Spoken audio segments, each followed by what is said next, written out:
Someone has to. On the topic of buying Yoo-Hoo's chat room, can I get a hi YouTube? It's time to play some dwarfs. I've got too many save files in this. On this install, I need to clean this up. Although some of these are like audience forts, so. British Army, when based in India, supposedly drink 18% beer, and amazingly they could stand. Hot damn. The highest percent beer I've ever had, I think it was 15.5. The highest percent beer I ever had was a Imperial Stout, and it was called Gold Foil, and it was 15.5. And they served it in a wine glass, and you got, like, man, it ain't much. You bought them in the wine glass? It was like half a taster worth, well, ain't much. That's all you needed, though.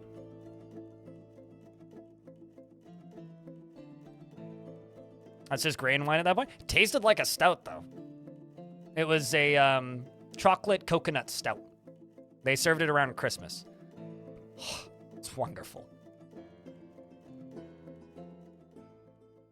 All right, so for those of you who missed yesterday, we got besieged by a bunch of necromancer creatures, a lot of them. And for those of you who've been watching this fort for a little bit, got a lot of nobles in this fort. Not part of my fort, but we got a lot of nobles in the fort.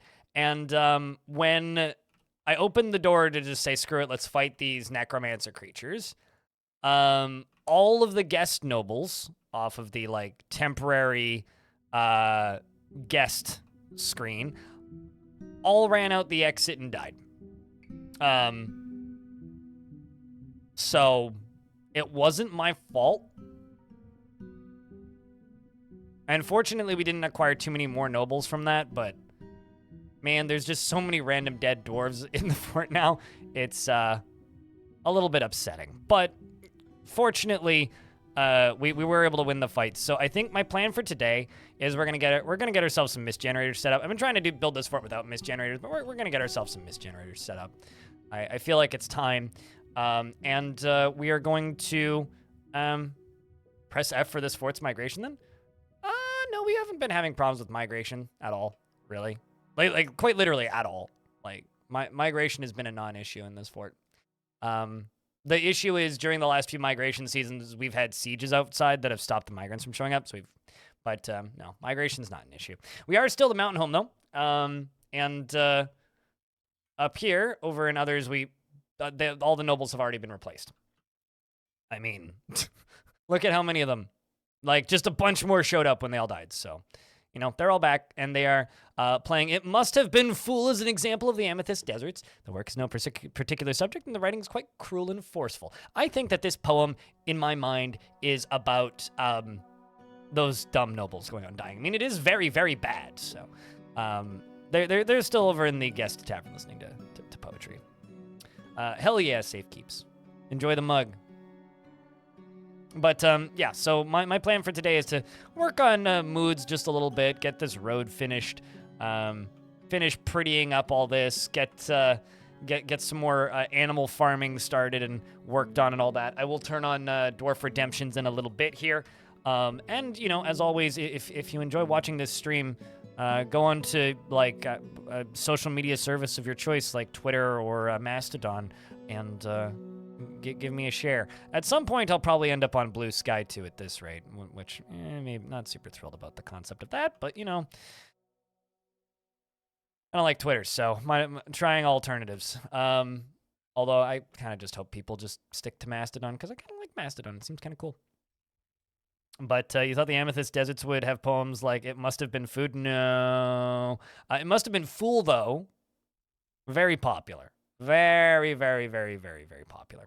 As for dwarves that are alive, we did lose quite a few dwarves in that fighting, though, because the necromancer creatures were quite strong. A devilish potato, shady necromancer, block of glass, big sparn, blind. Me, I'm the king. Look at me. It's me. Casualty, Darius, and Dr. MacDaddy, Dr. Niche, as well as Elfie Bean, Fight Attack, who's still alive. against all odds, and also is no longer super duper Engie face, which is kind of impressive at that. Ghost Bat, Gimli, Glass Half Empty, Goat Swarm, Jerry Gord, Levistek, and Merlin Buff, as well as MMO Junkie and Moose Moose and Neriv, who's also not dead somehow. Today, I think we're going to be expelling a bunch of dwarves, probably. A lot of the most pissed off dwarves are in the military, though, so, like, most of them are in the military, so I'm not entirely sure what to do with them. And then I've got dwarves like this one who I don't even know what to do with you, man. I don't even know. I mean, he wants to craft objects. I mean, you know, Devilish Potato, how about this? How about this, Devilish? This can be your shop. Can just make this into Devilish Potato shop and can go make us rings or something. Can craft objects. Assuming I can find Devilish Potato. There you are. Bing.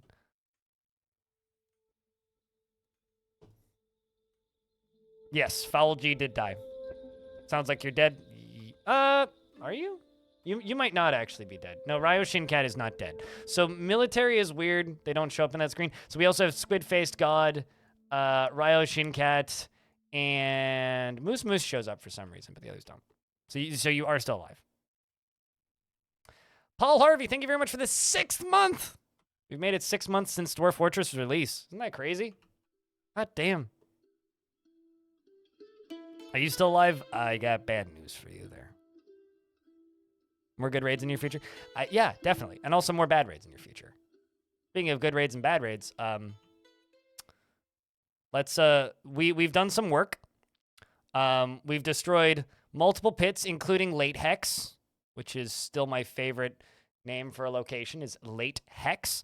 But we're going to go smack some goblin locations. We're going to go hit this one. We're going to go try and kill Growth Malice. Or we're going to go assault Growth Malice.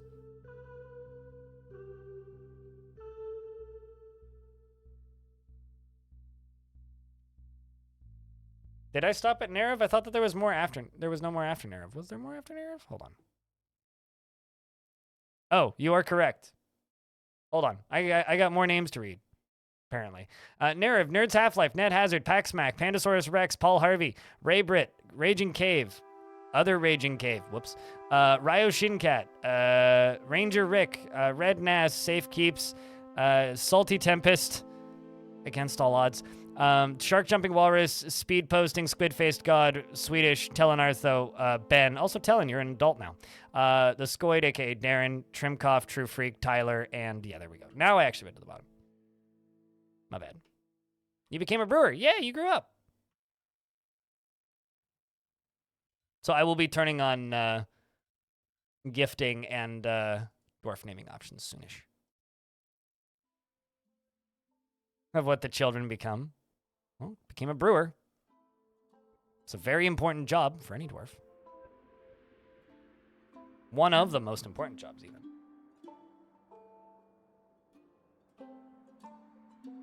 My bad for not reading to the bottom.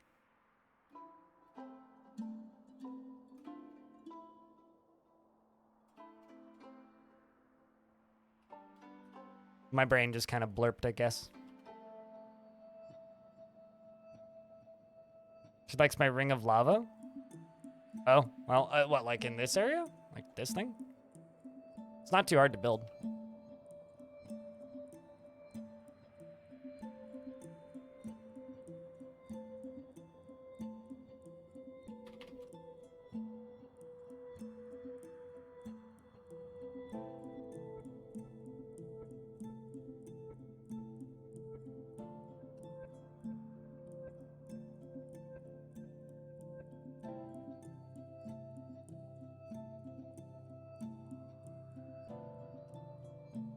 It just kind of requires you digging some trenches, and then once you've dug some trenches, you're pretty much golden at that point.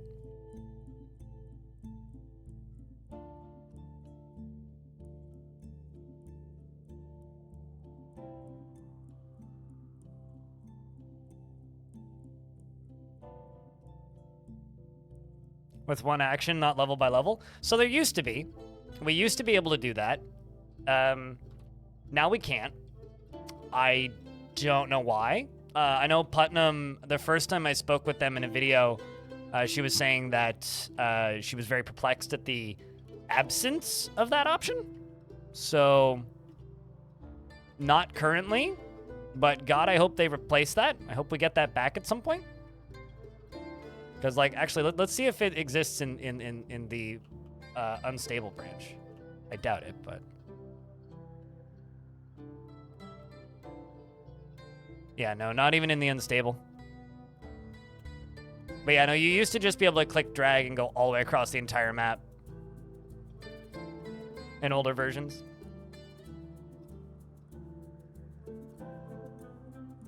They're surprised there aren't more sieges. There aren't more sieges underground. Well, supposedly only the dwarves know the cavern networks. Supposedly, if you ask people who have way too many headcanons about Dwarf Fort. We've discussed this with chat before. Supposedly only the dwarves know the ways through the caverns, which I kind of buy to a degree.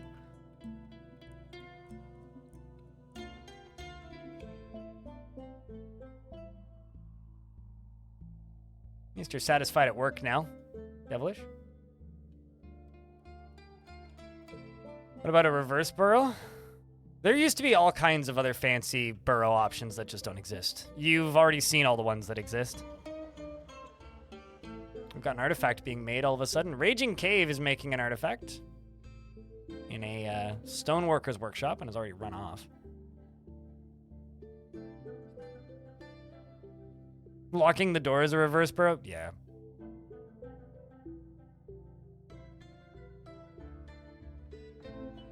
Yeah, the burrows are like weirdly limited in version 50. They used to have so many more options, and from what I can tell, Tarn's aware of them and wants to bring those options back, but just hasn't. Kinda tempted to put another door here. Just wait until the goblins make an alliance with the amphibian people. Fuck me, I wish they would do that. That'd be great.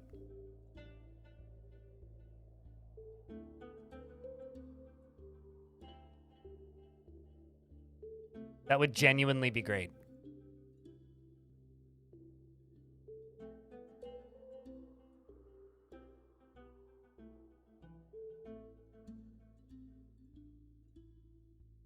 That is very much not true, Lanix, because if the only crop options you have are the underground crops, almost all dwarves will start getting the thought in their head of, is tired after drinking the same old booze. Which to me means that dwarves, in fact, do not like spending their whole time underground because they would have to be able to go above ground to gather surface crops. Meaning, if they have to go above ground to gather surface crops, dwarves are not fully underground types of creatures. What, for burrows? You used to have civilian alerts where you could force all your dwarves into a burrow to cancel all jobs, force them into burrow, which is basically just like, get into the burrow now. You could inverse burrows, so you could draw an area and then press a button and it would invert it. So, like, I could, like, draw a burrow that was just like a square, like, here, and then press a button over here, and then it would flip it, so it would be the rest of the map, not the area that I just selected. There was all kinds of stuff that you used to be able to do, which you just can't now. But those are the two main standout ones. Yeah, deep dwarves are the unusual ones. The usual, like, dwarves are, like, semi-surface creatures. And there's way more helix dwarves than, like, mountain dwarves. So. We're just waiting on Soxul leaving the map, I think. Yep. All right, so over here we are building more animal enclosures, so we're just gonna get those smooth. Also, apparently, digging out this sped up the frame rate quite a bit. Pretty sure I just gained like 10 FPS. Maybe that was the soldiers leaving.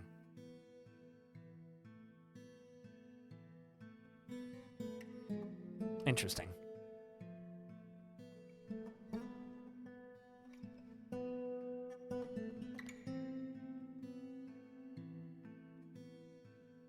Man, Devilish Potato just got super pissed off again. I don't know how to handle that dwarf, like, at all.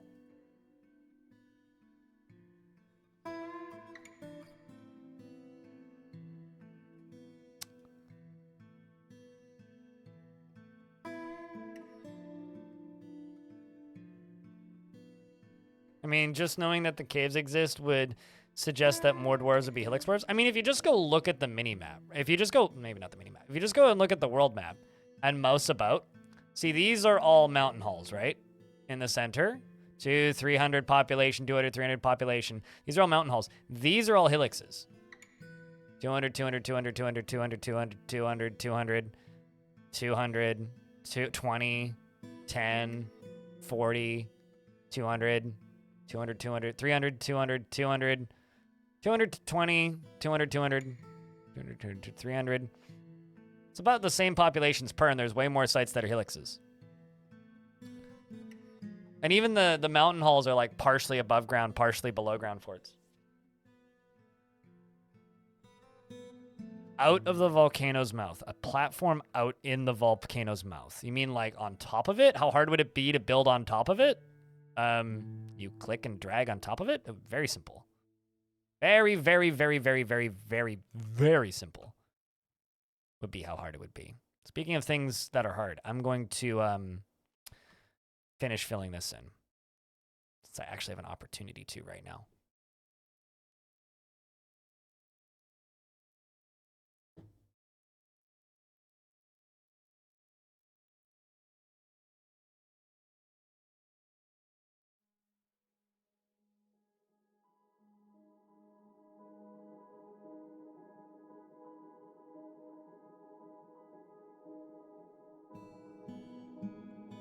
Fortresses are partially above the mountain halls, are unique in that they are only accessible through the underground roads. Is that true?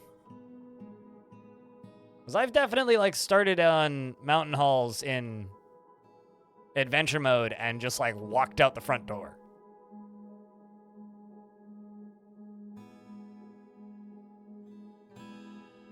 One of these years, I would love to get the ability to do deep embarks without the use of DF hack. It's one of the DF hack features that I really want in the main game. Is just being able to embark directly in the caverns. And just being a proper mountain hall, I guess. Then discovering what the surface looks like.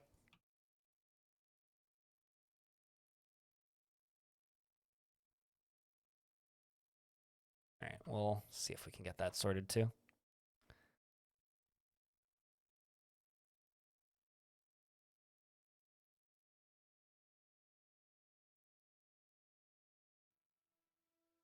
I mean, you technically could go back to an older version of the game and go see adventure mode right now if you'd like, but I also kind of get why people don't do that.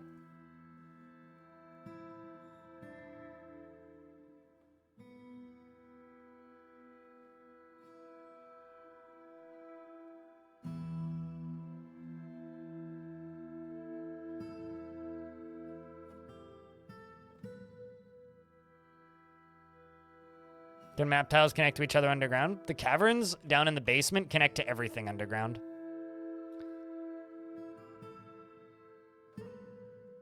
Like, everything. You know, I might go just try and capture and occupy a site.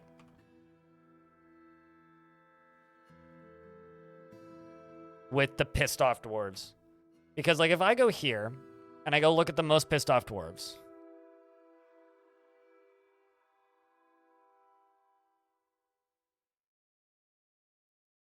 It's like mostly these squads.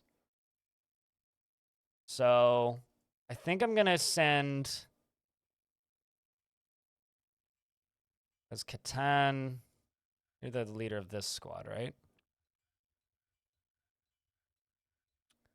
Bicod, R, Cybrek. Yep. So this squad is full of pissed off dudes. The Lances of Raking.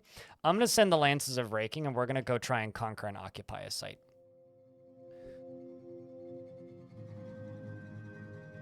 let's see how this one went. We rampaged throughout Growth Malice, but we didn't destroy it. I'm going to send the Lances of Raking. And the Helmed Points. And I'm just going to bring back dwarves that I really like. We're going to try and conquer and occupy. Because I kind of want to get rid of some of these dwarves. And I think that just sending them out is a bit of a waste. We got more beak dogs. So good luck to Ryo Shinkat and Catan and friends. I'm going to request Squid-Faced God and Ryo Shinkat back if they succeed. So if they successfully conquer and occupy, I will request them back. And they can start a new squad. Exactly, Cora. Exactly. So good luck to Ryo Shinkat and squads. Who becomes the leader of the government when they conquer and occupy? You just have to leave one of your dwarves from the squads. And they become the, like, basically the land holder.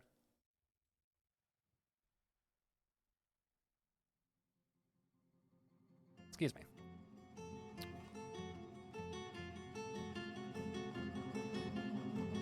And also, I'm getting pretty tired of this goblin.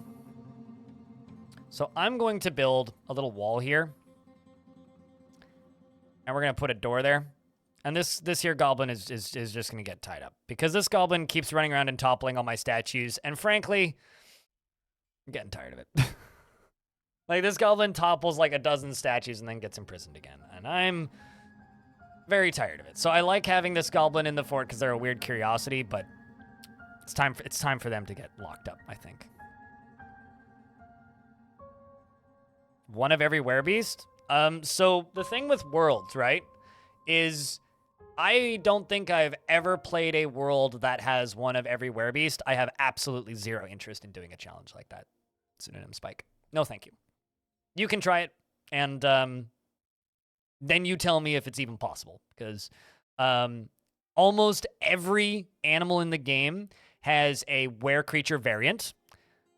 Only a handful of them generally, or every single animal in the game has a were-creature variant.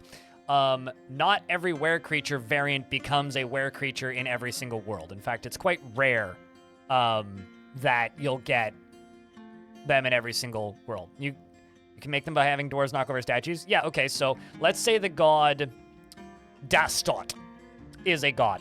Curses one dwarf that knocks over a statue. They'll curse them as a were-zebra. The next dwarf that knocks over a statue, they will curse them as a were-zebra. The third dwarf that knocks over a statue, they will curse them as a were-zebra. No, I'm not going to do that. Absolutely not. That's like a pointless strat. No. Thanks for the idea, but absolutely not. That's not how the game works. There's a reason why, like, each world tends to have, like, one or two types of were-creatures. It's because the gods don't work that way. That's not how the curses work. Also, half of them will be vampires anyway. I had two were-creatures created in one fort once, and they were both were-zebras, which is why I'm saying were-zebras.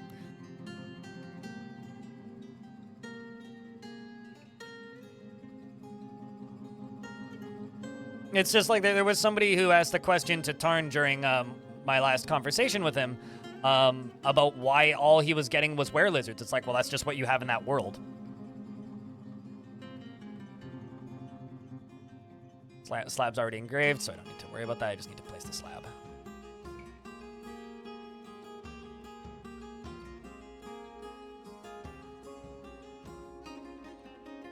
Also, I just kind of hate were-creatures in general, and I hate managing them, so I really don't want to do that. You went to Legends to look at your werebear world, and you found Patient Zero? It's always kind of fun.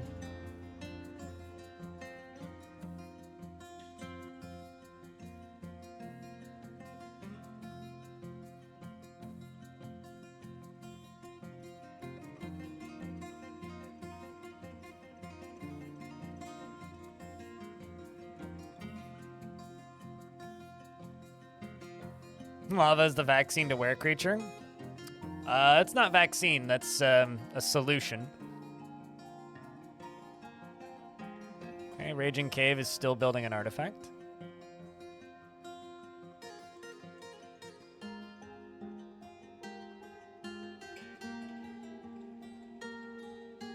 Some kind of family tree looking setup. I mean, that's not a cure. It's just you simply unlife them. Which is, by definition, not a cure.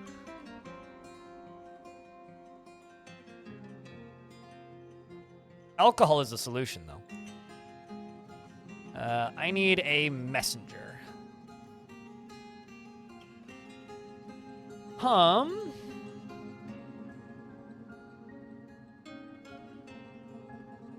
Elfie Bean, you get to be my messenger.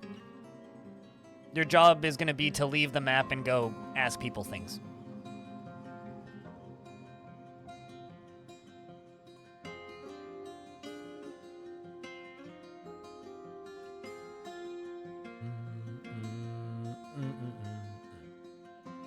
You were very proud of your decontamination chamber before your last PC died. I respect people who have like decontamination taverns with just like either drowning levers or lava levers, and then they just let all of their visitors spend a period of time in there. Also, I have a statue of a giant sperm whale. Huh. Well-crafted statue of a giant sperm whale. Well-designed image of a giant sperm whale. Cool. You hope you don't get murdered on the way off the map? Probably not. I say that as probably. No guarantees. Urist McJerby, what kind of Dwarf would you like?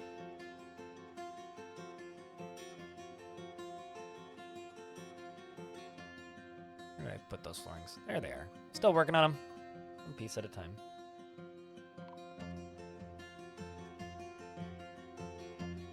Ghostly Dwarven baby's been put to rest. You're playing a Dwarf Paladin? I don't have any Paladins, but you have doctors. Tons of them. Or is that too close to your real-life career? The closest thing I have to a righteous asshole? I mean, like, there are dwarves that are dedicated to temples, but actually, hold on. Yeah, no, I can't make this a temple to the god of death because no religion has formed here. So I will, I guess, just give you a happy dwarf doctor because I'm not going to go digging for a specifically righteous asshole. Here, I'll give you the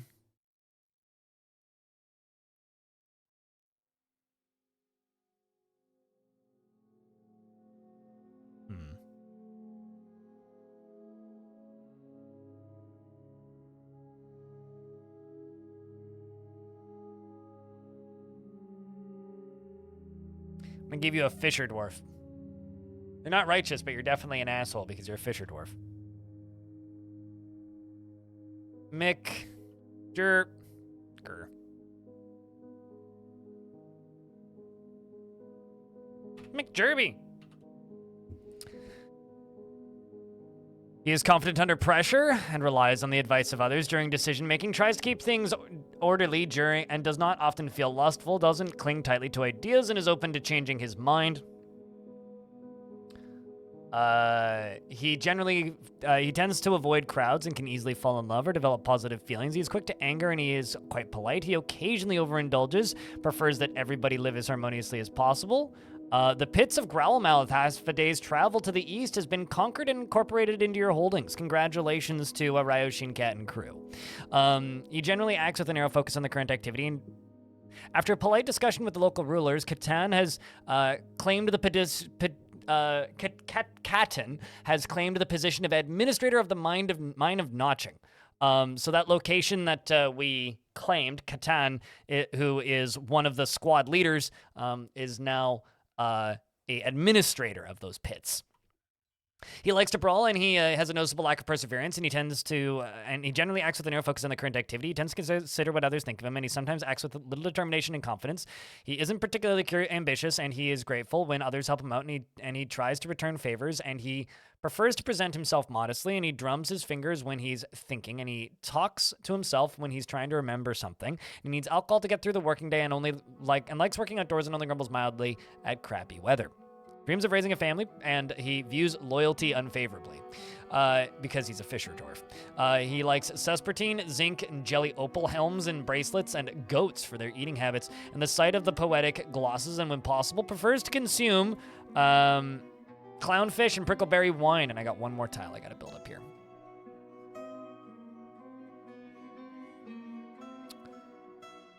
And his very long beard is arranged in double braids. His sideburns are clean shaven. His very long mustache is arranged in double braids, and his hair is clean. Yes, his hair is clean. His teeth are tangled, and he has a deeply recessed chin. His amethyst eyes are round, and his copper skin is slightly wrinkled. His hair is tan with a touch of gray. Of course, you're a fisher dwarf.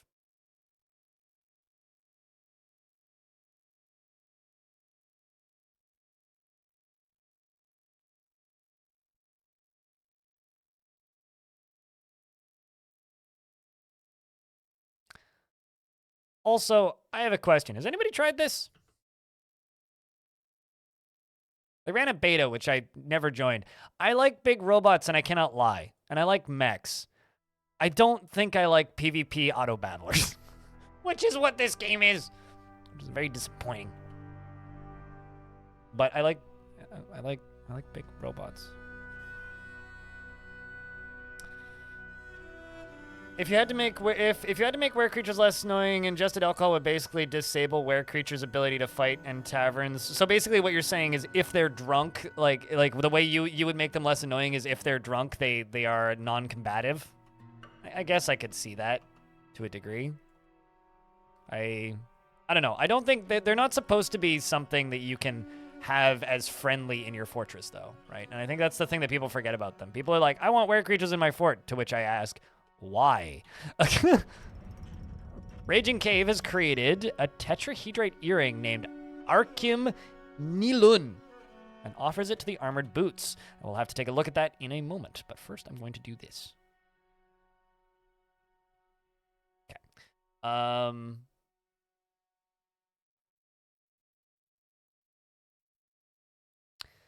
This is a tetrahedrite earring. All craftsmanship is of the highest quality. It is encrusted with oval tetrahedrite cabochons and native platinum cabochons. And do I not have a broker? I do not have a broker. Well, Panda, you now have a new job. You're now my broker. It's worth 2,000-ish.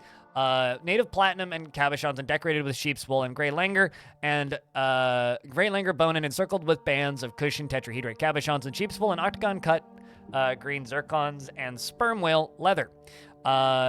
This object menaces with spikes of tetrahedrite, and on the item is an image of Gleam Scratch, the insightful wine, the aluminum animal trap in moose leather.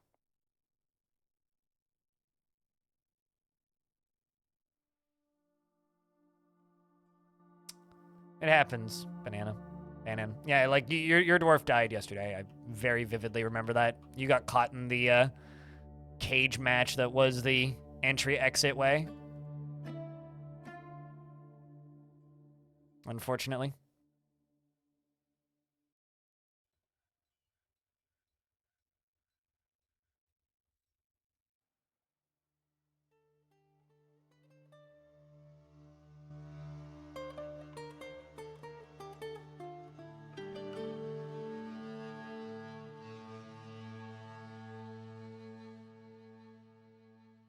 All right, so now that we're down to this,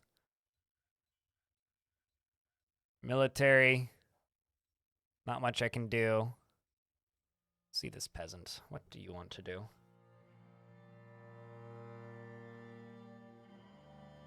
Means of mastering a skill, completely helpless in stressful situations, is sometimes cruel. This dwarf might actually be a decent military dwarf.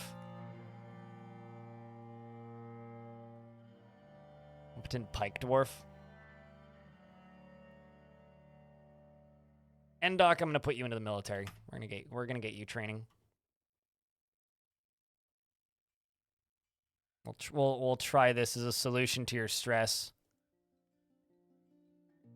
How old the dwarves live? 150 to 170 years old on the 1st of spring. Every time the 1st of spring rolls around, they have a chance to what's the word? They have a chance to every year on the 1st of spring they have a chance to request their or not every year on the 1st of spring they have a chance to die of old age between the age of 150 and 170. We're gonna bring Ryo Shinkat back, and apparently Squid-Faced God is not listed, so I can't bring Squid-Faced God back. Who may show up in other locations. We were able to get this spot.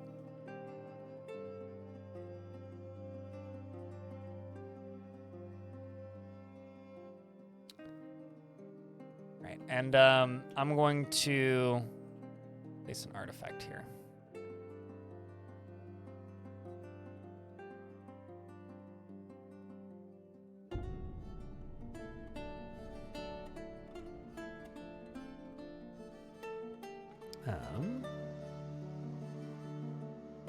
There.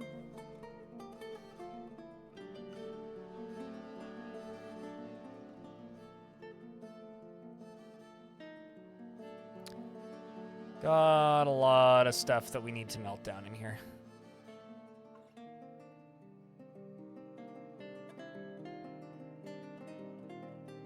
And to this squad, go train.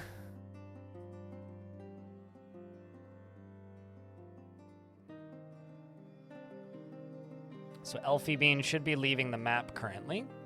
As far as the seizing attempt goes, Ryo Shinkat, the diamond lens of Versus led the attack, and the defenders were led by the goblin Fedem. Ryo Shinkat outmatched the goblin with a cunning plan, and the attackers had a strong positional advantage.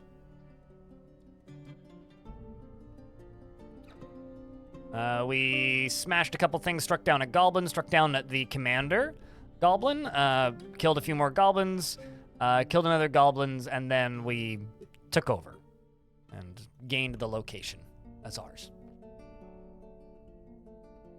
What, that you are a grand dwarven commander is going to your head? I mean, I think you've earned it. What do you think, chat? Do you think our Ryo Shinkat has earned the ability for this to go to their head because of the, number of successful fights they've had?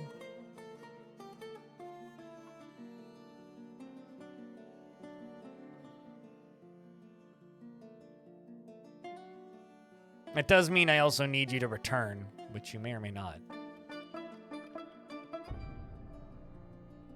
There was that massive blunder. Yeah, there was that massive blunder where you lost a bunch of soldiers. That did happen. We better not forget that.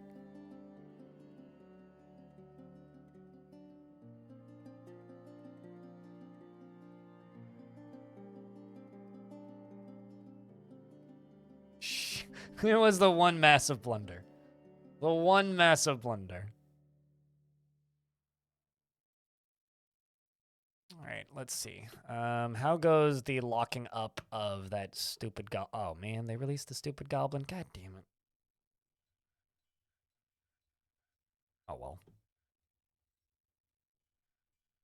Great success. Glad your stream continues being awesome, Crypt Happy. Still here, sir. Thanks for the 55th month. Sorry. This is very important.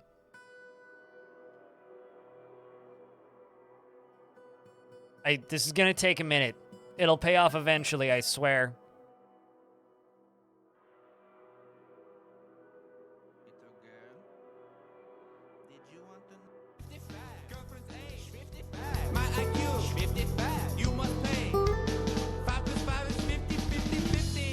There you go. Anyway, old memes out. I don't know if they're gonna ding me for a copyright strike with that, so I gotta be careful.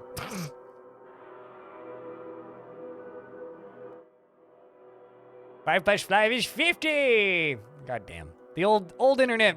Back in the day, the internet didn't need to make sense. It was worth it all for that clip. Stay subscribed for fucking 55 months so I can play a few seconds of 55. One of the greatest eras of recent internet was when that blew up again. That video went viral a second time for some, like, just YouTube algorithm decided to just repost it a billion times, and man, that was a good time.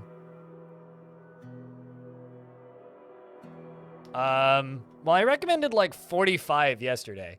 Likes. Let's see. Golden Crone Hotel, Cogmind, Brogue, Tome, Angband, NetHack.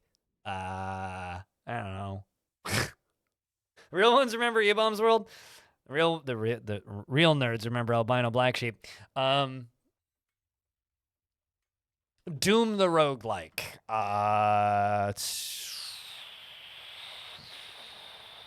Yeah, I don't know. All kinds of things. We're up to 58. Did you return? Ryo Shinkat has returned. So Ryo Shinkat and Elfie Bean, the messenger, have returned. So Ryo Shinkat, you get to be the new leader of the Helmed Points.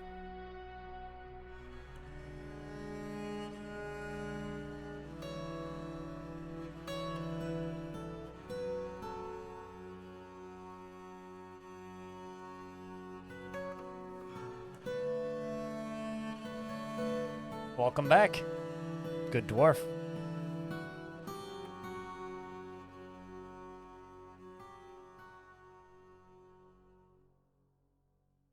But yeah, no, there's tons of great roguelikes out there. I don't know. At some point, I need to make like a 15 roguelikes you should be playing video or something. But I don't know. I feel weird about making top 10s like that. That is the reason I don't recommend DCSS. I talked about this yesterday, actually, and this makes anybody... Well, this tends to annoy people who really like DCSS. DCSS is a terrible roguelike to recommend to people to play as a roguelike because all that the entire community seems to give a shit about is their tournaments. I want to play a roguelike, not an esport.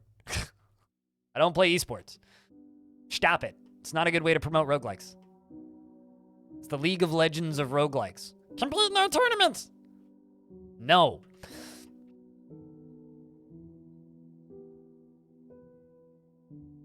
It's not why I play roguelikes, lad. I play the roguelikes for wiki diving and solo experimentation. Not being yelled at to play in your tournaments.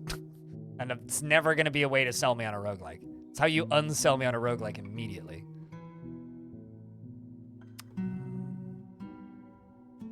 All my lost birds.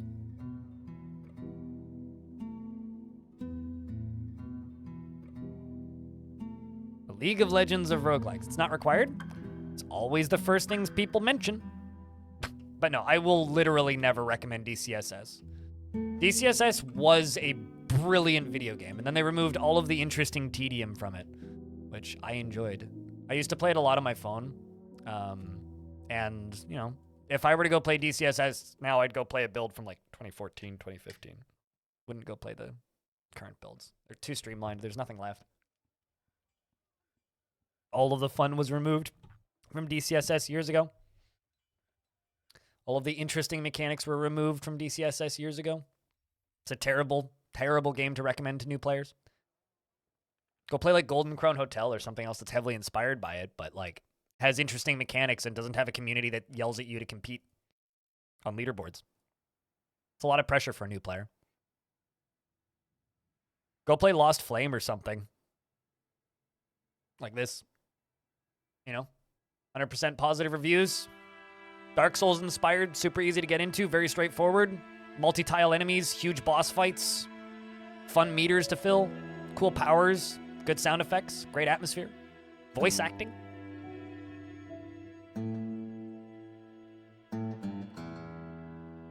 No, totally. I also recommend old DCSS, but also not going to go digging up old builds for it.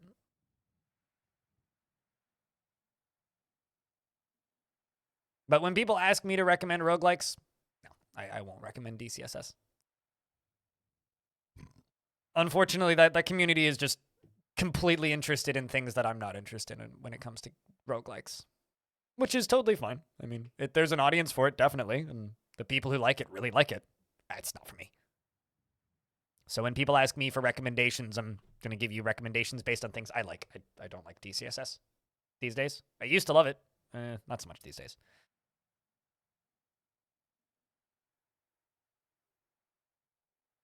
I like mechanical tedium and depth, and I don't like games that, unless like the whole point of the game is something like Path of Acro, where it's almost an auto battler.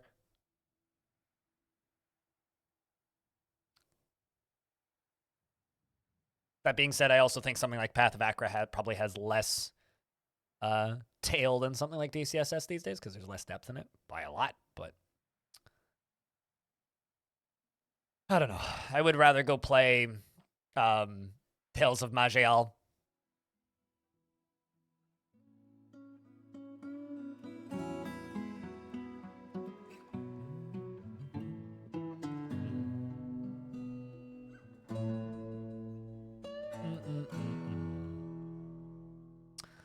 Also, sorry to all you DCSS players out there.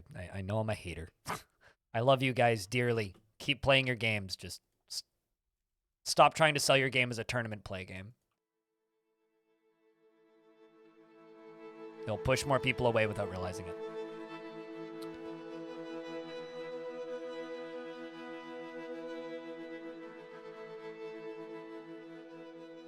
Do love you some Tome 4? Fuck yeah. I need to go back to Tome 4. It's been too long since I've streamed Tome 4. A vile force of darkness has arrived, and they're seeking a parley. They want parsley. Okay, how big of a siege is this?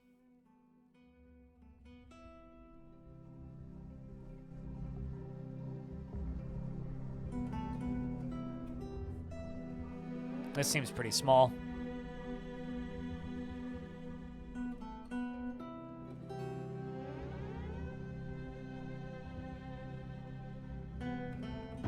Okay, there's still more showing up.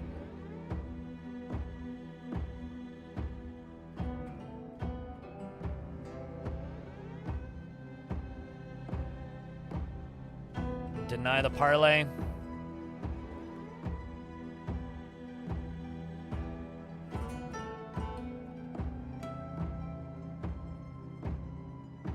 Lock the door. Let's check something on the surface. This is doing its thing now. That's good to see. Don't know how that ended up down there, but oops. Bearded goblin? No, that was a dwarf. These goblins have plenty of assimilated dwarves in their mix, wherever they are.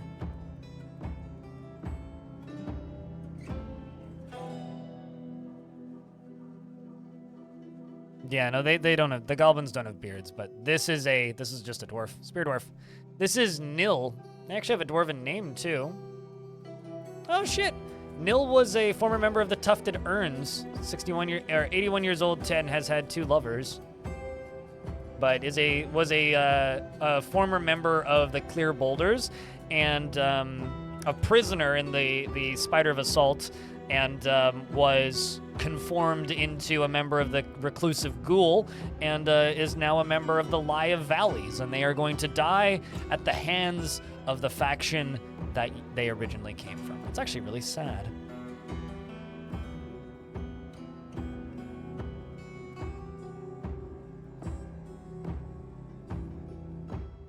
That is actually really sad. Rest in peace. You once grand a dwarf.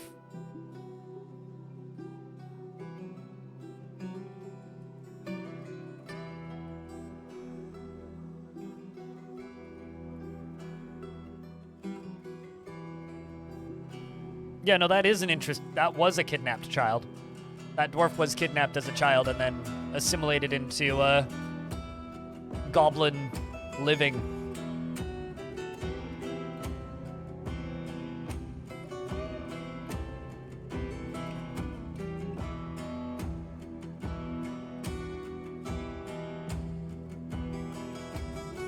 What a banger.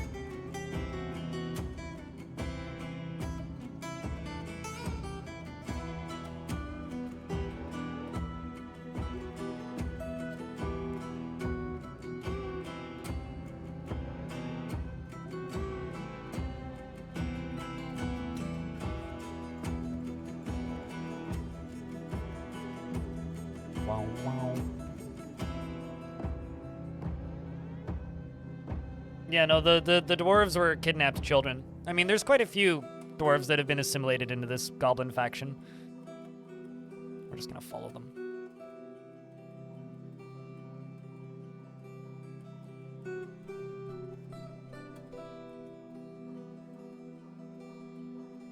But yeah, I don't know. I feel like kind of a big meanie because I realize that DCSS is one of the most popular roguelikes. But I have such a hard time recommending games where the vast majority of the active community, the only thing they care about is either speedrunning or tournaments. I don't know. If to me, like, DCSS is a game that you get into if you've already gotten into roguelikes and you decide you want to get into a competitive roguelike. It's kind of like if somebody wants to get into FPS games, right? You're going to recommend single-player campaign games, right? You're not going to recommend go play Valorant on ranked, which is basically what you're telling somebody. It's like if somebody's like getting into roguelikes and they're just like, yeah, I want to learn to play I want to learn to play roguelikes. I want to get into roguelikes. Can you recommend some? I'm not going to say go play ranked Valorant for a first-person shooter. I would say, go play something that's like will ease you into it a little bit more, Even in competitive shooters, there's games that you can recommend that are like easier to learn.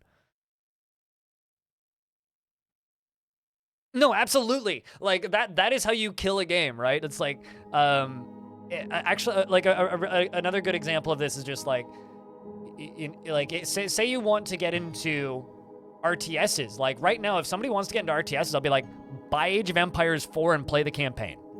I mean, Isaac isn't a roguelike though. Isaac's a run-based bullet hell, a very different type of game.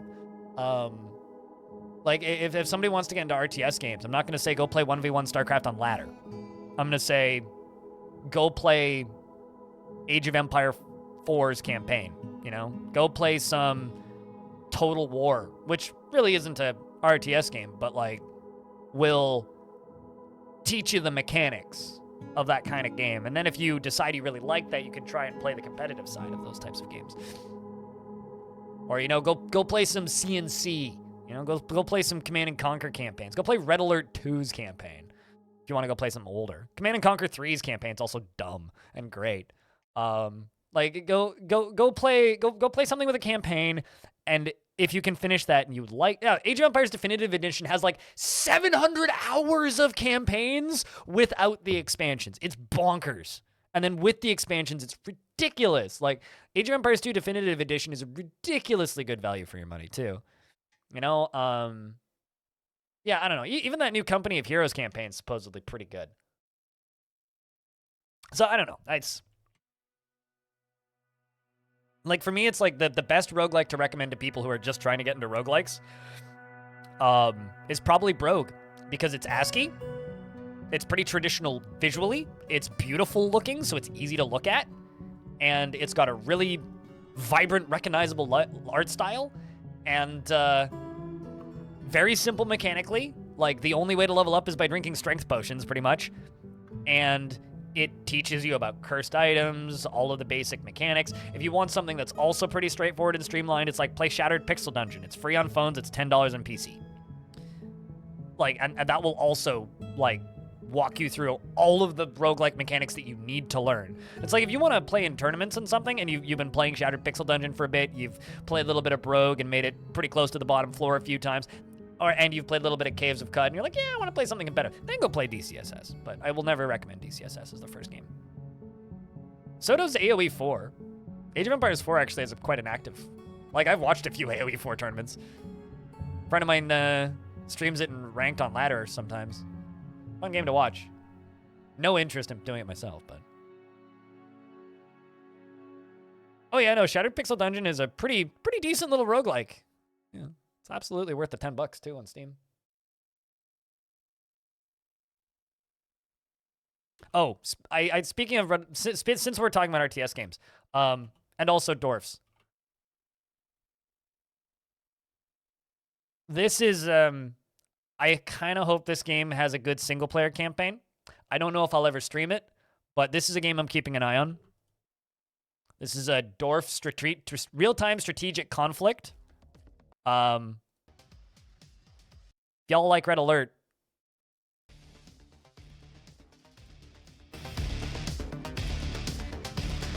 that's all I got. If you like Red Alert,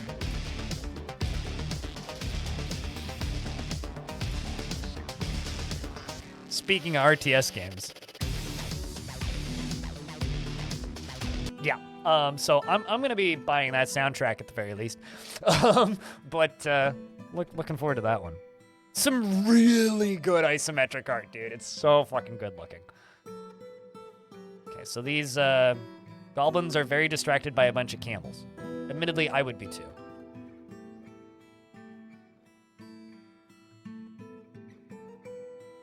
Of course, there's already nobles leaving. Look at this. Not even part of my... Wait, never mind. You're running back in, and you are part of my fort. Hold up. What are you going to go construct? Go wood logs. Oh, I know what you're doing. I know what you're going for. I can forbid that.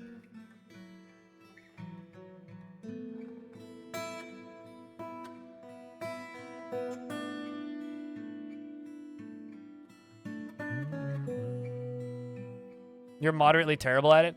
I'm so embarrassingly bad at RTS games, I don't even like streaming them. There you go. Kitty, what are you doing?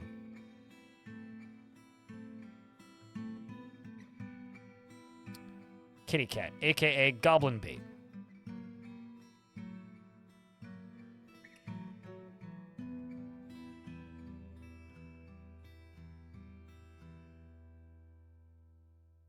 As the one that brings you back more than others, you get the itch. Yeah, but I would, because you can say that you're horrible at almost all roguelikes, we can also say that you probably know your way around roguelikes. Neon Abyss is not a roguelike. Neon Abyss is a run-based shooter, okay? A run-based platforming shooter, if you want to be more specific.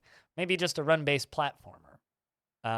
Neon Abyss is not a roguelike. It's a meta-progression farm nightmare. So... good luck. Not a roguelike. It's a run-based game. It's not a roguelike. And Burr, the fish cleaner's been found dead. Rest in peace, Burr.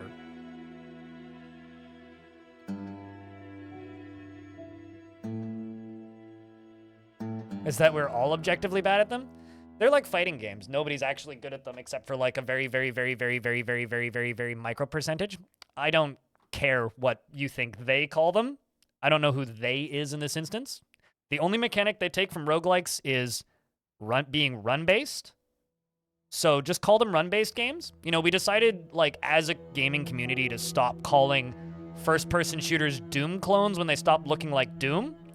And I'm not a scientist. But, this doesn't look anything. Where is actual Rogue? Doesn't look anything like Rogue. So, I mean, Neon Abyss is a cool little video game. So stop calling them roguelites because they're not roguelite. They're not even rogue. They're barely even rogue adjacent. They take one mechanic from rogue likes, which is the act of going on a run. Just call them run-based games. Roguelite, all that calling games roguelites does is it makes people tag their game as roguelike even though it's not a roguelike, and then you end up with categories like this on Steam, which are completely and totally, utterly fucking useless because not a roguelike, not a roguelike, not a roguelike, not a roguelike, not a roguelike, not a roguelike, not a roguelike, not a roguelike, not a roguelike, not a roguelike, not a roguelike, not a roguelike, not a roguelike, not a roguelike. How far down do I need to scroll to actually find a roguelike? Jesus Christ. Let's keep going. I'm looking for a roguelike here. Where's a roguelike? Jesus Christ. I'm still scrolling. Oh, hey, I found one. So, no. Stop it. Stop it. Stop calling them roguelikes. They're not. Or roguelites, because people just call them roguelikes anyway.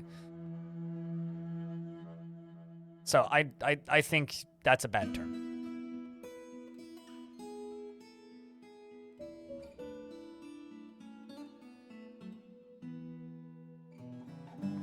You drop so many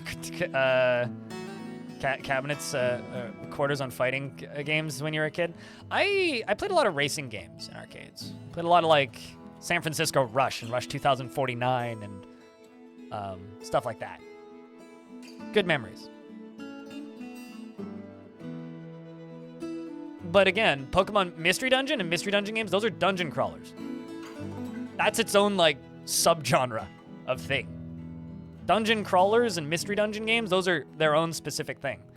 It's like Darkest Dungeon, the original one, is a dungeon crawler. It's not a roguelike.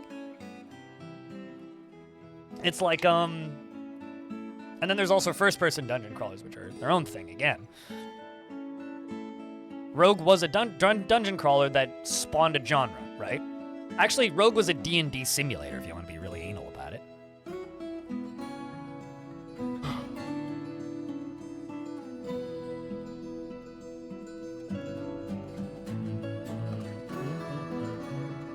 Do I have a top 5 list of roguelikes? Like me personally? Off the dome? I don't like doing top 5s because it changes. It depends on what I'm playing currently. But off the dome, probably just hours spent. For me, it's probably, or just like purely favorite games in the genre, it's probably Brogue at number 1. Number 2 is probably Caves of Cud. Number 3 is, I'm going to count them both kind of as one game because the second one's a spiritual successor, which is Dumarel / Jupiter Hell.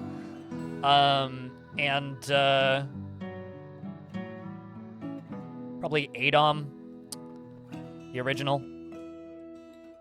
The Hillocks of Lover Painted has been found at half a day's travel to the south and is incorporated into your holdings. Where's that? We have a Hillocks with swift lenses. No workers available yet, but that'll be interesting if we actually get workers available. I wonder if Hillocks only send merchants still, or if that's been fixed.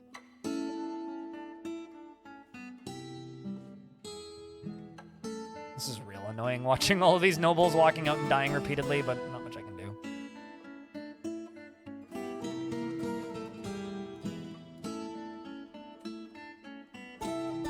No, I really like Jupiter Hell, but this is also why I don't like doing top 5s, because if you asked me that 6 months ago, Jupiter Hell would have been number 2. Because top 5s change. It depends on like where, like how you're feeling at the time.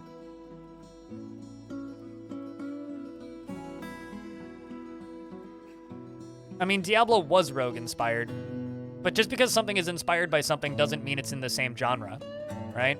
Like Diablo was literally Blizzard saying, we are going to make NetHack for a modern audience. That's what the original Diablo was, right?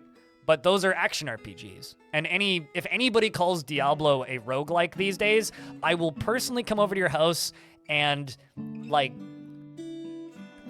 fill your air conditioner with, I don't know, confetti or bees or something annoying to clean up.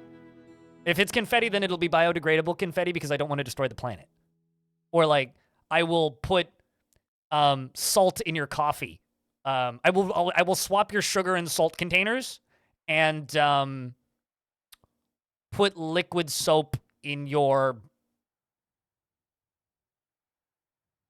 anal lubricant containers. I don't know. I would do something mean to you, basically. I would do something mean to you. Nothing like actually destructive, but like, I would fill your mattress with rubber ducks.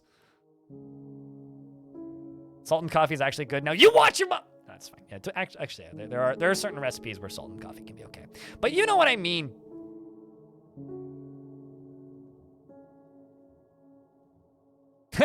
Oh yeah, true. I would swap out all your coffee beans with decaf.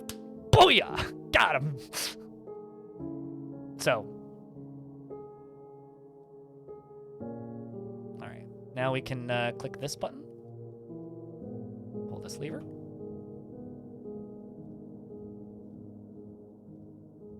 I don't know, just this trend of calling anything with a hardcore or permadeath mode a roguelike. We have a term for this. It's called hardcore. It's called Iron Man.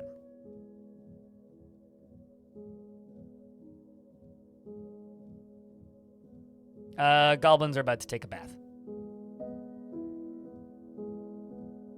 Yeah, true. Unexpected salt and coffee is probably not good.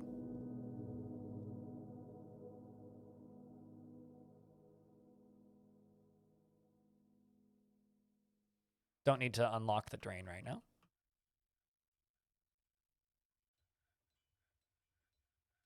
Is this one of my dwarves? Oh, man, why is Elfie being in here? Okay, hold on. I have to cancel a lever pull.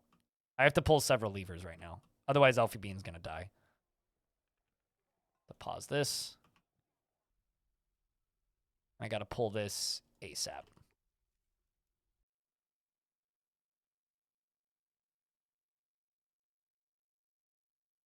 I need to check my burrows. Something seems off. Okay, you're trying to pick up equipment. What are you trying to pick up? I'm just going to go in here and forbid everything that's in here. You're probably trying to leave the map to go get something.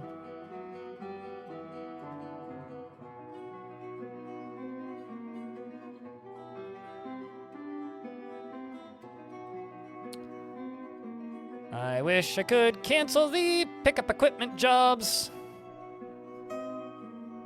I don't know if I would recommend ADOM to people these days, though. Like, as cool as ADOM was back in the day, ADOM for me, I'm convinced is just like 95% rose-tinted glasses.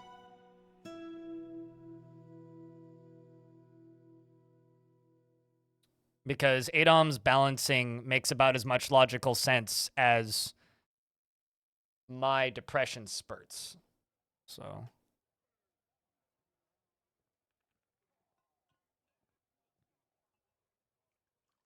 eats all your time. Yeah. No, CDDA is a great game for a specific type of person. Okay, they should be able to get back into the fort now. Gonna go eat. You're leaving. Shout outs to this emergency door I built.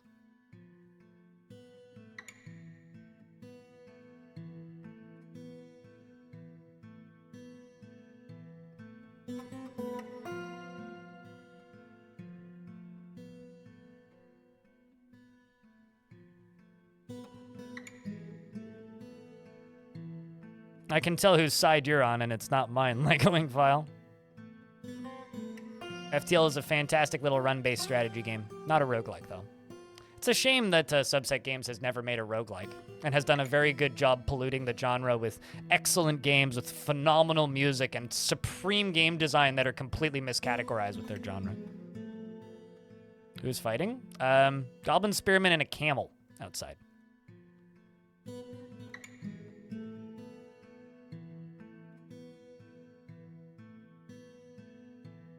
No, I know you're being tongue-in-cheek. I'm being, like, sarcastic and tongue-in-cheek in response. No hate. It's all good. Man, I love how quickly that fills up.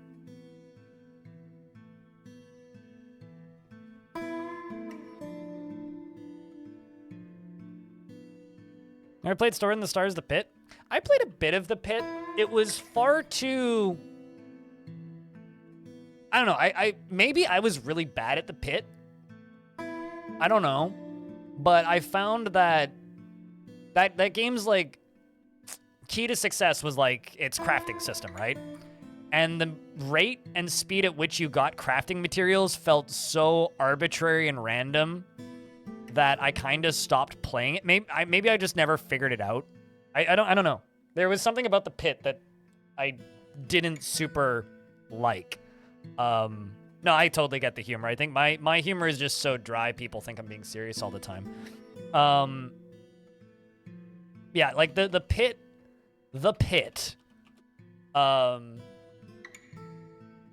was just a really weird, I don't know. That developer, that studio is very strange. I don't know if you even know this, but there's a sequel to Sword in the Stars, The Pit. Sword of the Stars, The Pit 2. It's been in early access for a bit, and it uses assets from their first-person shooter spin-off of Sword in the Stars, The Pit, which is in early access right now, and it's like $15, I think. Doesn't look very good. I don't know. That game was odd. I think that Sword in the Stars, the Pit, if you can get it for like under $10, it's not a bad buy, but I don't know if I'd recommend it necessarily. It was that game was a mixed bag for me.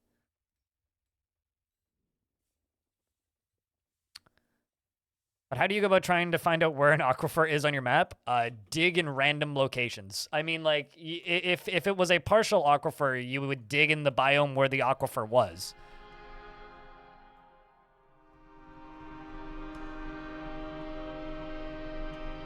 You're so tired of early access. That's the studio that made Sword of the Stars, the Pit, and the Sword of the Stars games seems to be a studio that's perpetually out of money. So I don't know. I don't know how much I would trust them with early access games too. Like Sword of the Stars, the Pit was like their one success. Everything else they've done is like sold like under 15,000 copies. I don't fully understand how that studio functions. But yeah, I generally just like I just dig little tunnels everywhere until I find it.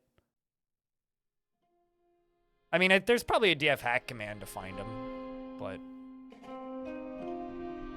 if it gets too ugly. Fortunately, you can fill stuff back in now, but yeah, I can kind of see that. All right, let's work on another squad.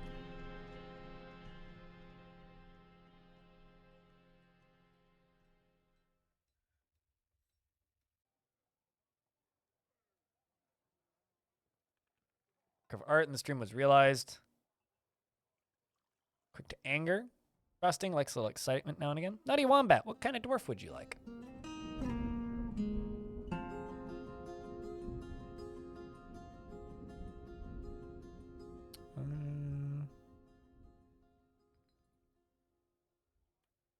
Could try you.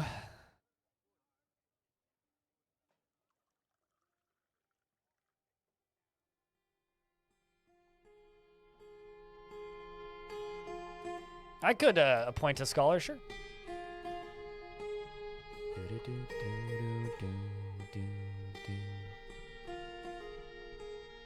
It's generally the only time I make scholars, to be honest.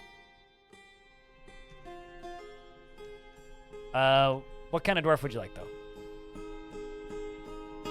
You know, Lego Inkfile, I'm going to be honest with you.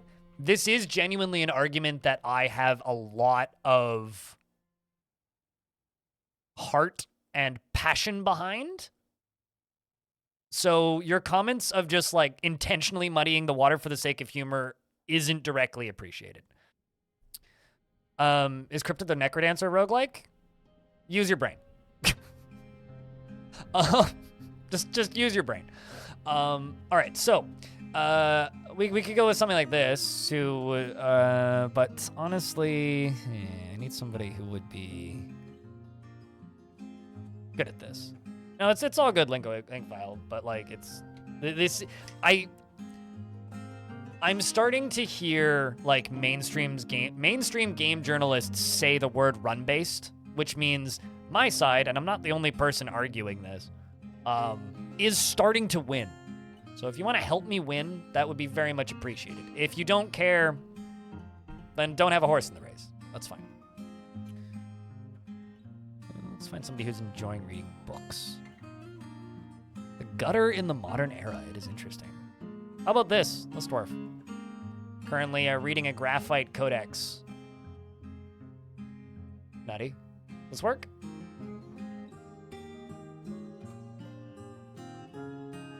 I'll just name him a bunch of @ symbols until he's assigned, and then I will rename him.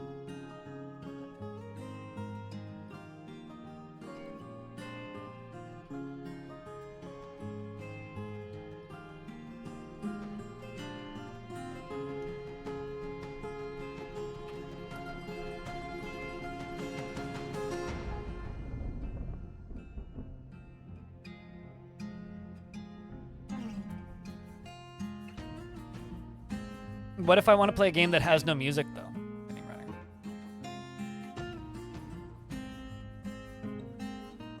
Also, one of the best games I played last year had no graphics, like at all. It was just like a black screen. Okay, so this is... God damn it. I hope hope they patch that out soon. Okay, Nutty Wombat considers spending time alone much more important than associating with others, is very trusting, and his dour as a rule. Is conflicted by this as he values parties and merrymaking in the abstract and forms strong emotional bonds with others, at times to his detriment. He generally is unhindered by the thoughts of others concerning his actions and doesn't mind little tumult and discord in the day-to-day living. He tends to think before acting, and he occasionally overindulges. He tends to assume that the worst of two outcomes will be the one that comes to pass, and he is quite ambitious. He doesn't focus on material goods and generally acts impartially, and is rarely moved to mercy and needs alcohol to get through the working day and doesn't really care about anything anymore.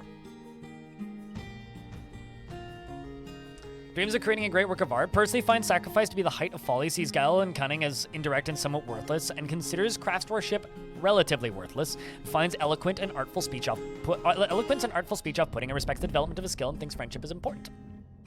He likes gypsum, plaster, sterling silver, and clear diamond, lychee wood, and brown recluse spider silk. The colors saffron and bolts, and enormous corkscrews and horses for their strength. Giant amethyst, in the words of the amethyst deserts, and the sound of the meandering mother, and the sight of the glimmer of glistening, and when possible prefers to consume giant flying squirrel and spotted ratfish, and teff beer and pendant amaranth flower and rope reed seeds, and absolutely hates mussels.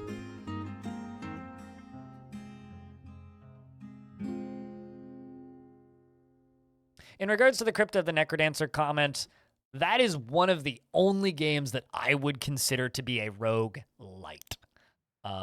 It's not a roguelike, though.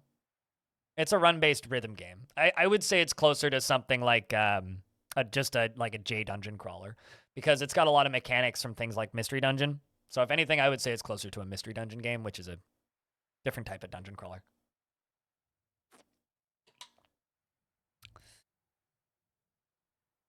But at that point, I don't know. That's one of the few ones that I look at and I go, well, it's got meta progression, so not a roguelike. But people always bring that one up because they're like, is that a roguelike? It's like, well, not really. But, eh.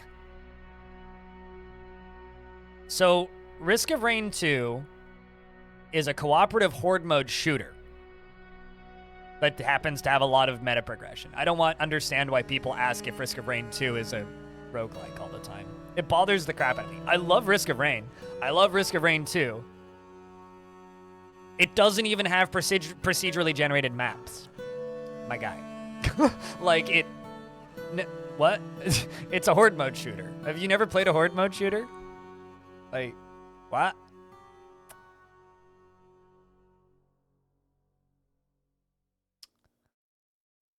Aesthetics-wise, his beard is arranged in double braids, his sideburns are clean-shaven, and his very long mustache is arranged in double braids, and his long hair is neatly combed. He has a grating, raspy voice. His cobalt eyes are slightly wide set.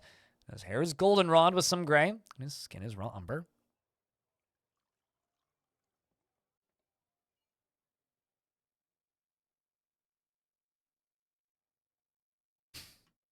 Come on, Nutwick. Work with me here. If anything, Serious Sam would be a Doom clone. Would I classify Vampire Survivors? An automatic survival shooter. Ass. Jokes aside, though, it's just like an arcade game with some meta progression. Imagine if Vampire Survivors was like a 25-cent arcade game. Imagine how much money that thing would have made in an arcade in like 1996.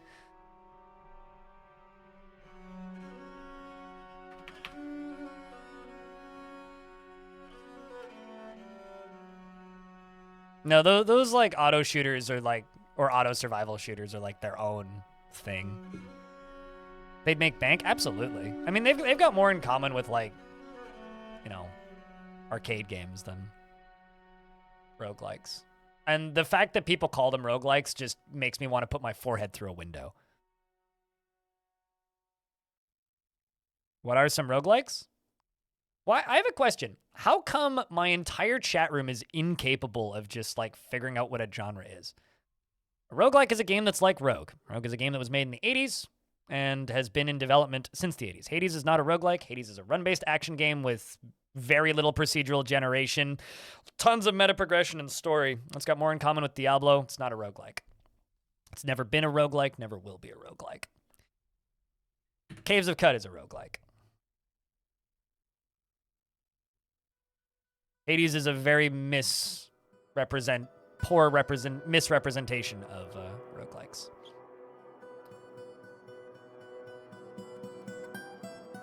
No, I mean, like, the thing that I always try and remind people is that Dark Souls isn't an RPG. It's an action-adventure game. Need dressings. Do you have dressings?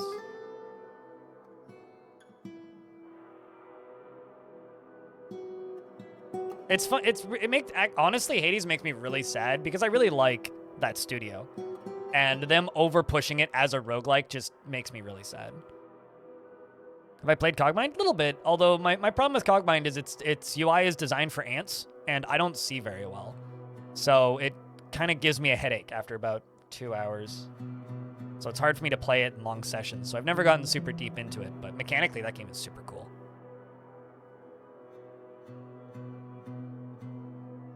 Am I not making pig iron?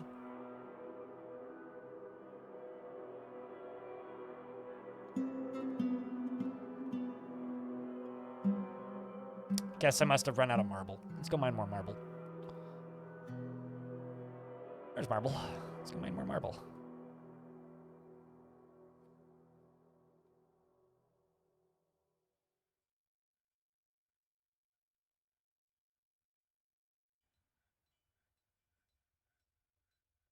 Do I play Dark Souls? I have Dark Souls on the bottom of my shoe.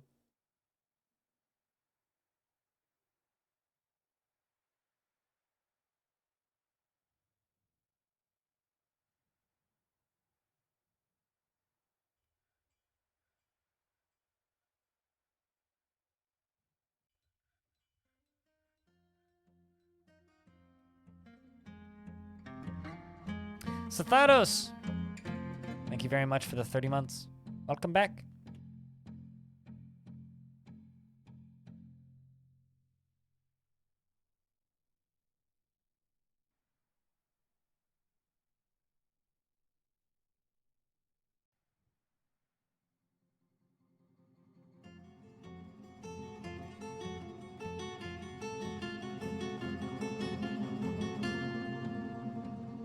But no, this is the dumb hill that I die on. And I've sold my soul to this years ago. You'll see, here's the thing, right? I don't really consider adventure mode as a roguelike. Not really. Because it doesn't delete your world when you die. Personally. But that's to a point where... but mechanically, it's so close that for a lot of people, I'm not even going to argue that one. No, that's like me discussing like the nuances and difference between grim black metal, doom metal, sludge metal, and grime metal. I don't think that's necessarily a wise...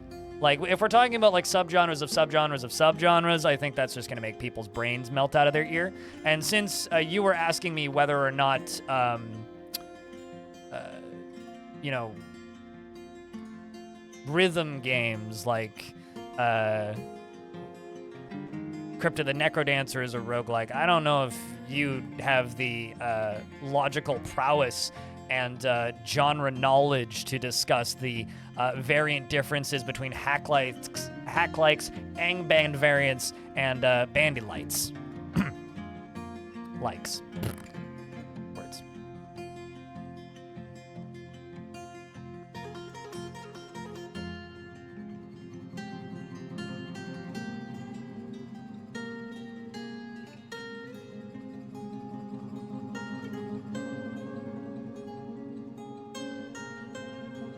Ivan? I haven't played Ivan in a minute. I played a little bit of Ivan ages ago when I went on this weird rediscovery of roguelikes in like 2016, 17, around the time that I stopped playing DCS and was like, I want to play everything else. And so I played Syl. I played Ivan a little bit, but not super heavily, no.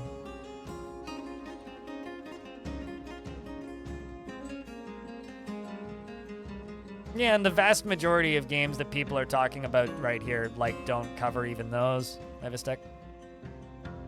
But yeah, I tend to lean that way with, I tend to agree. I mean, like, if we're gonna talk like super hyper strict genre definitions, then even like fucking Tome isn't a roguelike because Tome has like some mild meta progression and also has like the option to turn permadeath off. And Caves of Cud you can turn permadeath off too, so. Like, if I want to be an asshole, then like my genre definitions would actually be stricter, but I'm not that much of an asshole.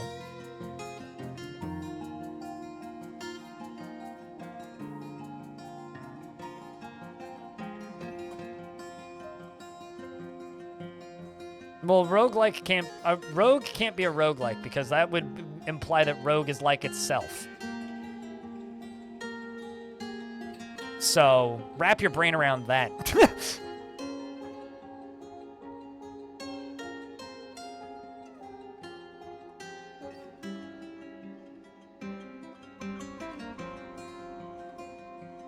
I'm sorry, I'm tying myself in a knot here. I hate it when this conversation does this. You know, I feel like I've had this identical versions of this conversation maybe 24 times a year. And it just... All it does one thing to me genuinely, and that's it makes me kind of depressed. Because it proves two things. One, people think this is just a hilarious bit that I make as a joke, which it's not. And two, people don't give a shit. That makes me kind of sad. Because it's one of the oldest, most influential genres ever, and nobody seems to care. So, it makes me sad. Genuinely. That's all this conversation really does. So if you guys are having a great old fun time, then fantastic. I'm not.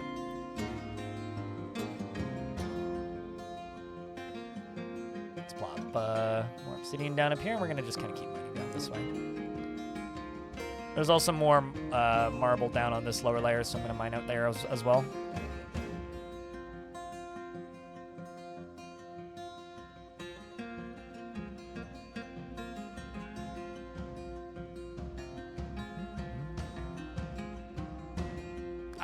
It's fine. Somebody always exacerbates things. I'm used to it.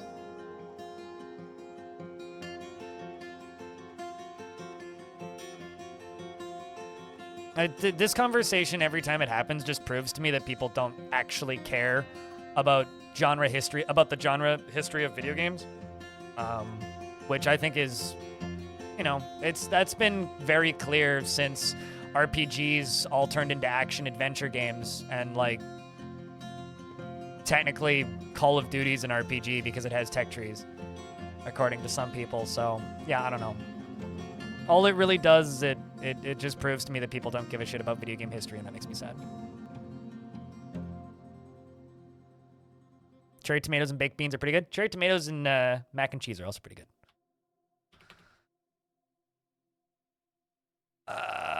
Zasset, bone carver's been found dead. What happened to you?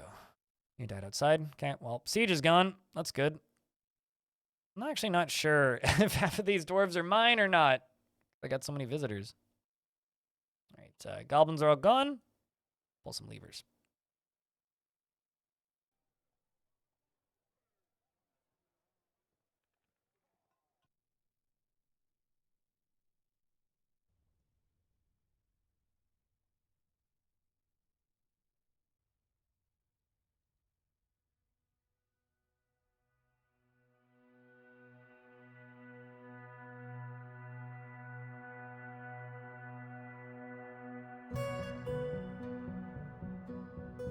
I would need to have a company that would make crocheted coasters for me. I do have a coaster for sale. It's one of the worst selling pieces of merch I have.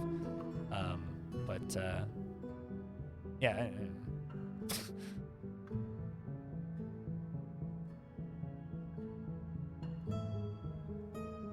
Yeah, but that genuinely, that's all that this conversation does. Is it just reconfirms in my brain time and time again that people don't care about games history. Which is honestly just a bit of a shame.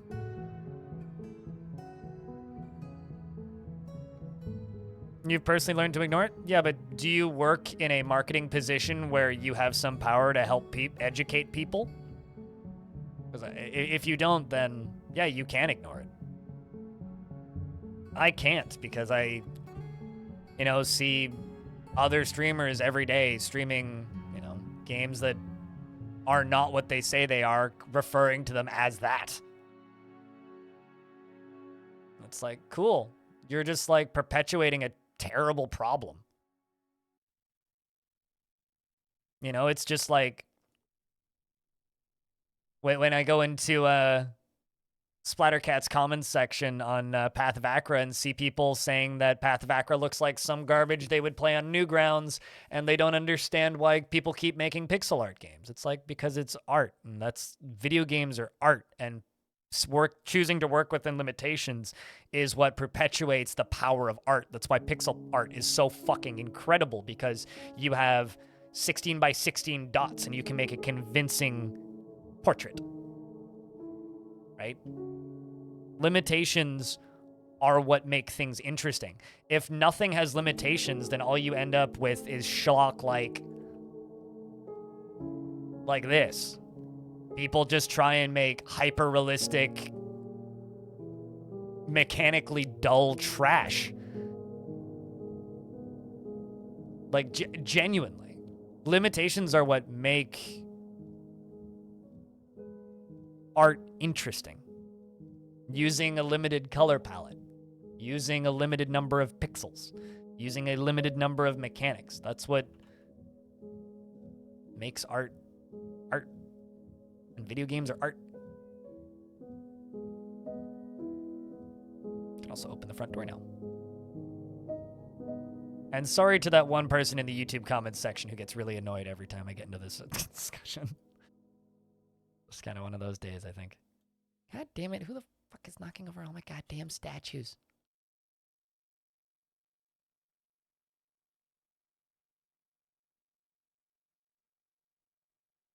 There is part of me that's tempted to just like make this whole hallway into a giant temple so that like all of these statue topplers can just like become fucking vampires or something, and then I can just kill them all, but nah.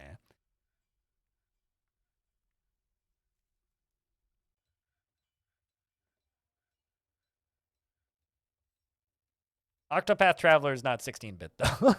It's pixel art, but it's not 16-bit. It's got more than 16 colors. Far more than 16 colors. But it is beautiful pixel art.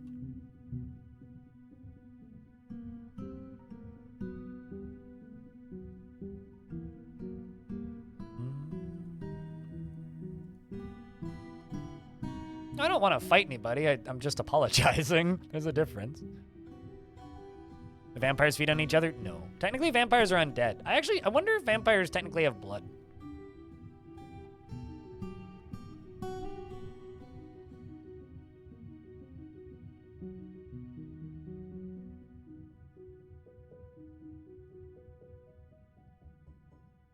Regardless, Octopath Traveler is very much 64-bit.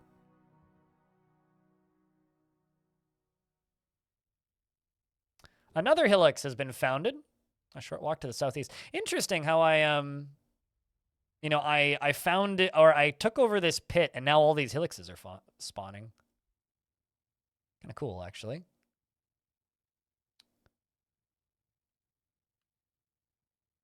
All right, let's go try and raise Romantic Hex.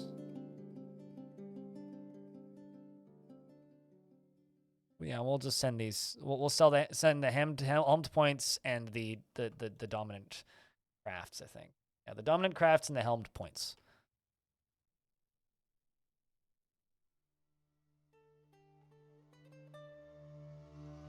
The Goblin Resistance is forming? We are the Dwarven Resistance, you mean?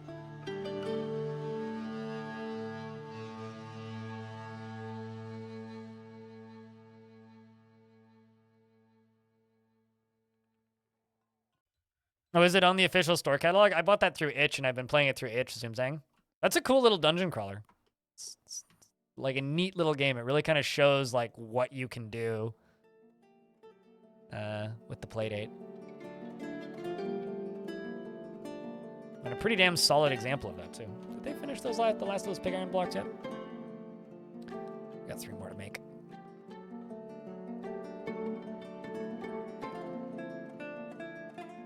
I thought that death is in the eye of the beholder. Maybe I need to go get caught up on my D&D lore. I know that's not where beholders are from, okay? Just don't worry about it.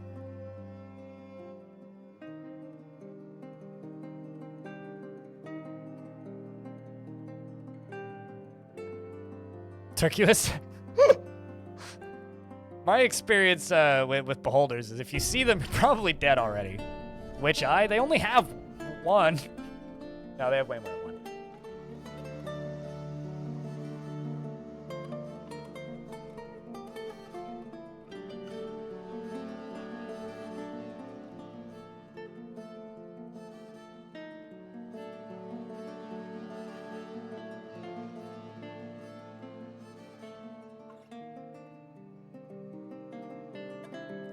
You know, honestly, I'm gonna start saying that beauty is in the eye of the beer holder. Maybe chat. Should I put a beer cozy up on my merch shop that just says "Beer is in the eye of the beer holder," or "Beauty is in the eye of the beer holder"?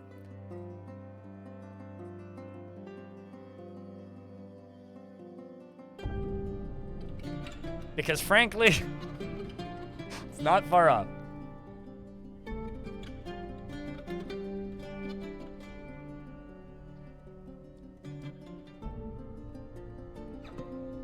Beer is in the eye of the beer holder.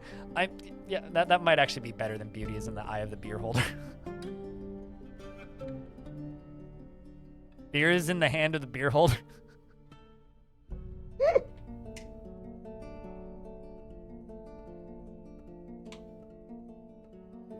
Right. Sorry, this is too stupid of a sentence to not cackle.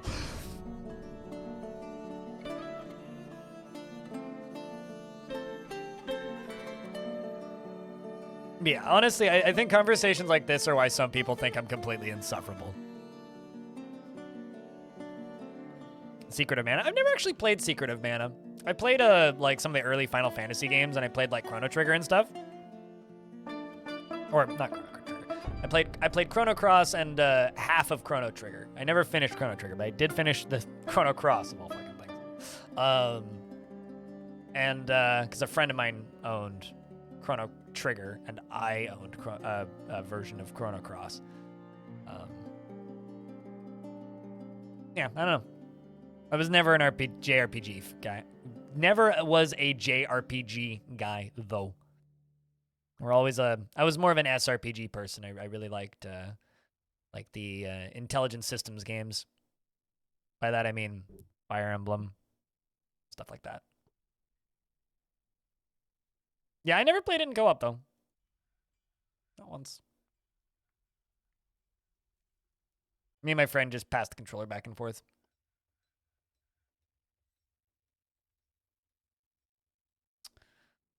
We're sorting out that depression scale here. Of course it's... Okay, so as soon as this dumb goblin goes to prison, who apparently attacked Ghost Bat, by the way. As soon as this goblin goes to prison, I'm just gonna build a wall around him. Fire Emblem Engage. I don't know which one that is. The last Fire Emblem game I played was Awakening. My favorite one was the Sacred Stones. I think all of their stories are bad.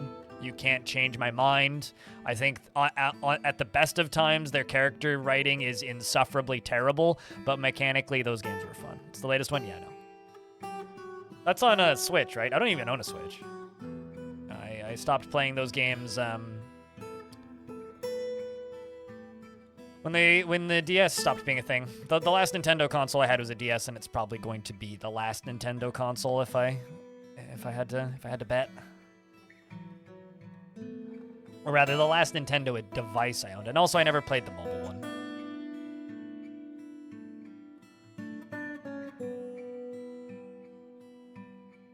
Secret of Mana. I also never played Secret of Mana.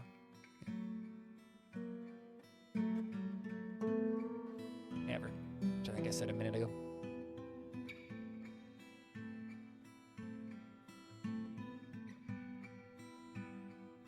But no, I'm not a Nintendo person at all. I think Nintendo is kind of a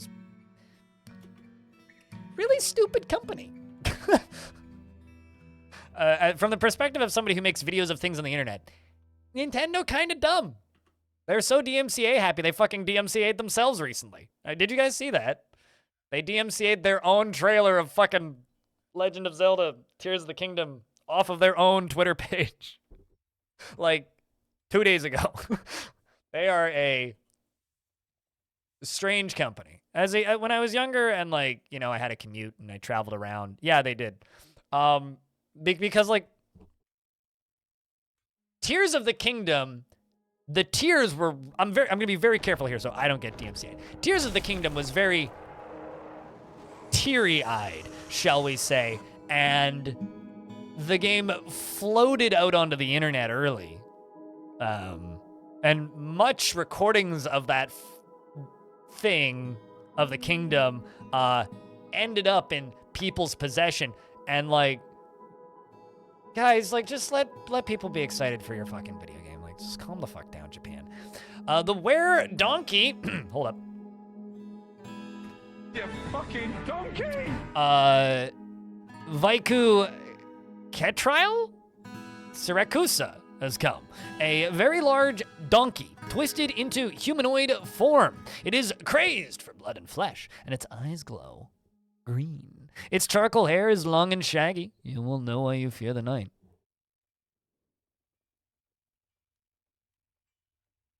Here's the thing. If you were to actually ask me seriously, I would say I'm a fan of Nintendo's products. I think Nintendo is a stupid fucking company. There's a very big difference there. Like, I really like Beauty and the Beast.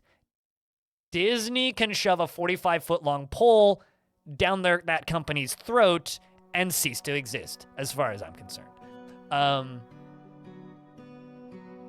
That make sense?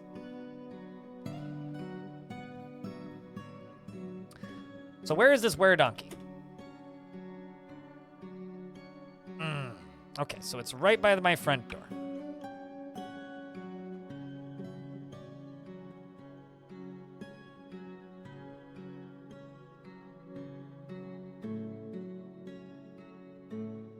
This could be a big problem. Where is my military? They're just coming back.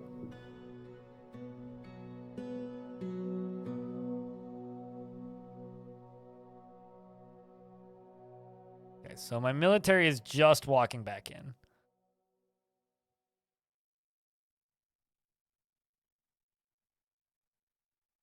And there's, okay, let's just follow this were donkey. I'm hoping it's just not going to stay a were donkey for very long and just leave.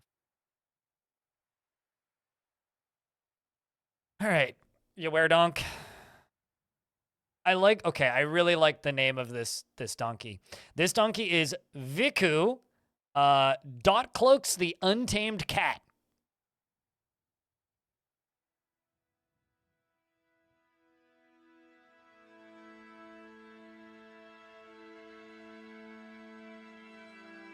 That's a very good name. How many kills do you have? Wow. It's killed a bunch of humans. And a lot of random livestock. Oh, it's the Untamed Cat.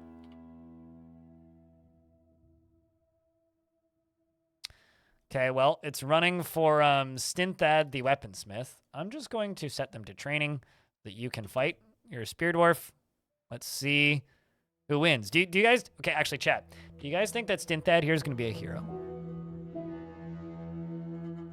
The donkey misses. Stinthad stabs the donkey in the leg with his steel spear, chipping the bone. A motor nerve has been severed. A ligament has been torn. And a tendon has been torn.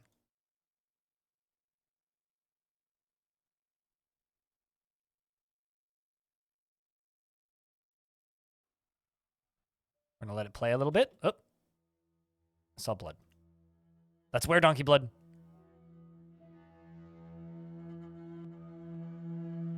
Dwarf, are you a hero? Spear Dwarf stabs it. He attacks and misses. The Spear Dwarf, the spear is firmly lodged in the wound. Oh, okay, so he actually, like, implanted the spear. Stabs him in the heart. Tears the heart. An artery in the heart has been opened by the attack. Steel spear is lodged firmly in the wound. Literally pinned him in the heart. I'm actually going to do this. It's maybe a bad idea, but... Gains possession of the steel spear, stabs the weredonkey in the left hand with his steel spear. He miss, attacks and he dodges. The Spear Dwarf stabs the weredonkey in the right lower leg with his steel spear, chipping the bone. Spear Dwarf stabs the weredonkey in the left lower arm with his steel spear, chipping the bone. Miss. Shot to the heart, the dwarf's to blame. You give monsters a bad name. The Spear Dwarf has lost his spear, punches him in the head, bruising the muscle, tearing the fat, screams, "I've improved my fighting, that was not satisfying." The weredonkey misses twice, and the weredonkey catches the Spear Dwarf's right hand with the right upper leg. The Spear Dwarf punches the weredonkey in the right hand with his left hand. The weredonkey bends the Spear Dwarf's left hand, so he's wrestling with him, with the right upper leg. The weredonkey releases the joint lock of the weredonkey's upper leg on the Spear Dwarf's right hand. The Spear Dwarf scratches the weredonkey in the leg. The weredonkey attacks the Spear Dwarf. And the weredonkey bleeds to death. Chat, I think that Stinthad here has earned a nickname for single-handedly taking out the donk.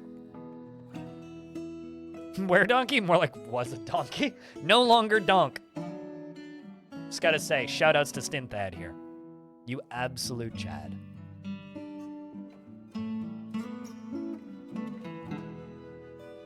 But is also injured. Let's just double check.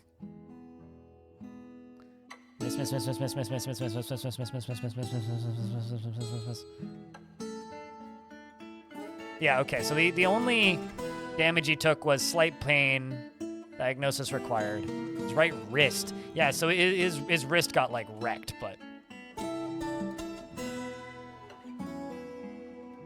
I kind of want to call this dwarf, like, Ass Man or something, but I feel like that might be a bit far.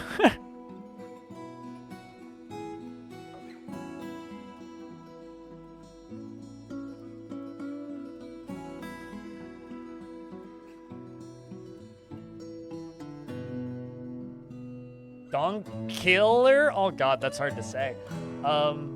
Hey Magna, how's things? Butt Prince, what up? That was an ass kicking? Yeah. What about just ass kicker? Ass kicker's not too bad. Ass master. Assassin. I think ass kicker. Although he did punch it, so wouldn't ass puncher be more apt? I'll go with ass kicker. Donk bonk.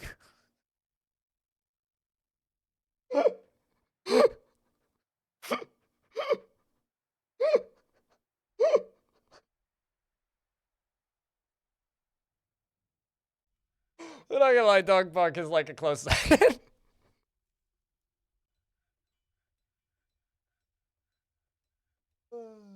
That's that dwarf for donk and bonk. Bonk and donks. Team donk bonk, yep.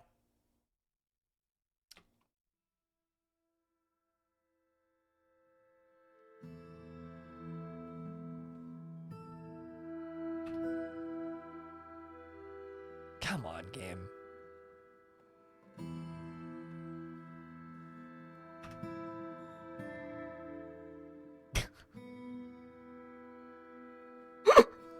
Yeah, no, I mean, Donk Punk's just pretty damn good. Like, I can't deny. It's pretty good. Just needs some stitches in his wrist. Easy peasy. Seems like Rovod up here's got it.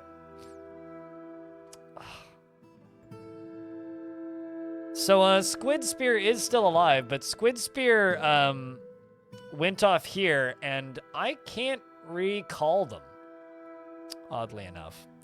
Which is a little weird to me.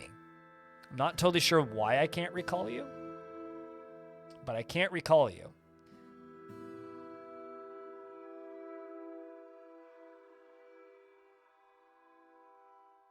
But Donkabonk, that's a different kind of ass kicker, okay? Oh boy.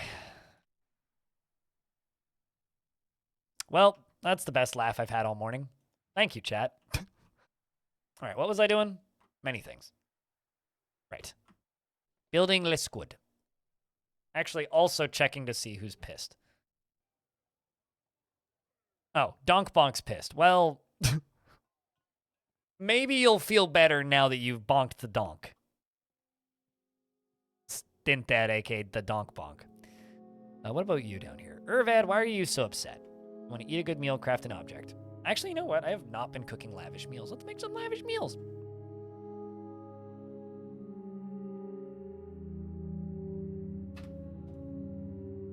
Is Putnam a wizard? You'd have to ask Putnam that. But maybe. Spitalier! How you been, dude? How is things, Si? Hope you've been good. Hope you're hanging out. Still existing. Is a nervous wreck and never feels discouraged. Well, that's part of your problem. Dreams of mastering a skill. Irvad, what if I... Do you want to fight? No, you do want to help somebody. You want to craft an object. You want to eat a good meal, and you want to be with family. What if I did this? Removed you from that. And,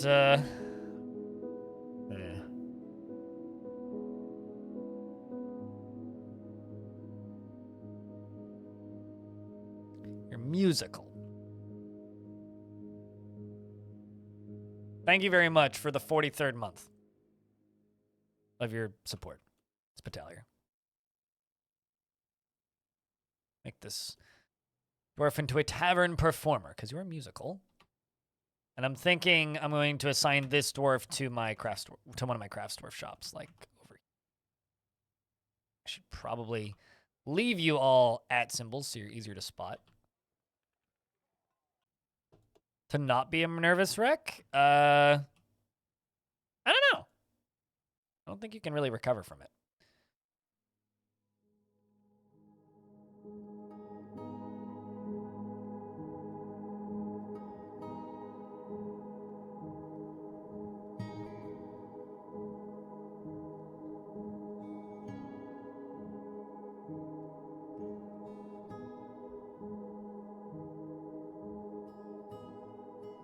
This dwarf swallowed a fence.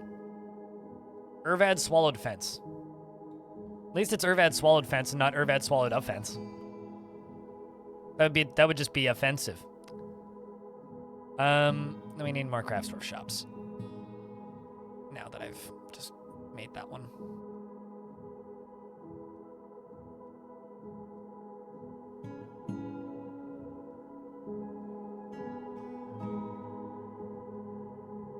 So hot in the fort with the forges.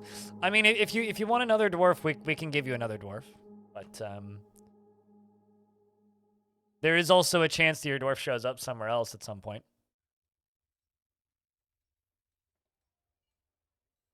Alrighty, Squidface.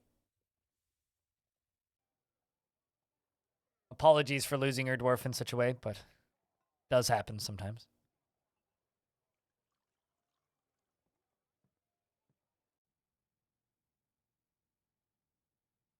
Hi here, I'm blind.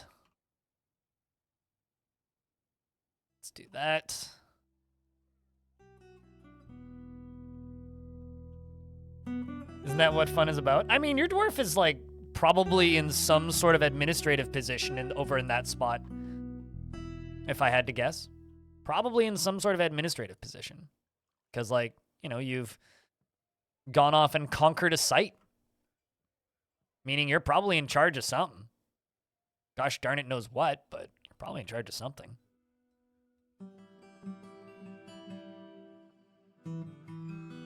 You wait for the redemption to be up, and then you grab it. It costs 5,000 channel points. That's how you get a dwarf.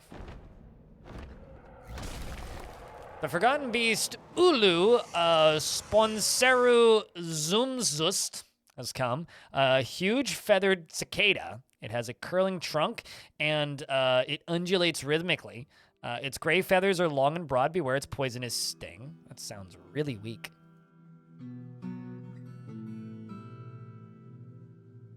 Like, really weak. The Crevice of Gut. Oh, I don't like that.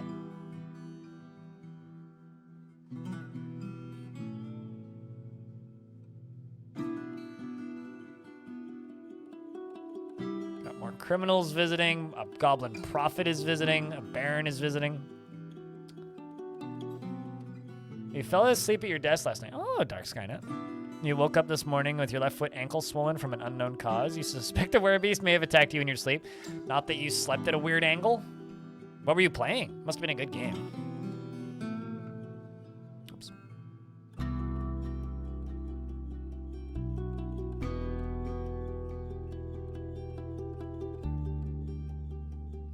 Must have been pretty engrossing if you fell asleep at your desk. I know I've done that before, but I haven't done that in a very long time.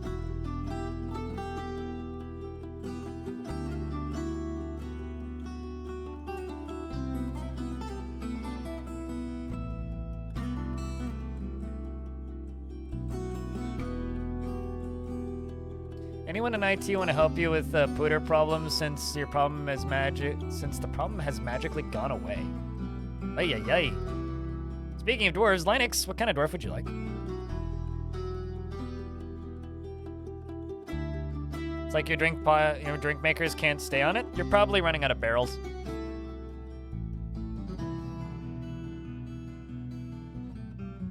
Or you're running out of materials and it's canceling the job, one of the two. Almost always one of those two.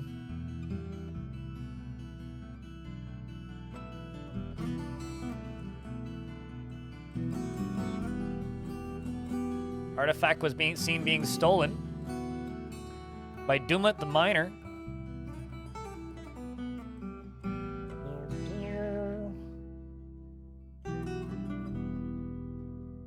Bearded, not noble, dealer's choice for the rest. Alrighty.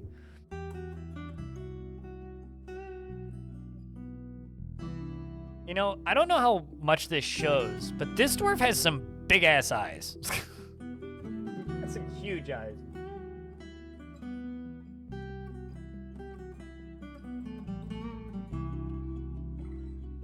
You can have a Uzel the Herbalist.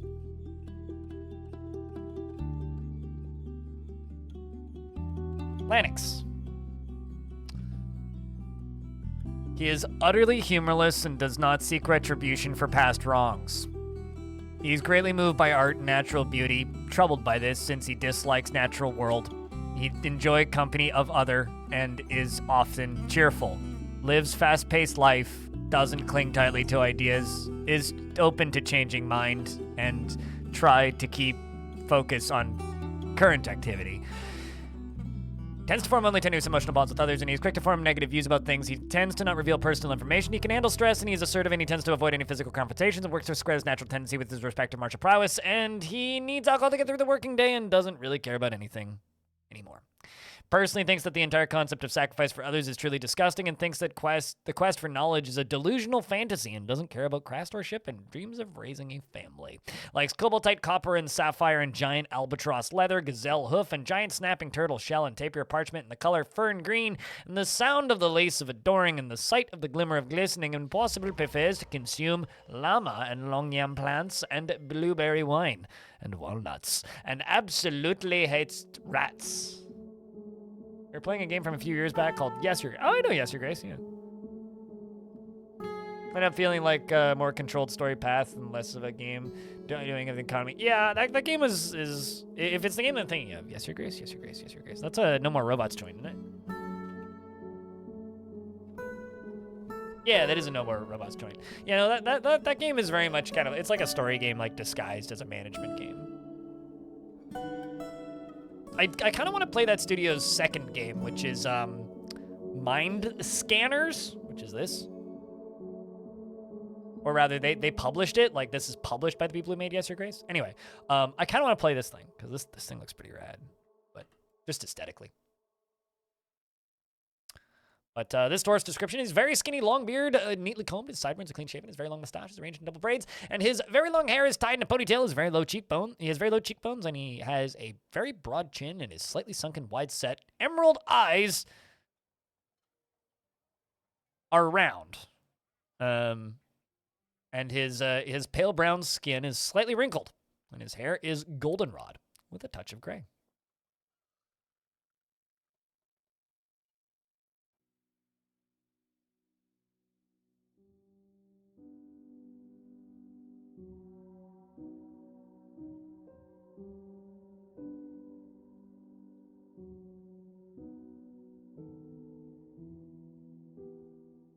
Congrats on a successful return.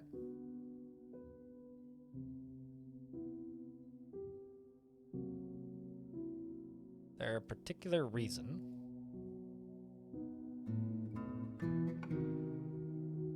You haven't gone and got your armor yet.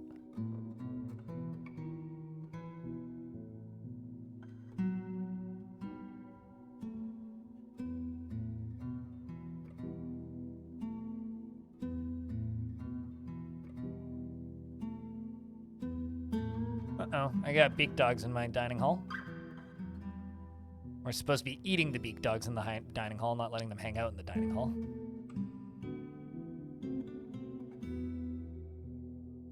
Irvad the Performer. How's Irvad the Performer doing, actually? Still pissed. Worried upon dwelling upon the lack of decent meals.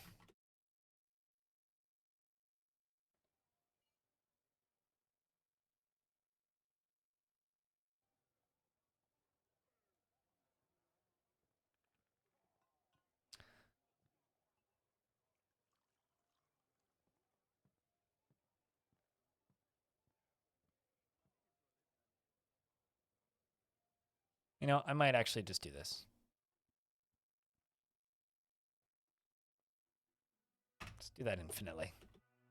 Don't even worry about checks. Just do it infinitely. Beak dogs are adorable. The old description of, like, these actually caused some controversy, the beak dogs, because their old descriptions were literally peach-faced lovebirds. They used to be like feathered creatures in the description. And the reason for that was Zach wanted a creature in Dwarf Fortress that looked like his pet peach-faced lovebird, because he had a pet peach-faced lovebird at the time. Then they added peach-faced lovebirds to the game. So since then, they've retroactively changed them to, well, this description of a creature from the evil swamp resembles a squat, wingless bird with a powerful beak and legs, and its blotchy skin is brightly colored. Still has the same description, but the sprites are they've removed the feathers bit to just its blotchy skin is brightly colored, so they're now like kind of like a polka dot weird featherless bird from the swamps, which kind of like annoyed some people, but you know, still has the striped skin description. It's like a mutated flamingo. I would think of them more as like a mutated ostrich, because I couldn't imagine something riding a flamingo, but probably some truth to that.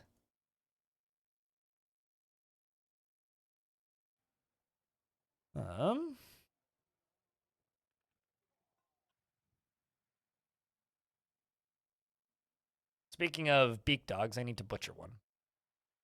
Bones.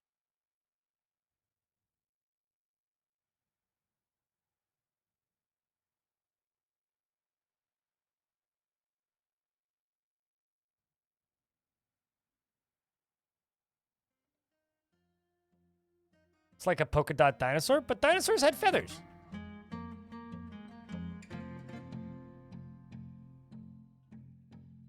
But yeah, they're kind of like a weird, angry dinosaur. Looking confrontations. Making in the abstract. Doesn't handle stress well. God dang it. Fearful in the face of imminent danger. I'm looking for potential military dwarves. It's like, doesn't handle stressful. Well, fearful in the face of imminent danger. It's like, God damn it. Okay, so this little gobby. Sorry, gobby.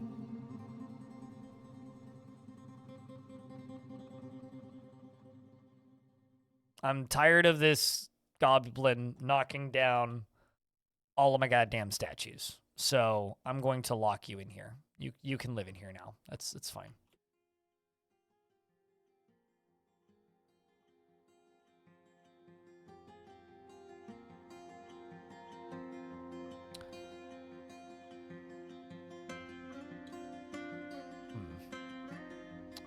What else can I do down here? I'm gonna start making some multi-level shenanigans with this. Can I send him to a site I conquered? No, because I can't add him to my military. Because he's never actually asked to be a full member of the faction. He seems to be like the equivalent of a, or she actually, seems to be the equivalent of like a performer that isn't a permanent member, but I don't think I can expel him. Well, actually, can I expel you to a conquered site?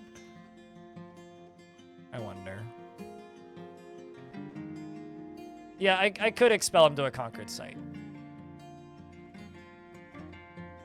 I don't know if I want to do that, though.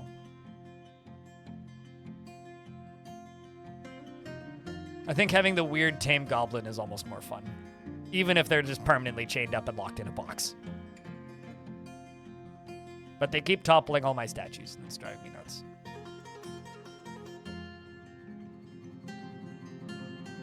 Oh no, Forgotten Beast is terrorizing some troglodytes.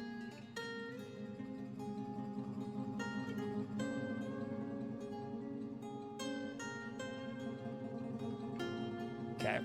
Dwarf has left to go get more things. We got prepared food barrels.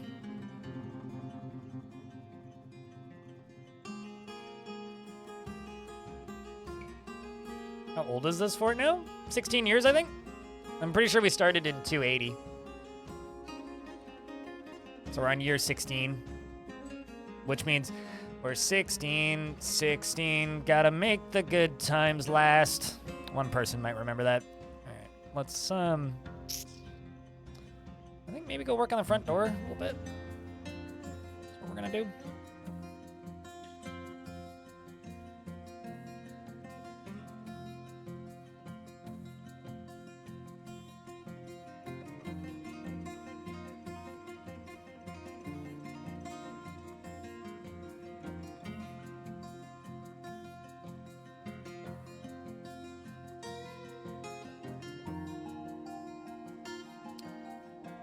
So the experimental version has had a heavy noticeable improvement on moving the camera around.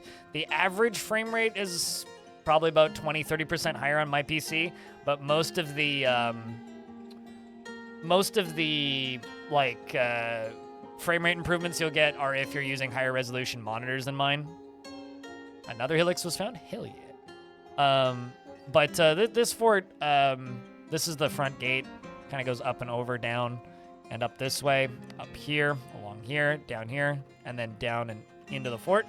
The fort itself has two main taverns, these two, library, major temple, some dining halls for nobles, various other temples and spaces, and this is kind of our farming district down here. Foods, random crap storage, and then more random crap storage, and this is our kitchens, bedrooms. More bedrooms up here, bigger bedrooms for nobles, of course. Down here is just kind of a cool roadway that I built that, leads to the forges, which are over here. Lava forges, storage for goblinite, and then up here is noble offices slash throne rooms and whatnot. Up here are some barrackses, and then up here in the entryway are some more barrackses.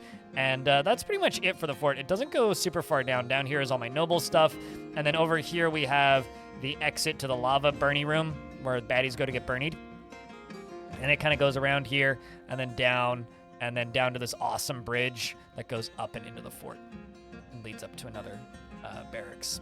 We do go down to the multiple cavern layers, but I have them all sealed off, so they're not super important. The trash dump is up here, and stuff just gets put into the minecart and dumped off the edge.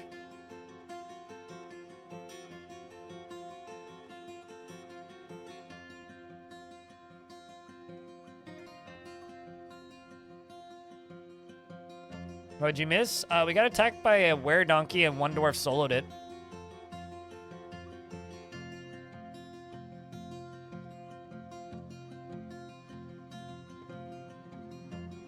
That was probably the most notable thing. We burned some goblins. A bunch of hillixes have formed.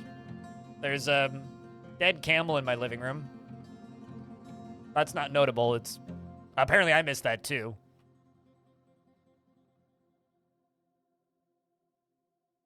Don't you feel worried something unexpected happened to your fortress? If something unexpected happened to my fortress that surprisingly killed it, that would be awesome. And I hope it does. That's why I leave holes in my fortress where things can possibly get in. Edom, the outpost liaison, has created Tithleth Ricker, a bell-shaped sheep wool skirt. And he offers it to the armored boots. Buddy, you can wear it.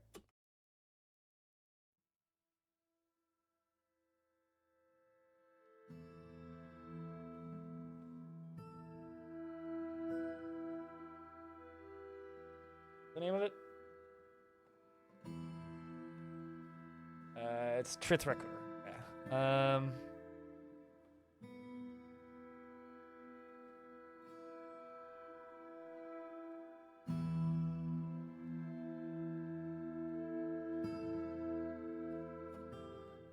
This is a bell-shaped sheep wool skirt. All craftsmanship is of the highest quality. It is encircled with bands of beak dog bone and bayberry wood. It is made from sheep wool cloth, and this object is adorned with hanging rings of black cap and menaces with spikes of sheep wool. On the item is an image of teaching glimmers the gold door in alpaca wool. Yep, artifact clothes never wear. They are indestructible. They can catch on fire though, of which they will burn forever and ever, forever they will burn together. Yeah, and that's not a good thing because that's good for your frame rate and whatnot.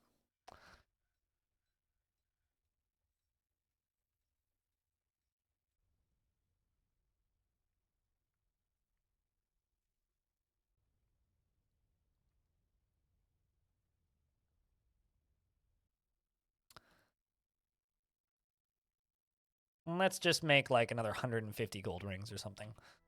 Gold ring.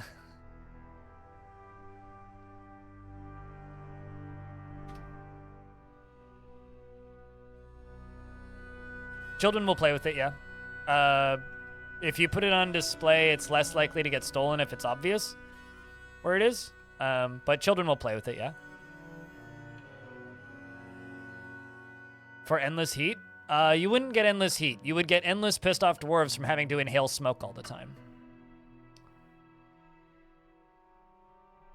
This game doesn't actually have any mechanics that, actually benefit the player from having, like, things heated. Like, dwarves don't need warm space. So it's not really a positive thing. It just blocks line of sight and annoys dwarves. I once took the corpse of a blob forgotten beast that was made of fire. So a blob that was made of fire. I took the corpse of it and put it in or tried to put it in a particular spot because I was like, oh man, we could have like a fire pit because its body was eternally burning. And every time a dwarf tried to pick it up, they burst into flames and died. So I kind of gave up after a bit.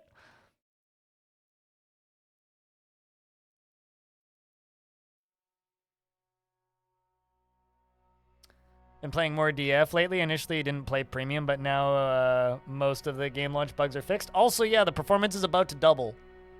I don't know if you're playing the experimental branch or not, Dark Skynet, but once the experimental branch makes its way into the main branch, it's going to double. They don't even matter on the surface. It literally, well, I guess like the only way that different temperatures of biomes matter is whether or not dwarves are gonna, or whether or not stuff grows. That's it. Although if you go into your custom world gen stuff, you can turn up the average temperature of the world. And if you turn up the average temperature too high, let's just say you might embark and everybody will spontaneously burst into flame. That is bad. If it's that hot, then the dwarves mind. Well, actually they don't, because there's no negative thoughts associated with being on fire. However, there are negative thoughts associated with inhaling smoke. So you'll just have a bunch of annoyed dwarves because they're inhaling smoke, and then you'll lose. So almost sounds like it comes from experience. No, what gives you that idea? I was trying to make a desert world, okay? I was trying to make a world that was nothing but deserts. We turned up the temperature by 10, and I settled in a scorching desert, and everybody exploded into flames. Hello, bears. You can turn off temperature if you do that. So here's the thing, right? In this version of the game, yes, you can just go into this menu and you can turn off temperature. Yes, you can do that. But in version 47 and before, and this was in like version 44 or something that I did this, you have to save and exit, turn off the game, go into the game files, go to the d_init file, I think, and then scroll down to temperature and turn temperature off. Then restart the game, and if your dwarves are already on fire, then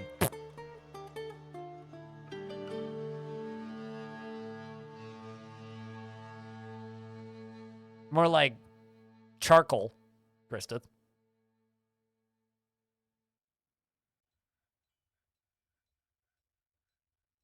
More like smoldering. More like dead dessert.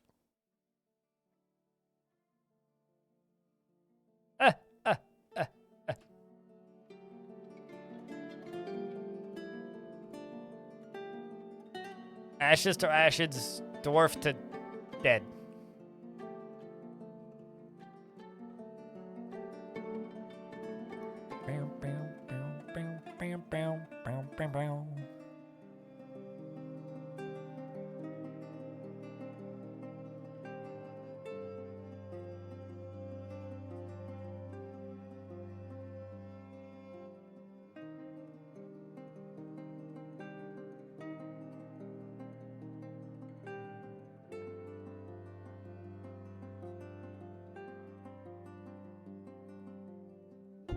Oh, phew. I just received an email saying, notice of rental increase. Legal notice, right? From my landlord or from the management company that runs my unit. They're raising my rent, chat. Currently, I pay $960 a month in rent. Guess how much they're raising my rent by?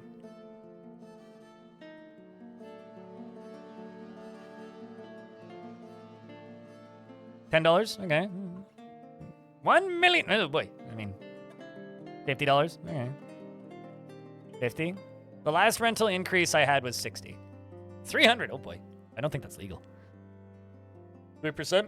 $19.25, which is very strange because apparently as of September 1st, I will be paying $19 or no, $979.19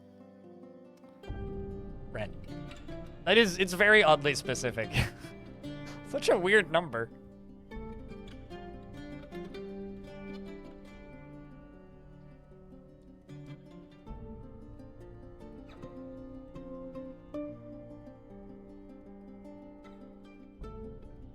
Gotta respond to this quick.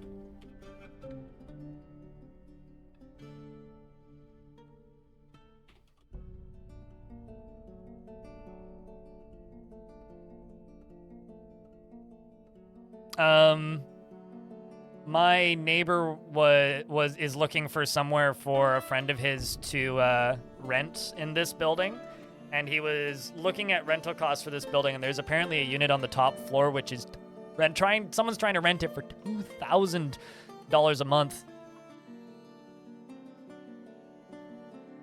which is kind of bananas. None of the units in this building are worth that. And the units that they're trying to rent for that much have a patio, and they're on the upper floor. They're, I think, 760 square feet, and they get direct sun all day, which means, considering I get indirect sun most of the day, let's just say that it's very, very, very hot up there in the summer. Very, very, very hot. The additional cost for security. You know what's funny? I was going to make that joke, yeah. I already have photos of our security guards smoking in a non-smoking area in front of a camera, so. I mentioned this earlier on stream, but I have a new hobby chat, which is try to spot the building's security breaking building rules. Already did it. Took one night. We have security as of 2 days ago in my building. And it was really awkward when they first showed up because 2 days ago in the evening after I'd finished doing all my editing and stuff, I was outside talking with some of my neighbors. And these like 4 burly dudes walk up. These 4 burly East Indian guys walk up and they're like, where are you from? And or like, what are you doing out here? And we're just like, we live here. What are you doing here? And they're like, we're security. And we're like, for what? And they're like, this building. And we're like, really now? We've never had security before. Since when do we have security? Apparently we have security now. Brilliant, I suppose.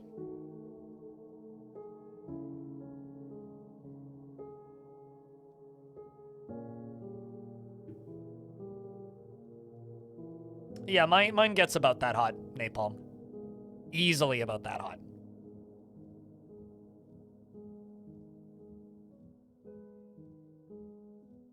My first apartment was 780 square feet, and it was $600 a month.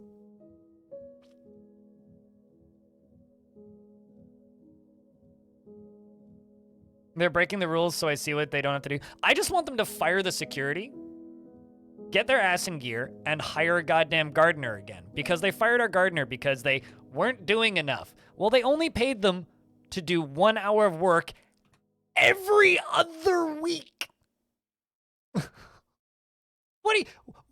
What the fuck do you do in an hour? In a, like, apartment building's garden with 2 employees every other week. What the fuck are you gonna get done? Nothing.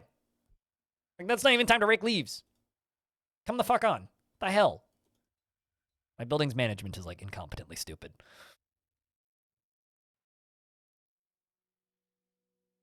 Unload the truck and reload the... Pretty much, yeah. You show up, unload the truck. Like, literally, they would just, like, run around with a leaf blower for 5 minutes. I'm like, that's about the money. It's like, well, no shit. You don't actually pay them to do anything. Of course it's a fucking waste of money.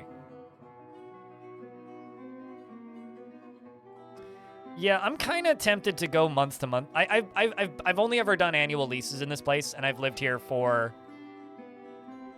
well, 10 years as of September. So yeah, 10 years as of September. So who takes care of the garden now? Nobody. It looks like dog shit. Me and some of my neighbors who go outside and smoke on the weekends sometimes will, when I say me and my neighbors who go outside and smoke, I'm talking about me, 28-year-old, and 2 guys in their 60s. We'll all roll joints and then just, like, rake leaves and, like, prune the hedges and shit. Not even joking. One of my neighbor's wives, she plants, like, tulips and stuff in the garden. So there's actually something growing there. I've rehabilitated half of the lawns around my building by mixing them with wildflower seed packs and clover. So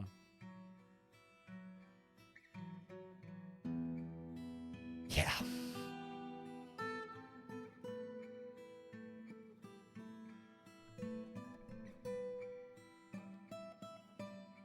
And then I grow stuff on my patio. I mean, if anybody who's on my Discord, there's a room called Planting and Farming. This is on my patio. I'm growing beets on my patio. Those are my beet seedlings. Look at them. Tiny plant babies. There's 2 more as of this morning. I'm excited about that. But yeah, to answer your question, nobody takes care of the garden now. Because that goes all the way up to here. And we can do this. Do a black tip to this. Semi-successful? Hell yeah. Semi-successful bed is better than an unsuccessful bed. Eat them while they're young? I mean, I could, but then I wouldn't get actual beets. I'd rather have actual beets.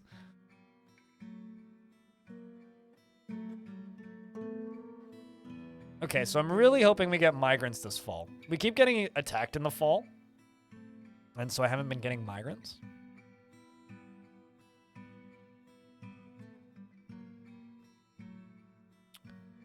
Captain of the Guard needs 2 weapon racks, or a weapon rack and an armor stand and a chest.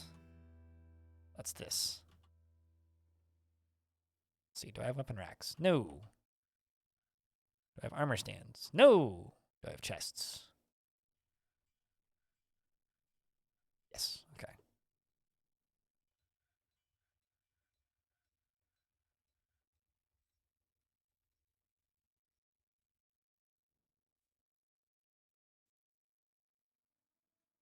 Also, hey, Tobes. What's up?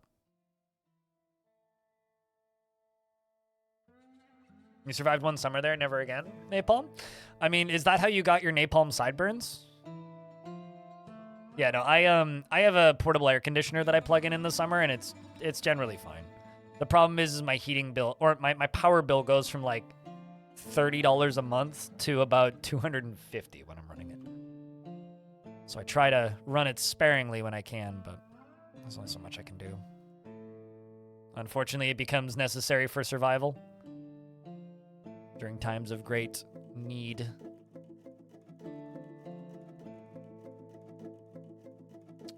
Performer is still pissed. I'm going to boot you out of the fort. We're going to send you to Brassmiths.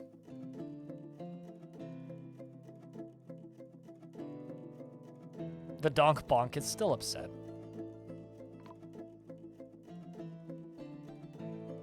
Human caravan has arrived, which is great. I'm going to have so much clothing to sell.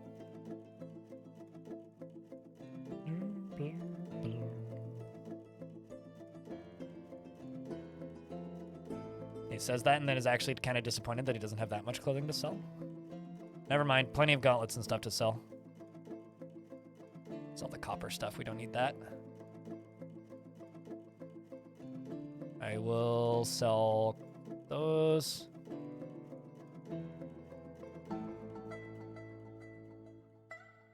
Probably just gonna buy out the whole thing.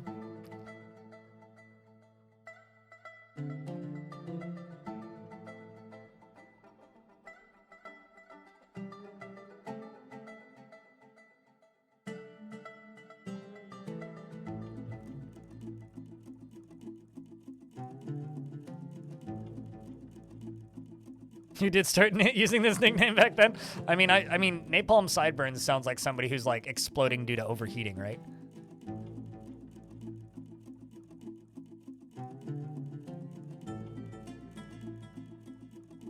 Also, Too Hot is visiting the goblin criminal. See? Too Hot. Have to kind of force it out, but kind of sounds like Too Hot.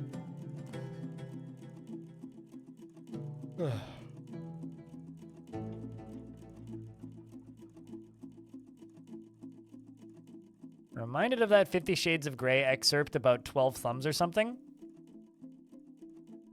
I generally do my best to forget everything that I did learn about 50 Shades of Grey. Like, genuinely. I learned maybe too much about that book at one point, and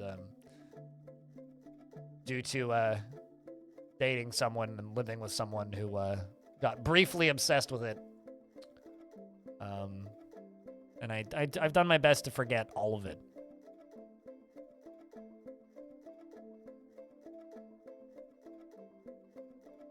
Oh, I'm sure. I hate your lobsters.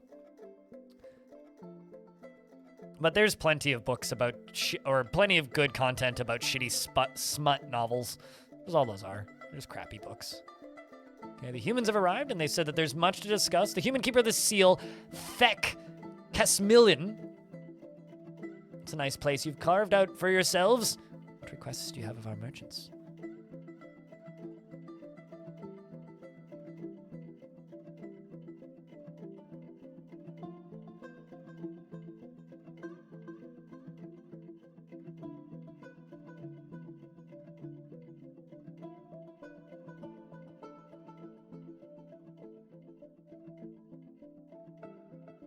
I mean, if you want to like die laughing at bad, or maybe not bad, but if you want to die laughing at the hilarious titles of smut novels, just go look up Chuck Tingle. That's like prime suspect for terrible smut. Jack Derek, what up? How's Fort going? Pretty good. We got humans here to trade. Fortress is gaudy and huge. Helen Artho, the brewer's been found dead?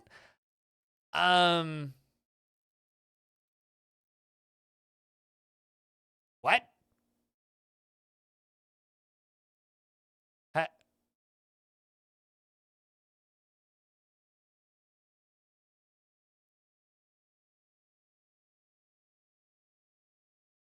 Where is this lava coming from?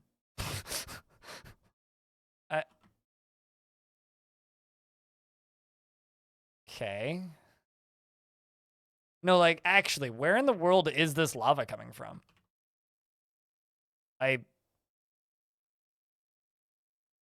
There's just like a puddle of lava here, and I'm not...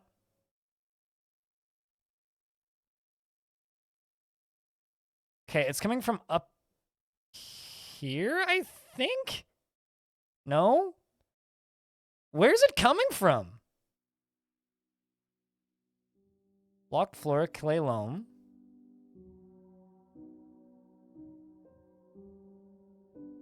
It's an upward slope, upward slope, upward slope.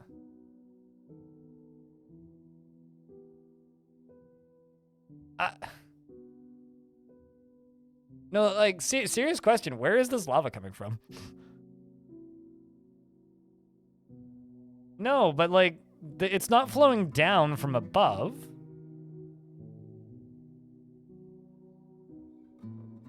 That's block floor. These are all floored off. There's 3 right there. It's not coming from up above somewhere. Like, that's a freaking wall. Oh, okay, never mind. I figured it out. It's coming from here. Huh. Whoops. And here I thought I sealed that off.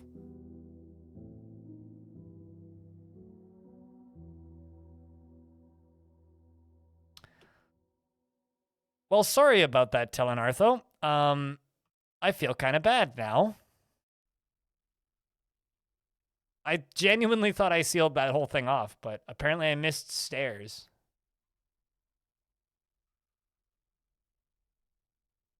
Wait, hold on. Can I search by this? I can search by nicknames now in the dead screen. Yay! Shut off all the pumps? They don't have an off valve, but I could do that. They're supposed to be eternally pumping. I could do that by just simply deconstructing this and then fixing that.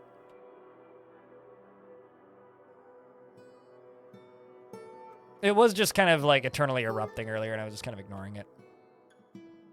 That's actually, I think, the first dwarf of mine that's died in that flow.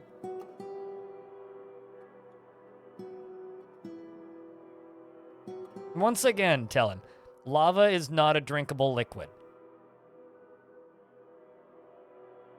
Unfortunately, that was like one of the happiest dwarfs in the fort, too. At least he lived a good life, happy.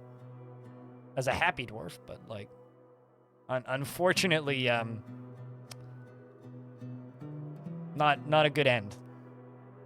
Very, very, very poor end. Such a shame. Such a shame.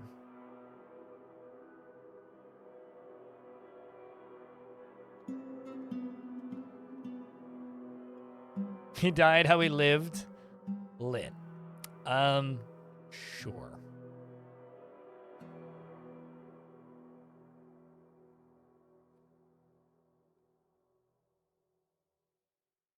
You know, so speaking of Tears of the Kingdom, though, because that topic came up a bunch yesterday. Another Helix was formed. Do you think that, okay, do you think that there are Zelda fans that have like stayed completely blind on that whole game that are not going to like the fact that it's actually like a vehicle building sim? Because Like, spoilers. I've watched a bunch of footage of that thing. It's kind like you build tanks in that game. Do you think people are gonna like that? It's like, don't tell them.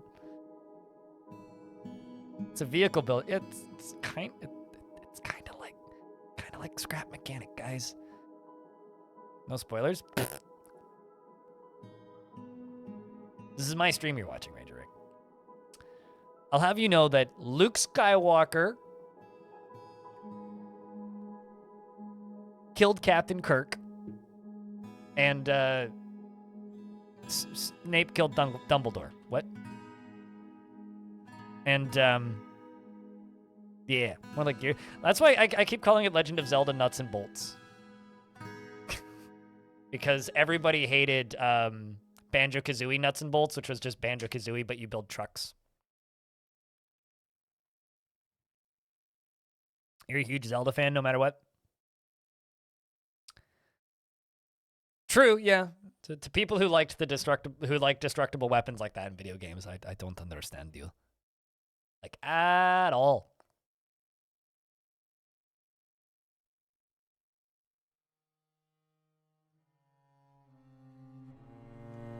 Banjo-Kazooie was your favorite N64 game?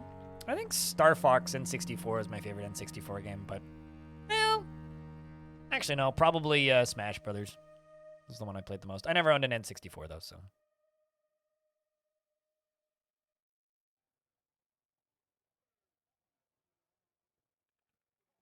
It's a shame they didn't make a good Star Fox game ever again. Well, Star Fox Assault was playable. Oh no, Nuts and Bolts was good fun. I played Nuts and Bolts at my friend's house late at night. It was good times. We built Jeeps and trucks and great times.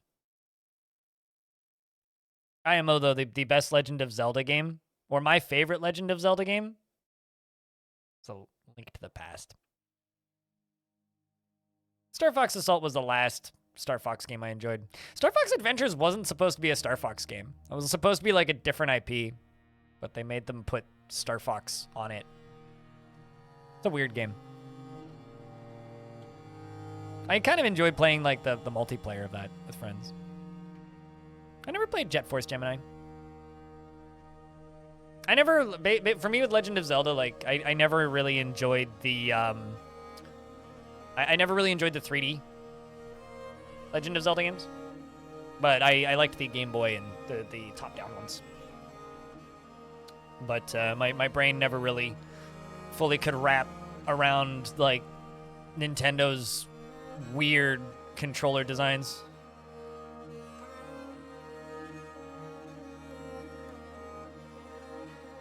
Twilight Princess is your favorite? Twilight Princess was probably my least favorite that I played.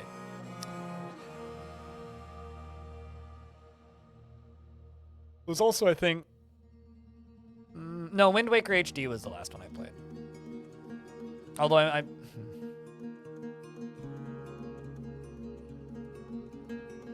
Jet Force Gemini, where you use the most powerful long-range weapon as a point-blank shotgun. So it's like Serious Sam, where the shotgun is the most powerful sniper rifle in the game.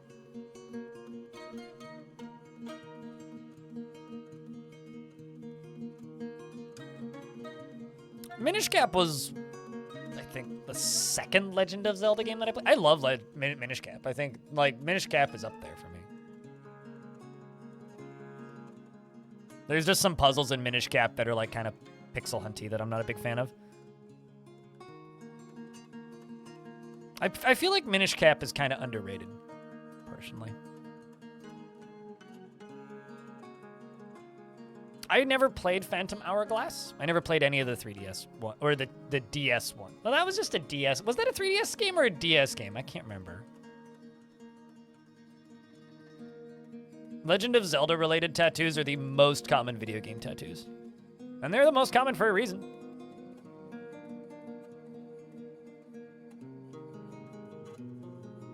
As the bad guy more often? Yeah. I don't really remember Vati, aside from that he could turn into a weird beholder thing. Hourglass was just DS? Okay. Yeah, I played the, A Link Between Worlds. I played most of it on a flight. I never finished it. I quite enjoyed what I played of it. My ex owned it, so I borrowed it when I went to LA for a TwitchCon or something. So it wasn't a very long flight, so I didn't get super far in.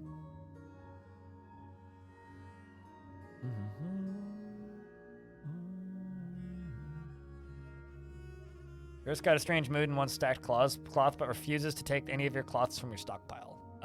Do you have at least one silk, one yarn, and one plant cloth? And are they not in bins? If they're in bins, it's likely they can't access it. You're seething? You don't have yarn? Well, that might be what they want. Because stacked cloth is ambiguous. They're not being specific, so they're not telling you.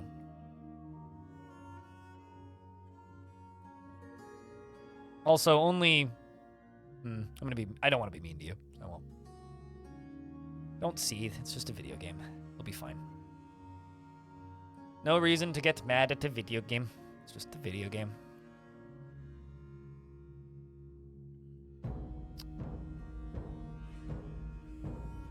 Man, I was kind of hoping I could just buy all this stuff.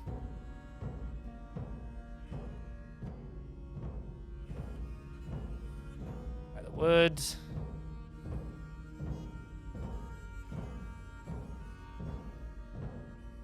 Buy the toy hammer, why not? They brought a grizzly bear. I will totally take that grizzly bear. What else did you bring me? I don't need no magpies. The barrels.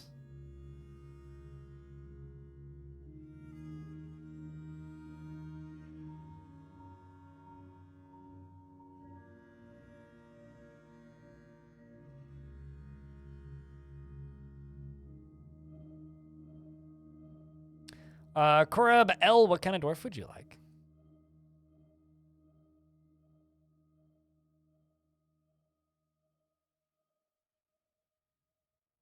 You tried turning the dwarf on and off again. You know, I think I've successfully turned a dwarf on and off with the whole, like, resurrection escapades that happened in this fort. And I wouldn't recommend it, because that dwarf is unable to grasp or stand still.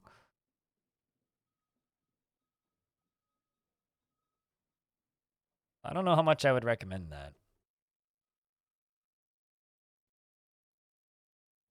that. Would you prefer a beard or no beard? Would you like a boy or a girl dwarf?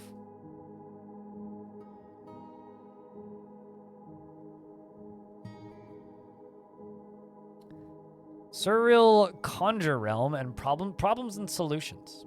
Got some books. As well as a bunch of unnamed codexes and some more paper. Trade.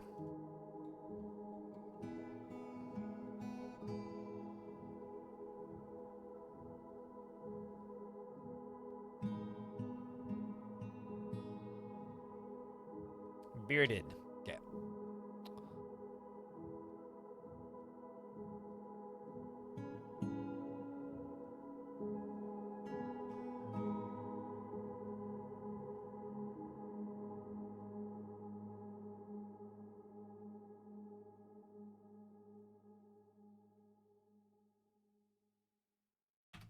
Korab L.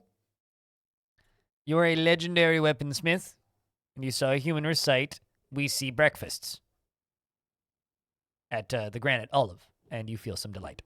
I, too, would like to see breakfasts. Breakfast seems great. Anyway, he is truly fulfilled by assisting those in need and relies on the advice of others during decision-making. He's bashful, quick to anger, is trusting, and likes a little excitement now and again, is pleased by his own appearance and talents, and he isn't particularly curious about the world, and he tends to be a little tight with resources when working on projects, and he has a greedy streak. Generally acts impartially and is rarely moved to mercy, and he can handle stress. He tends to avoid crowds, and he needs alcohol to get through the working day, and when he's thinking, he clicks his tongue repeatedly, and he stiffens up when he's surprised, and he cackles when he's nervous. Dreams of creating a great work of art in this dream was realized. Can I put you in the military? He personally believes that, because I think you'd do well in the military. He personally believes that the world would operate in complete harmony without the least bit of strife or disorder. is completely put off by the idea of friends and greatly respects those that observe decorum and maintain their dignity, and he values peace over war, and he does not care about fairness. He doesn't really value merrymaking. Dreams of creating a great work of art in this dream was realized. He likes pyrolusite and trifle pewter and claro opal and coral and the color burnt sienna and amulets and giant sperm whales for their vengeful nature. And the words of the style of lace and the sound of the meandering mother and the sight of the poetic glosses and when possible prefers to consume hake and buckwheat beer and pig's milk and absolutely hates mussels. He has a square chin and his nose bridge is concave. His very long beard is neatly combed. His sideburns are clean shaven and his very long mustache is arranged in double braids. His hair is clean shaven and he has a slightly rounded jade eyes are close set. His ears have small lobes and his hair is burnt umber and his skin is pale brown. You can go, Army. Alrighty. You know, something I've been thinking about doing, chat, and I'm sure people have already made videos like this. Something that I've been thinking about doing recently is making a series of videos where I do like experiments in, and I might start these weekend because I've had a little bit of a creative tweak going. Maybe I should make these. I'm thinking essentially a series where, I actually like do some science using, arena mode. Just be like, all right, how many dwarves does it take to kill a giant sperm whale? Or an undead giant sperm whale, rather. Things like that. I wonder if there'd be an audience for that.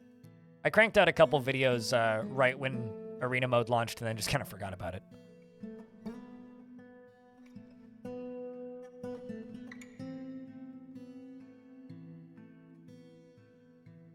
Alfie Bean has cooked a masterpiece. General is visiting.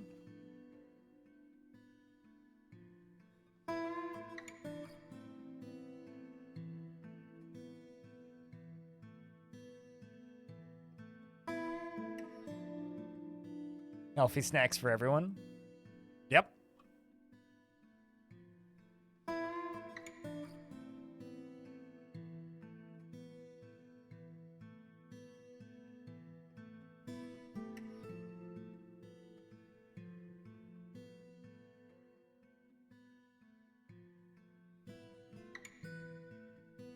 How to use arena mode properly? You summon units and then you watch them fight. It's pretty simple. Maybe I should make a tutorial on how to use arena mode. I don't know. Make sure that they're set to the right side and then press go.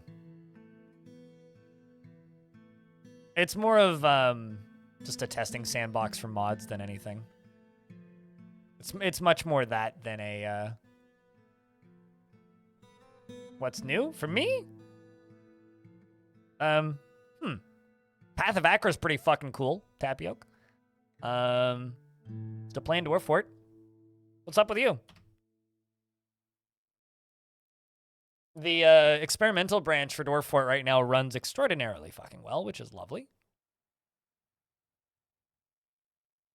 Trying to think. What else is new? I planted beets on my patio and they're growing. I found a cockroach in my apartment, which I killed and then had a panic attack and completely deep cleaned my entire apartment. Didn't find another cockroach. Now I blame one of my neighbors who got evicted. My rent is going up by $19 and a couple pennies.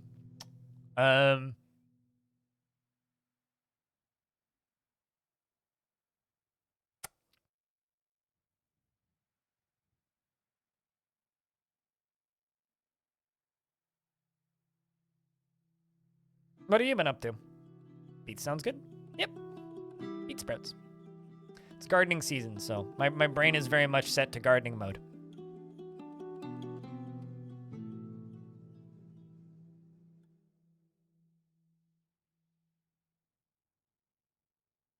Ah.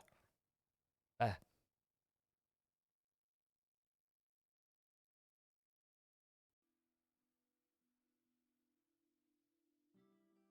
Some indoor climbing on the side. Well, that's good. I've been doing a lot of camping. Get rid of that bridge now.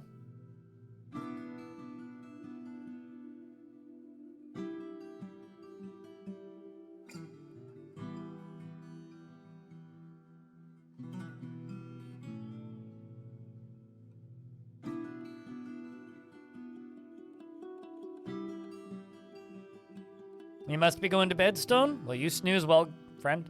We'll see you when we see you, dude.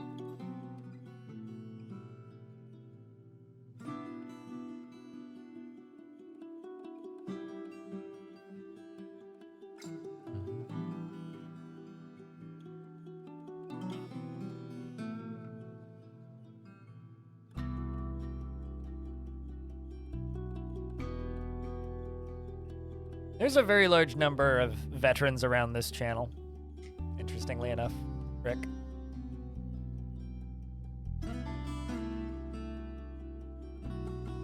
Should get your vaccines for whatever tick-borne disease. Yeah, no, I'm all up to date on those. I don't know if you caught it, but this channel raised $12,000 for charity during the Dwarf Fortress Hot Potato, which was kind of fun. By that I mean extremely fun, and I'm still recovering physically from that.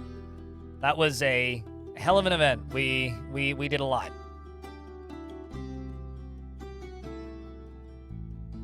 And because of that, we as a celebration, and also to reuse assets from those videos that Fog made for me, we have a new mug for sale. This guy, which is very zoomed in for some reason. This guy, using the little dwarves that Fog, and also this guy that Fog made for the charity incentives. So we have these lovely, ugly-ass dwarf dudes in a mug format. So if you would like to mug yourself with another mug, I don't know. People are probably running out of space in their cupboard for my mugs, but we have a mug. What's the mug you bought this morning? Oh, you bought it this morning? Oh, yeah. It's great. Ma! Yeah, pretty much. There's a weird cat outside! And maybe you don't want to, like, buy another mug, but you want to support the channel, you can gift mugs out to chat. Actually, somebody bought all 3 of the mugs this morning, so shout outs to that person. I got some thank you videos to record today, I think.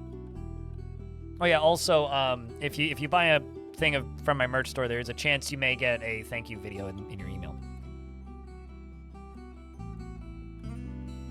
It looks like Grandma. Yes, it does. The weird cat video. For those of you who don't know what we're talking about, they're archived on my YouTube channel, and so is the whole VOD of the charity stream. But if you missed it, I do recommend going and watching these. They're kind of wonderful.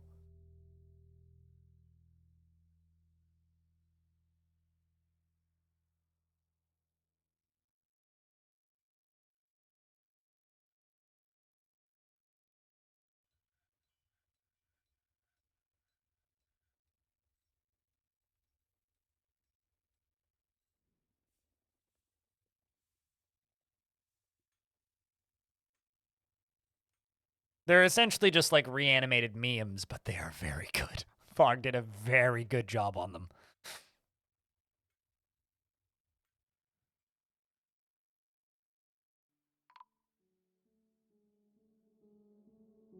Nerd's Half-Life has been missing for a week. The heck?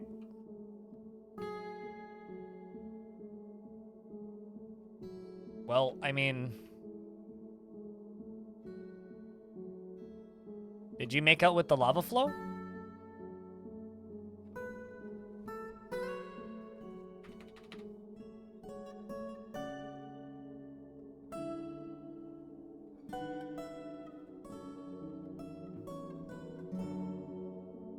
Odd.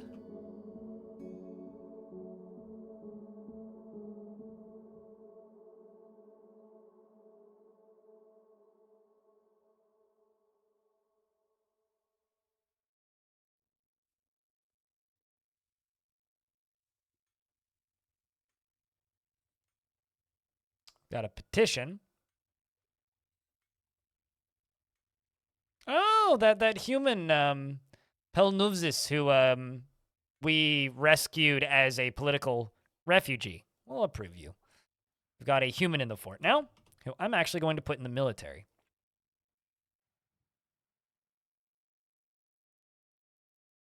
Yeah, this human.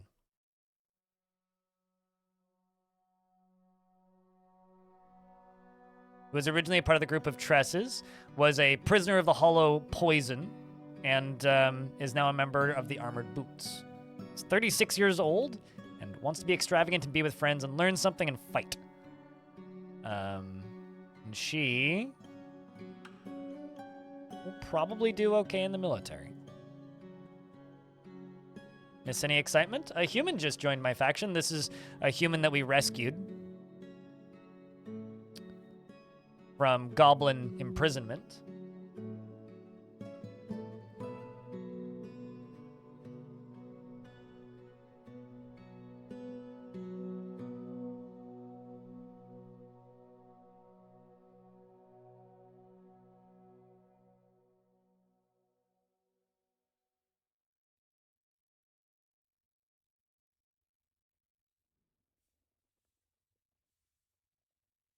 Muggs gives you boat murdered flashbacks. We kind of had some boat murdered-ish moments during that event. I'm not gonna lie, like, man. Also, if you guys want to know how fast my merch store is, this is redonkulous to me. Somebody ordered a mug at 5:44 in the morning. Actually, a mug and 2 stickers at 5:44 a.m. my time today. Okay, it's already been made and shipped.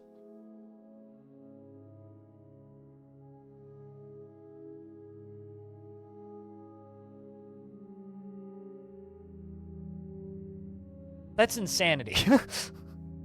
Like, that's crazy. I guess, like, they just got the order in before the shop opened. Scoundrel didn't do any voiceover, no. No, it was Fog who did the voiceover that wasn't the pre-recorded memes. Another Hillix named Passion Fences has been founded. Nearly a day's travel to the south. So have a seriously injured doggo. Apparently.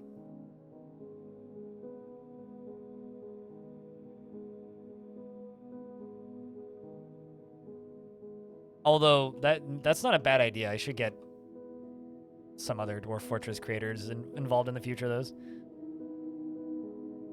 You're very much up to date? Okay, I will grizzly bear with you. How's that? Speaking of grizzly bears, I have some, so I should put them into a cage.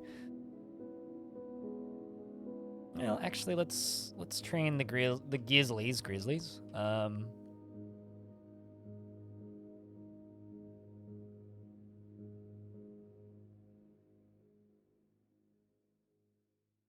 Hardworking dwarves in my merch shop? Hell yeah. Yeah, that's pretty much it, yeah. No, they're a pretty decent little company.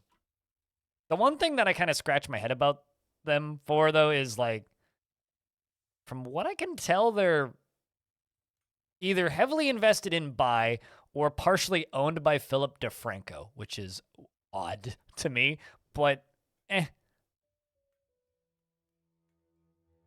And Philly D is not the worst. He's an oddball. He's kind of painfully neutral in ways that just makes me scratch my head.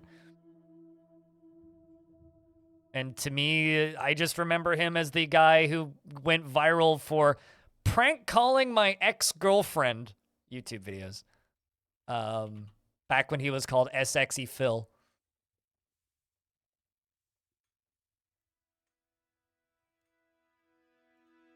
I think those videos are still public on that YouTube channel. I think.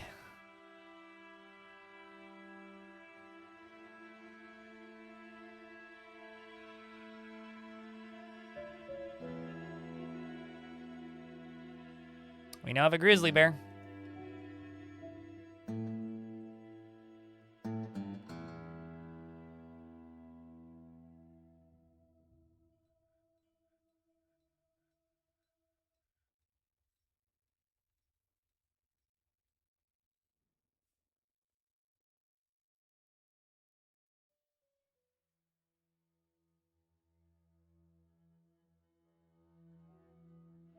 What bear is best in Dwarf Fort? Grizzly bears are the only war trainable ones.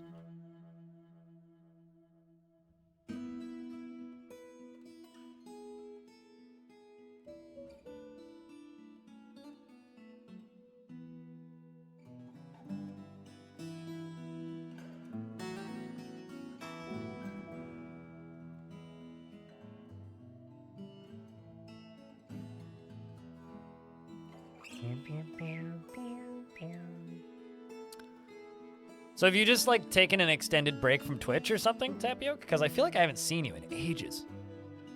It's to the point where you were one of the, like, because around the time Dwarf Fortress Premium launched, like, a lot of people who've been around the stream for a long time kind of just vanished off into the ether. I think, like, people just got kind of scared away with how big the channel got in such a short period of time. So there was a lot of names I haven't seen in a while.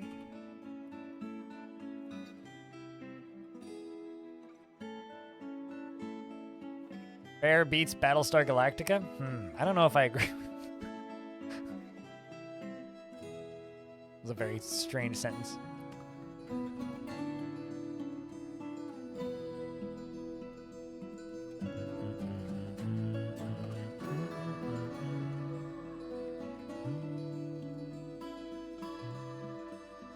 Oh, that's why there's no one farming or hunting, because they're all dead. That explains a lot.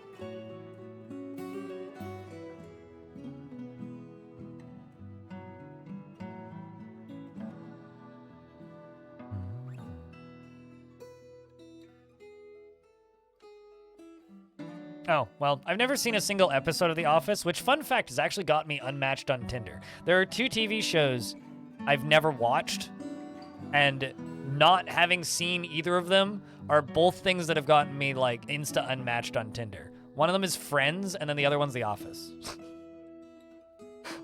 Which I think is kind of hysterical, actually. Like, genuinely hysterical in a really weird way. I've dodged bullets. You'd think that, like, okay, so hypothetical question, chat. You'd think that if you love a TV show and going into a relationship with somebody who hasn't seen that TV show, that would be an excellent bonding opportunity because you could rewatch your favorite TV show with that person.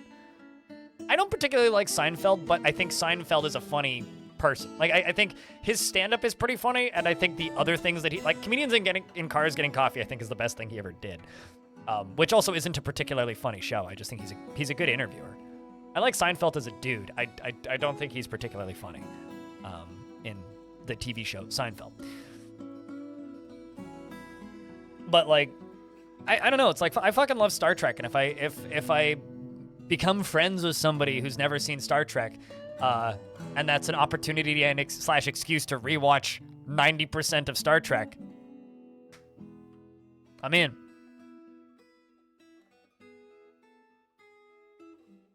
I have no idea about anything to do with that dude's personal life.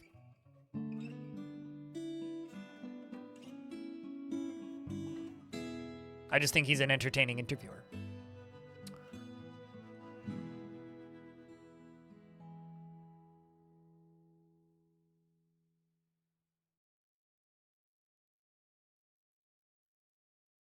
You can pass on Firefly.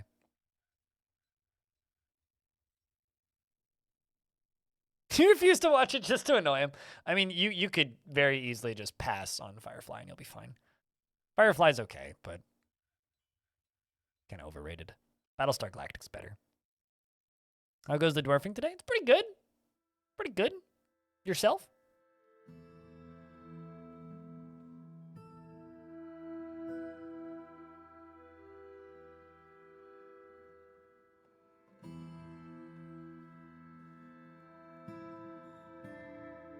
Really like Discovery, would you break up with them in an instant? No, I'd sit down and have a conversation with them about lore, and I'd try and figure out why it was their favorite, because it would be confusing to me. But, like, here's the thing. Discovery? No, that's fine. Like, Discovery, I haven't seen much of it. I've seen a little bit of Discovery, so I don't actually have particularly heavy opinions. If they said I really liked Enterprise, I'd be like, what? Why? But no, I'm not petty or dumb like that, I suppose. Dwarf has a funky haircut. Looks funny with that face combination.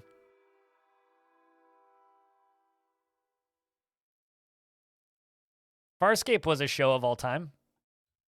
I didn't actually finish Farscape.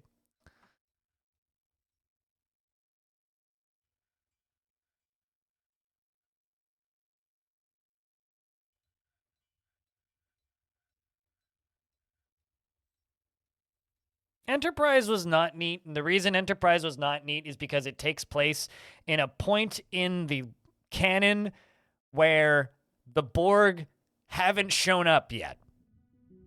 And they fight the Borg.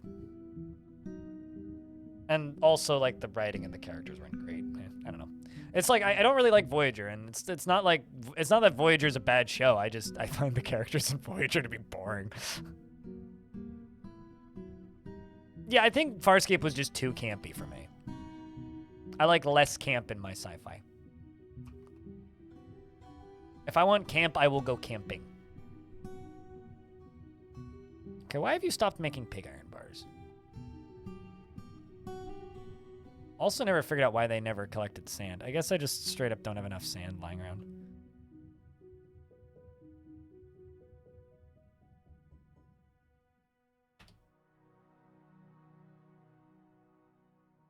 I think I just... Yep, queued up another adamantine arrow. And...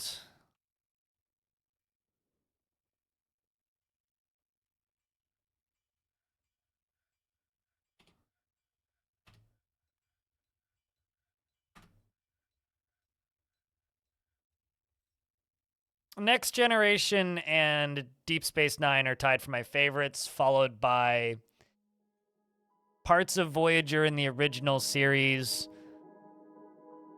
followed by, well, I mean, I've seen a handful of episodes of Discovery.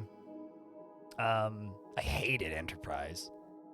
And then the original movies and the Next Generation movies are all kind of hit or miss, and the modern movies made by J.J. Abrams are shockingly decent. I actually really like those movies. The Forgotten Beast, Yula has come. A huge three-eyed click beetle. It has 3 long, curving horns, and it squirms and fidgets. Its black exoskeleton is rough and cracked. Beware its poisonous gas. Okay, it's on this level. There's multiple beasties on this level. Maybe we'll get a Titan fight? I don't know if the other one's still alive, though. Bugs are pretty weak. Bug Forgotten Beasts are quite weak in Dwarf, so it's a very real possibility this thing just floats around for a bit and just goes, foop, gone. I haven't seen the new Picard show, no. I've heard some people say nice things about Picard, which I think is interesting because the initial kind of take on that show was that it wasn't good.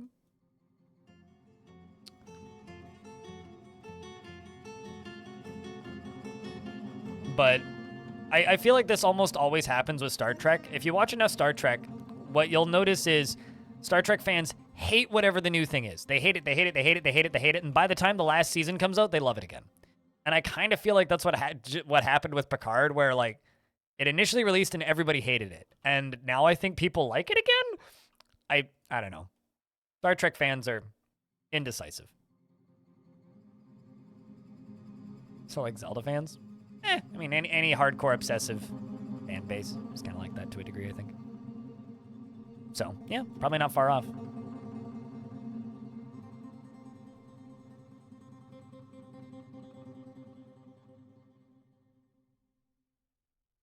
Oops.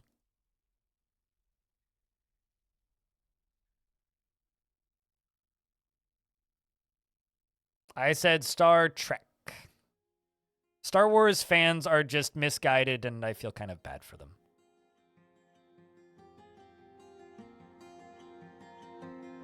Star Wars fans are just perpetually living in denial at this point.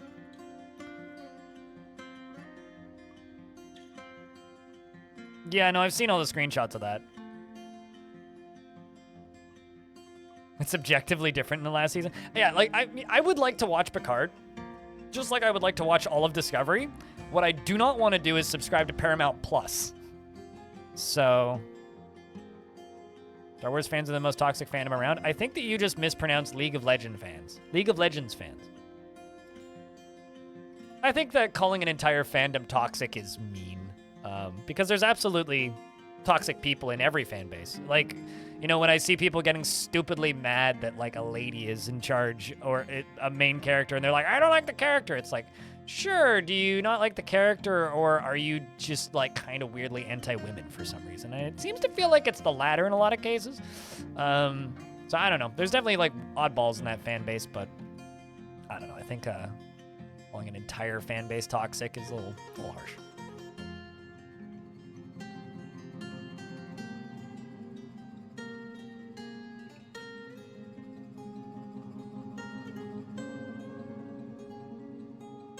You have no experience with LOL, though? Fair enough. It's probably for the best.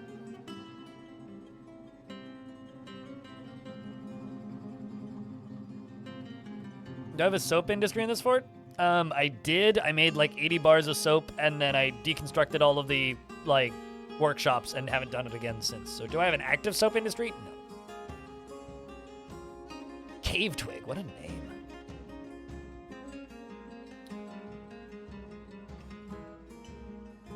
I'm going to go hit Romantic Hex, my main squad, and we're going to openly attack and raise.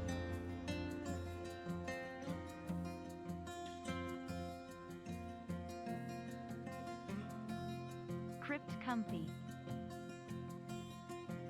Yeah, I don't know. I mean, like, the streaming took off. Streaming television took off because it was a cheap alternative to, you know, paying for TV, right? And frankly, it's more expensive now. So I don't see the point anymore. You rotate them out a lot. There's just certain companies I refuse to give money to. And being blunt, Disney and Paramount are two of them.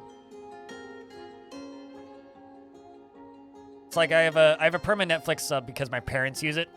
So rather than like making my mom and dad figure out how to subscribe to Netflix themselves, my mom gets a lot of time out of it, so I pay for it.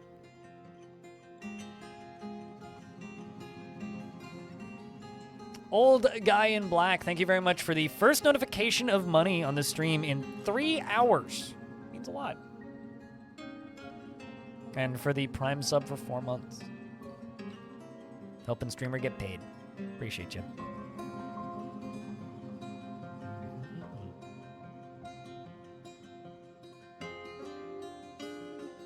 But yeah, I don't watch that much TV, really.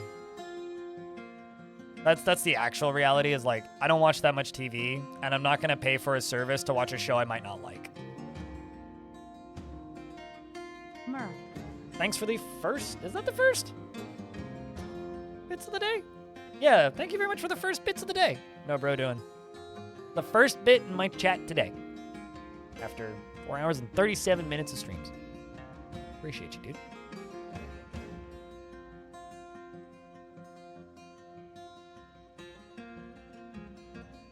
Went on to ruin. I mean, do you remember Quibi?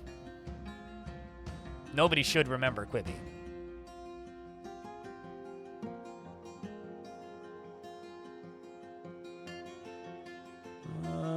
This dwarf might do okay in the military.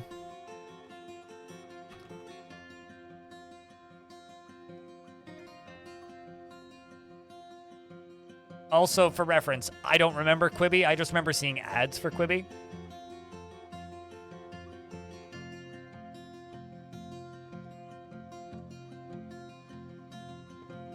You're a milker. Very useful job. Can I put you in the military? Values, peace over war. Doesn't care about that. Want to craft an object.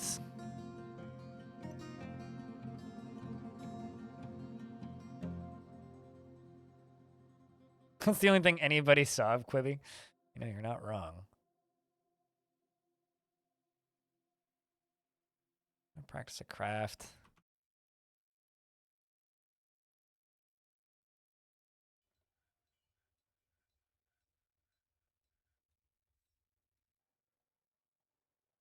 Finally making pig iron. That's good.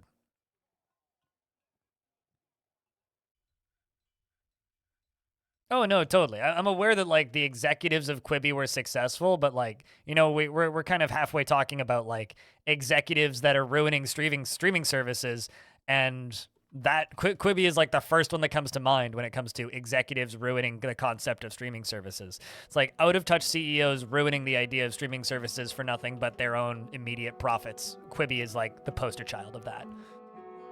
So that's all I was really trying to cover there.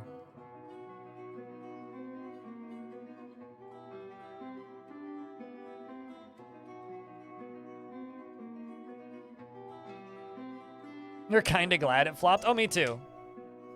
I'm absolutely... So, you know, it's kind of funny. I was thinking about Quibi the other day because my brain is sick. I was thinking about Quibi the other day, and the one thing that I keep coming back to is that Quibi was the TikTok of, like, TV live streaming services. When it was the only ad you were getting on Twitch. Oh, God, I'm so sorry. Hey, at least they were, you know, helping paying Twitch's bills. Keeping somebody funded.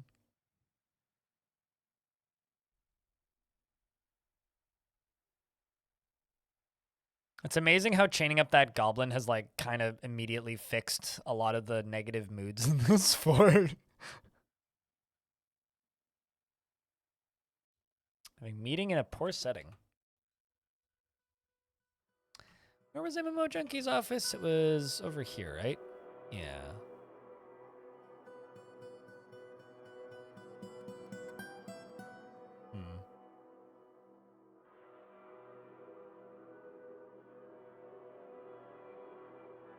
Also, I need to jump up here.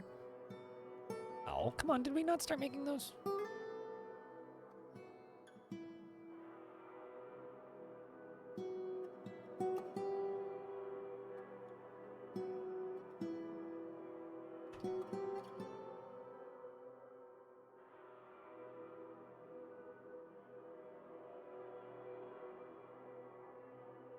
Need to start smelting tetrahedrite again.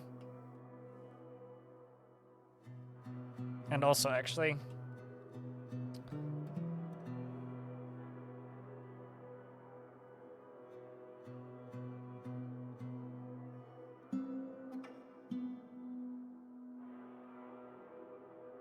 we'll do that. Making charcoal. I feel like I don't have enough miners, but I very much do. I just don't have enough miners that are miner specific.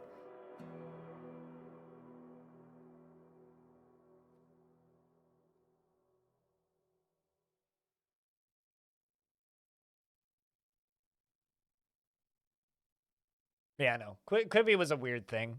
Quibi was a weird thing. I don't know. Marketing and, like, also the, you know, live streaming business is just a weird thing, so... it's kind of interesting watching companies like that learn in real time about what not to do.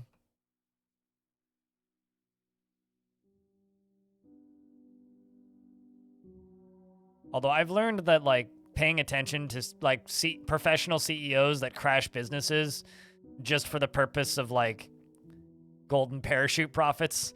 I've learned that that's a whole industry over the past couple of years, and it's one of those really depressing industries that it's like, I just don't like thinking about that too much. Makes it very easy to lose faith. The green guy, ghost? I don't have any ghosts, I don't think. Yeah, no, I just have these guys, these dark hunters. These aren't ghosts. These are unintelligent undeads that are friendly. So these are friendly zombies. So they were resurrected and they joined my side because their allegiance is random. Sometimes they're hostile, sometimes they're allied. So these cyan or whatever color that is, greenish dwarves are friendly ghosts. Also, I need to check how that fight went. We raided Romantic Hex twice, I think? Yep. And the second time... Moose, the unbridled cloisters of urging outmatched the goblin, and with a cunning plan, and the attackers had a strong positional advantage. Heyo, Rolf, how is you?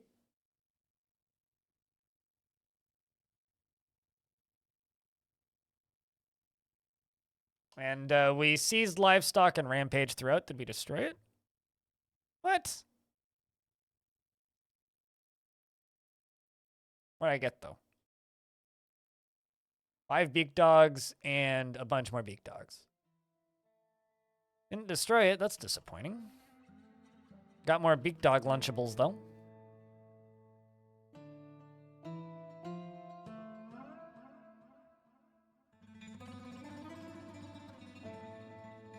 How's Dwarf? Dwarf pretty good. And, as for your dwarf, you may have died.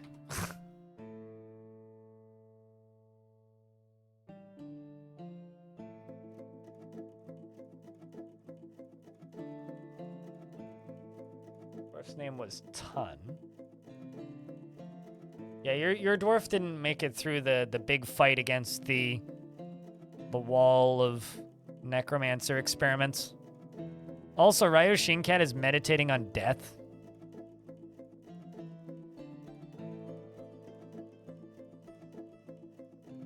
Just for reference.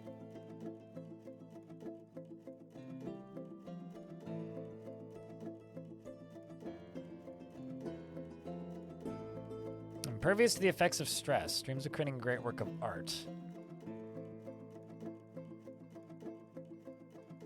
You would do okay in the military.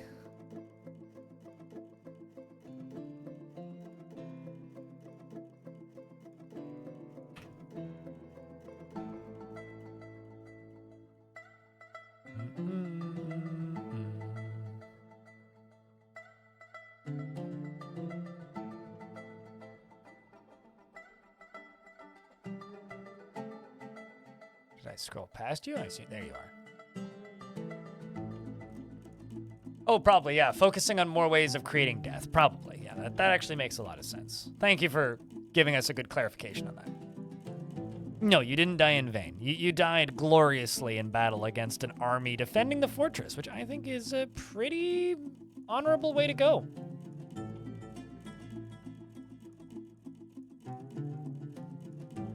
She's deliberately cruel to those unfortunate enough to be subject to her sadism. Likes a little excitement now and again. Crafting a masterwork. Let's put this milker into the military. Milketary, shall we say. I have a neighbor who I think is deliberately vile or deliberately cruel to those unfortunate enough to be subject to her sadism. She's this... I don't know what language she speaks. But it's probably some dialect of Chinese. Could be Cantonese. She just shrieks most evenings. I think it's like her and some kids living there. Don't envy those kids, I'll say that much. The grades must not be good enough. All right. Tetrahedrite. Attis has turned into a peasant. Kid grew up, maybe?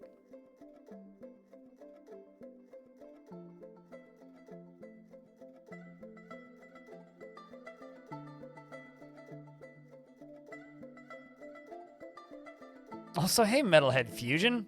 What's up, man?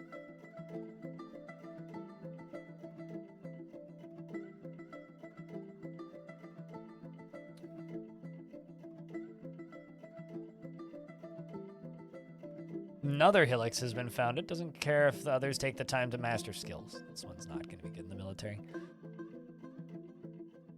Oh, hey, Panda. I wonder how Panda's been. Legendary planter these days and a Grandmaster Soaper. Truly fulfilled by assisting those in need. Well, that's good. Considering you are the broker and you're married to our mayor. Man, I just realized 2 of our kids are named Paul Harvey and Goatswarm. Our youngest kid isn't. He was friends with Trimkoff. I'm all right, Metalhead. Fucking stoked because I was able to get almost front row seats because it's a seated concert, unfortunately. But almost front row seats. It's like we're 3 rows back from the front to go see Dream Theater, Devin Townsend, and Animals as Leaders. And I am stoked. It's in a couple months. It's in July. And heavily debating on going to go see Hacken. Not this coming weekend, but the weekend after. Hell yes. Yeah, no, right? Like, fuck yeah. So stoked for that.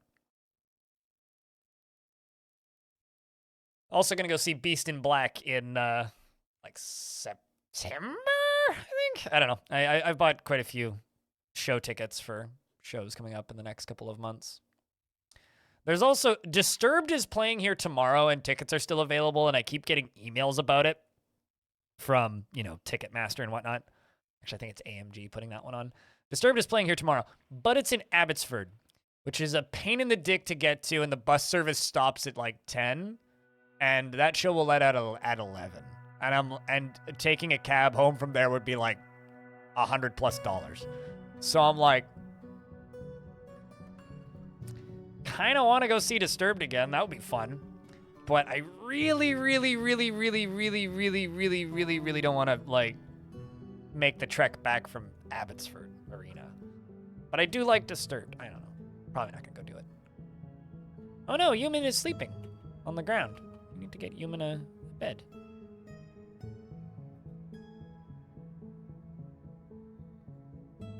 There you go, Human Recruit. You now have a bed. But yeah, that's basically all that's new. Aside from that, you know, still streaming, doing my thing, playing video games. Okay, Elfie Bean has created a masterpiece prickleberry roast.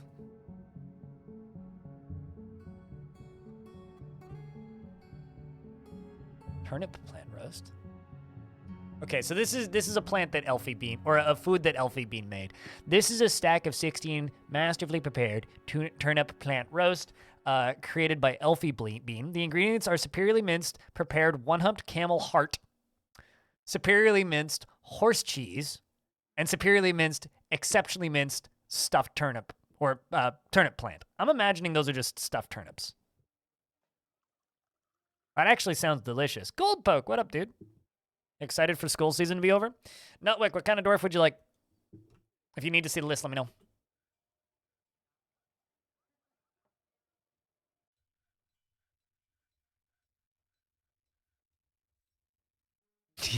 All caps. I know which members of my chat are school teachers.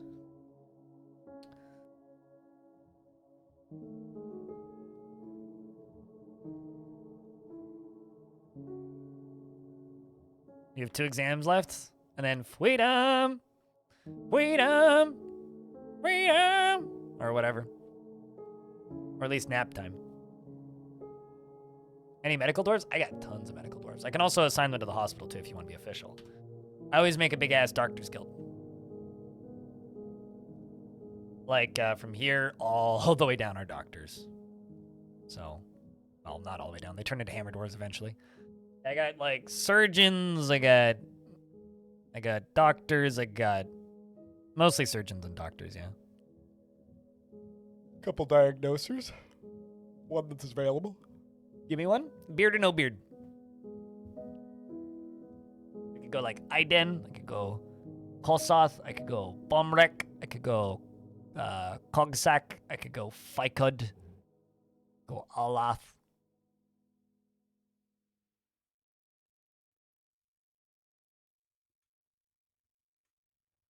What is this word, freedom, you speak of? The freedom to do what you want that isn't constrained by your job. Fikud? If I could do it all. That almost doesn't, it almost works. Where the heck is Fikud? I know I said Fikud, but now I'm not seeing Fikud. Oh, there's Fikud. Found Fikud.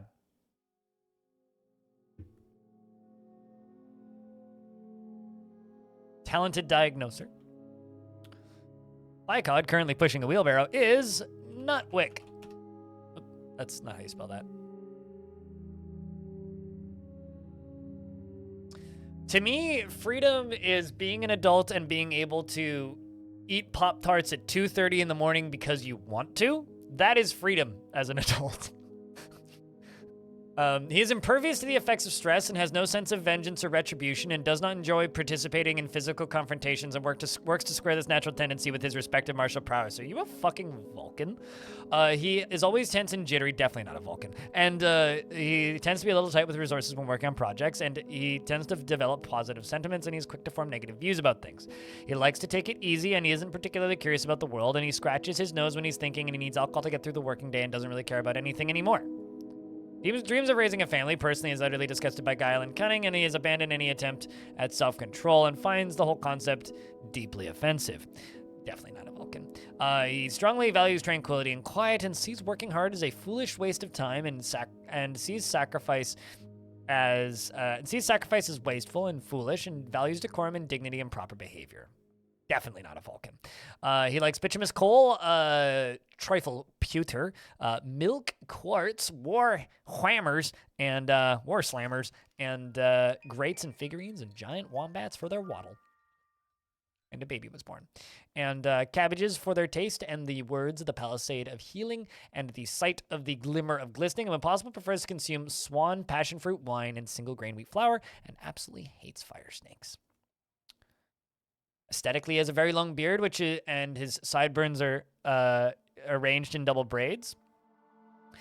He has high cheekbones, and his aquamarine eyes are sunken, his lips are thick, and his ears are somewhat short, and his hair is charcoal, and his skin is dark peach. Let's see if that lava flow has stopped yet.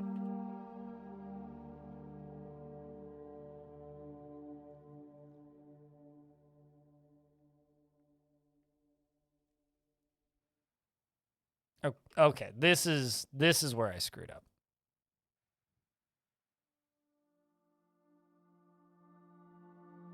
Right here. This is where I screwed up. I missed this stairway when I was sealing all this off. I'm like, yeah, this is fine. I missed this one tile of stair going down.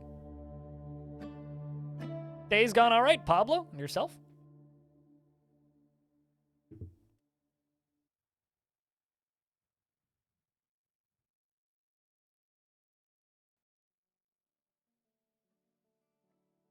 Also, at some point on Tuesday next week, I'm going to have to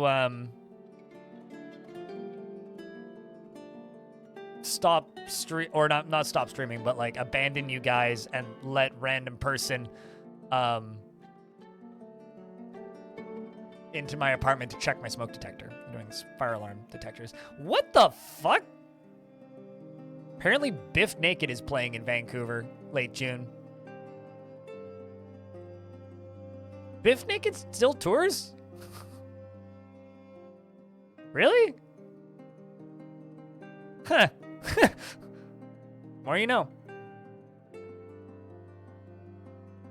You did a $16,000 crane removal of a dying oak tree. So big ass paying gig, I gather? Was that you that took home all that? Because that's a pretty good take from a single job. Yeah, right? That's what I was thinking when I saw Biff Naked is on tour. Pre-sales on now. Oh, the company did? Okay, well. Boo then. But good that you get a break though.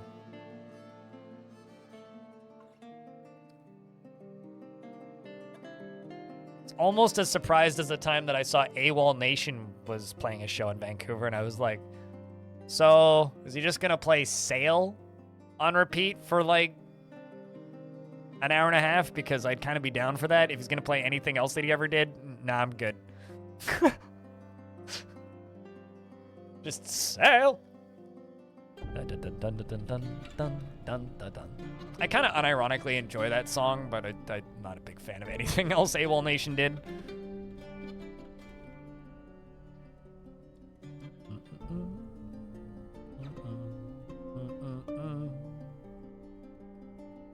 No access to logs. Okay, I guess we actually need to hack down some cacti.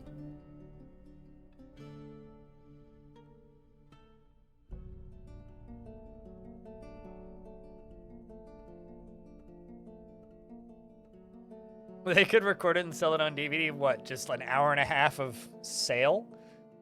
I think that would be far too much of embracing the meme.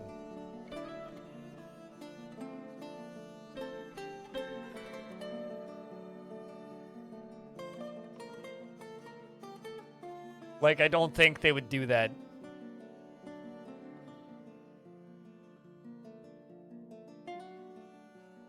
go back to working on the front gates. You know, I think I've got too many children in this fort, and I got too many dwarves just like unassigned from all jobs, because the result is like nothing is actually getting done. Like a third of this fort is kids.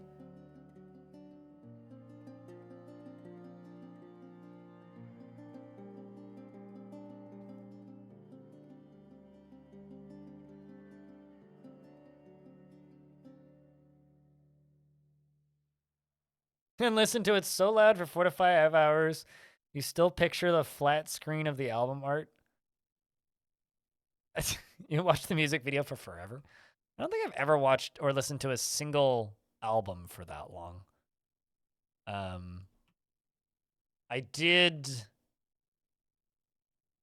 recently watch the music video for One Night in Tokyo by Beast in Black, like, I don't know, 24 times in a row.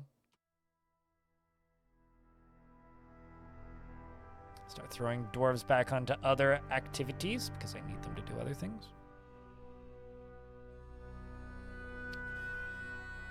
And I'm going to take these dwarves and put them onto no orders for them. Let them go do other things. Were donkeys visiting your tavern? Oh, that sucks. Having a local, like local factions that are,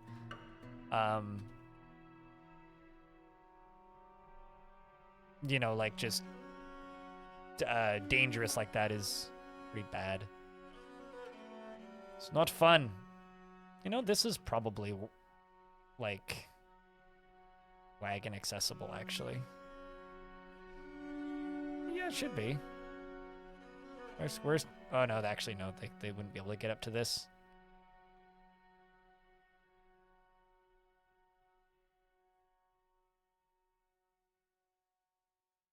Gave you the feels? Yeah, I could see that.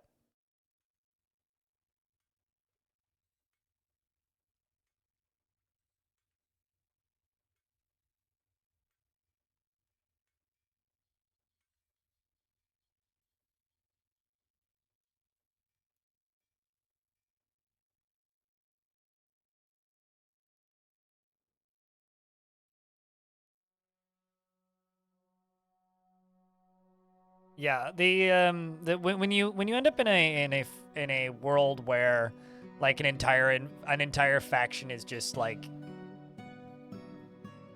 when an entire faction is you know, like has been engulfed in a were creature outbreak or something, it does make like keeping anything open, like taverns or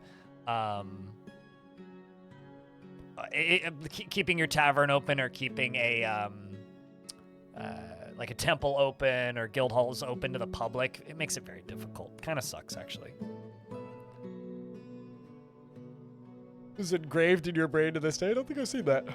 Although I don't really watch parody songs.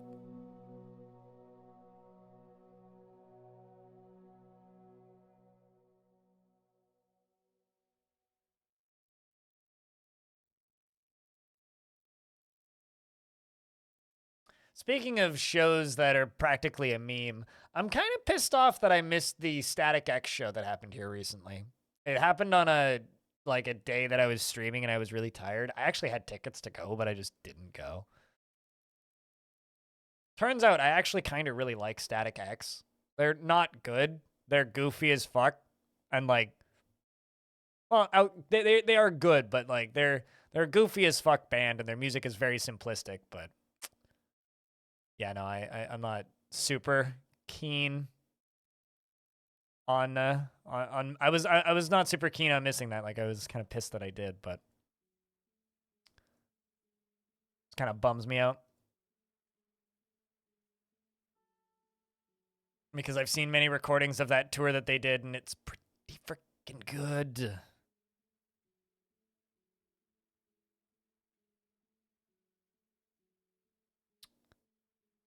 I think I'm going to, assuming we get traders. I'm hoping we get traders. Please get traders. I think once it's done saving, I'm going to go grab my sandwich, chat. Or actually, I think I'm just going to go grab my sandwich right now. I will be back in a moment. You guys can watch this scene right here. I'm going to run a quick ad break. If I could get a round of beers, that would be phenomenal. And if I come back to a hype train, you guys get bonus points that don't matter. And yeah, check your primes. Today's been kind of quiet for streamer revenue, but I will be back in a moment. Uh-oh.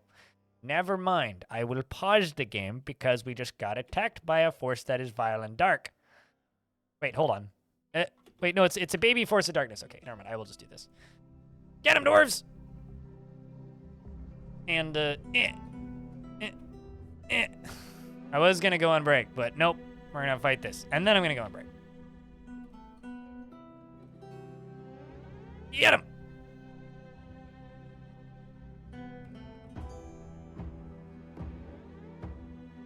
Heal goblin. This is annoying. They keep canceling my traders. I said beer, sir. Does anybody else get, like, a borderline gag reflex response when they hear the words Mountain Dew Seltzer? Or is that just me? Like, actually almost causes a gag reflex for me.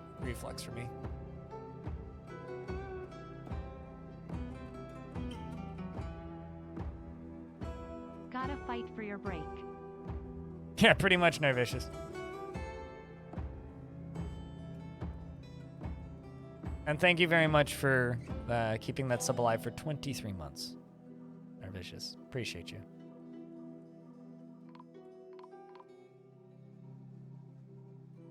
Bunch of snatchers. We got to protect the children, chat room. Think of the children.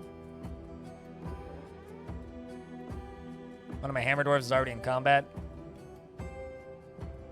Attis appears to be single-handedly fighting all of the goblins by themselves. Fighting back. It's taking out 1, 2, 3. Here come the rest of the goblins. The assists have come piling in. If we can fight them off in the first 5-10 days of the year, maybe we'll still get traders. All right, dwarves, you guys go back to training, because I'm pretty sure that's all of them. It was a very small siege. It was just a child snatcher raid, nothing too threatening. But like I said, I will leave the camera on this, and hopefully we get traders.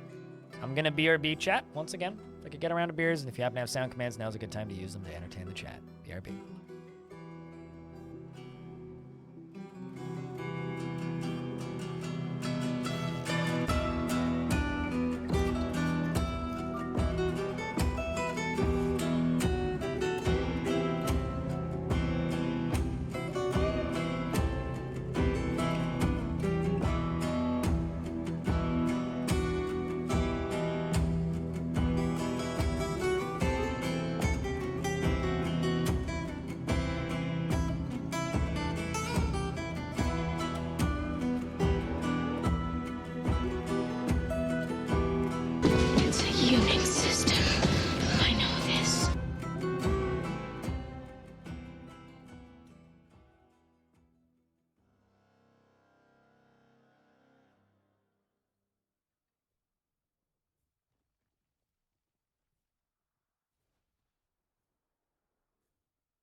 NANI?!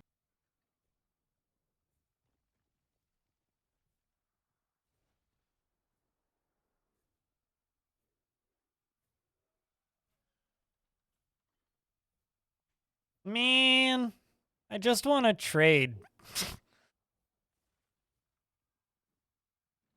No, we killed all the goblins. Well. Also, Pablo Rasta, what do you mean? Do I not accept donations on Twitch? Scroll down beneath the stream and click on the tips button. There's a big old banner for you. You click on the image. I'm going to eat this sandwich, and then I'm going to figure this out.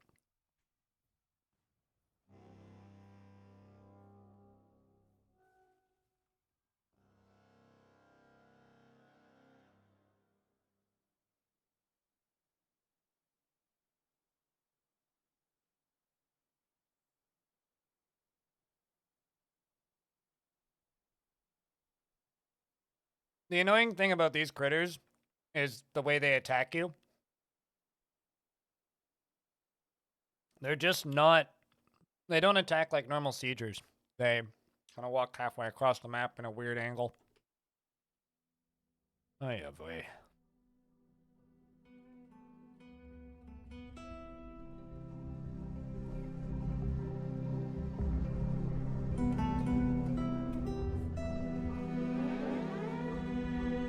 Sandwich! Hi, Keel. I'm still blind. Congratulations on being back.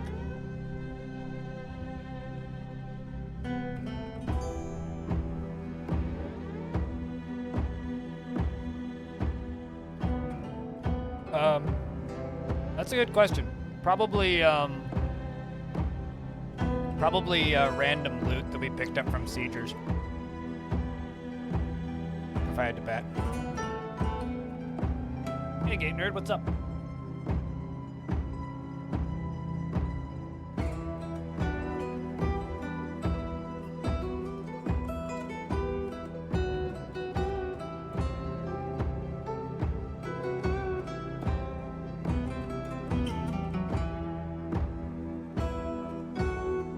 No, they use bags to carry children, you know?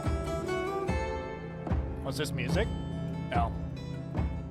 It's the siege music from Dwarf that I forgot to turn down.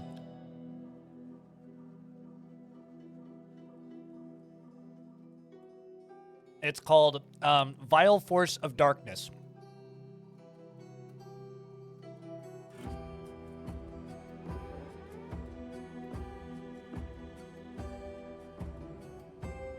What are we up against? The speed at which I can eat this sandwich? Because I ain't touching my keyboard until I'm finished eating.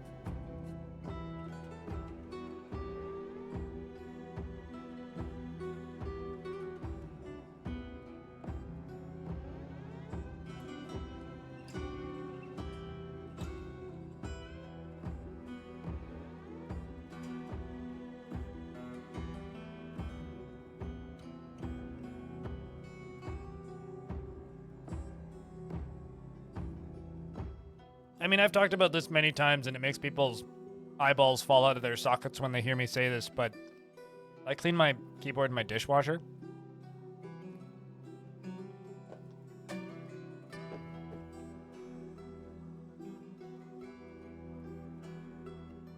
So, yes, I am very crazy about clean keyboards. I take all the keys off, and I unplug the cable, because it's got a removable cable, and I soak the keys in isopropyl alcohol, and then the rest of the keyboard goes into the dishwasher. Let it run on cold, and then I take it out and I let it dry for a day and a half and let it sit in the sun. And I use my spare keyboard while it's drying. That's how I clean it. It's very effective. It has no, like, it doesn't have any backlights or screens or, like, electronics that can be damaged by water. No. But these are Necromancer's experiments. These are pretty standard. We've been attacked by the same ones multiple times. These guys are just like these weird, like, three-eyed guys with antenna that were created the year this fort started.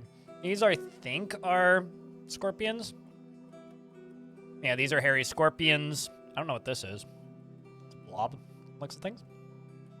It's a hairy, armless biped. It has thin wings of stretched skin and charcoal hair, which is short and even. This night creature was first created accidentally by the human necromancer Uthros, who we've killed, by the way. Then there's these ones. These guys are weirdly strong. They have trunks. Let's see how many show up. Oh, some of the big ones are here. Multiple big ones. I got these guys. These are very large decapods. They have large mandibles, and their black hair is short and even. They were created by a human necromancer Uthros. And there's these guys, these gigantic snakes, which created accidentally by the human necromancer Bale after experiments of buffaloes. Don't ask me how a buffalo turns into a snake, but apparently it do.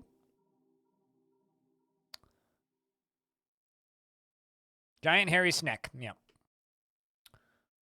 Very, very, very dangerous noodle, but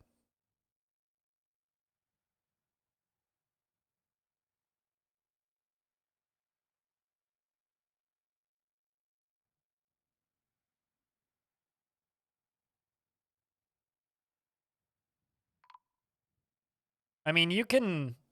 Oh, they actually are sending in necromancers this time. They might just leave. So the necromancers are just here to grab bodies. But because it said intruders drive them away. Yeah, there's only one. So necromancer sieges, they send in several necromancers who just... Oh, hey, Crundles. For a second there, I thought the Crundle was considered an invader, and I was going to be like, oh, it's adorable. But no, these guys, they just go for your corpse pile. And then they get spooked away.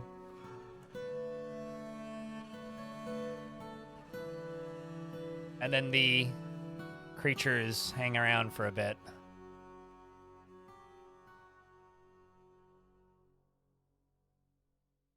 You know, I'm looking at all these danger noodles, and the only thing my brain can think to say is, it's not what I meant when I said send nudes. God damn it.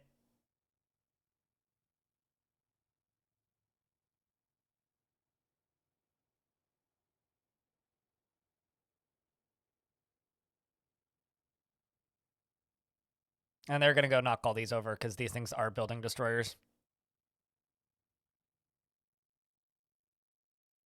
So they're just going to go up here and knock these over. Yep. And the gear assemblies.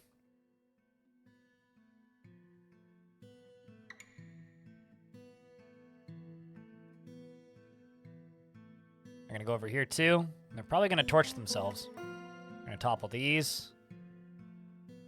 Yeah. This will be the third time I've had to rebuild them.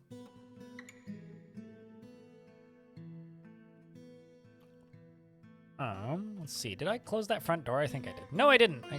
I should close that front door. I should probably close that front door. I've given these dwarves enough time to get back inside. Get inside here.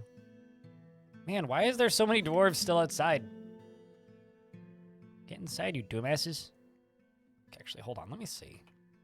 Do I accidentally have, like, an area that's in the burrow that's outside that they're not supposed to be going to? No, I don't. Well, I wish that they would obey the burrow.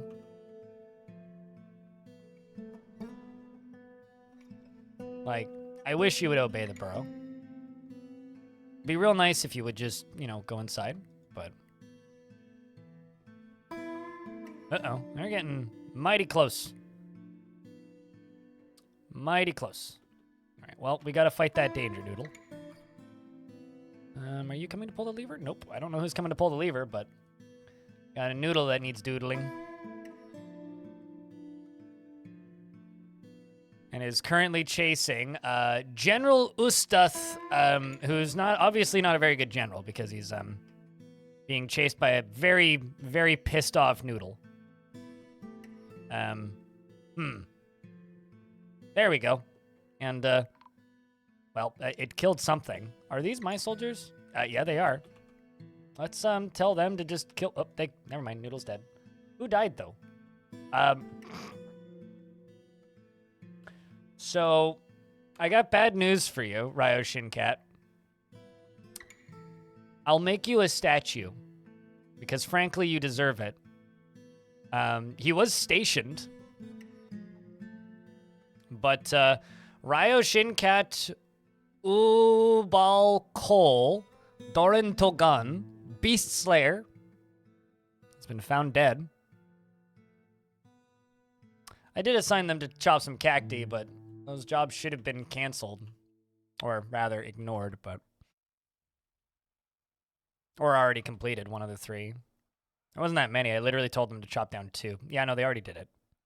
Or they already did most of them. And the last one's not assigned, so...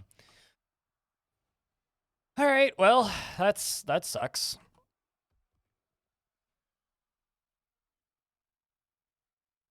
Uh-oh. Why is this diplomat bleeding? This seems bad. So, okay. We've got a bit of a problem. Because it appears that this diplomat... Everybody's uneasy after seeing Ryo Shinkat die. What are you running from? Why are you... Okay, well, fortunately, your bleeding appears to be stopping. Door is closed. That's a good thing. Why in the world... Yeah, chat, pour one out for Ryo Shinkat. This dwarf was a legendary general. This dwarf sieged and took over a site. This dwarf battled many, many times, only had one real screw-up. I'm gonna miss this dwarf. This was a good dwarf. Rest in peace, good dwarf. Rest in peace.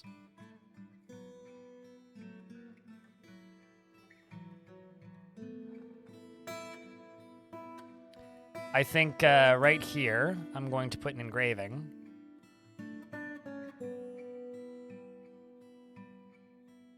So you know what's kind of fantastic? I can search by nicknames now in this area. I don't know if this is a experimental feature, but this didn't work before. And I'm also going to make a statue of Ryo Shinkat.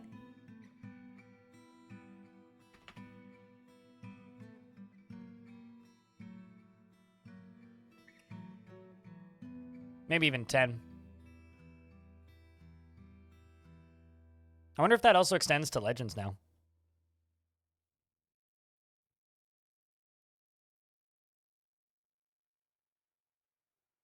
You did say it should be borderline trivial to fix. Yeah, I kind of feel like when we were talking, they were just like sitting there taking down notes. Which is super nice to see.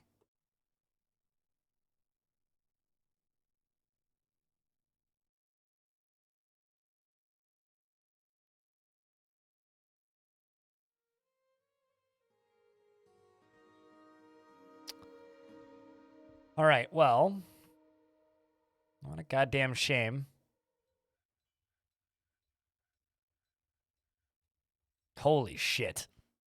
Well, they're assaulting this time.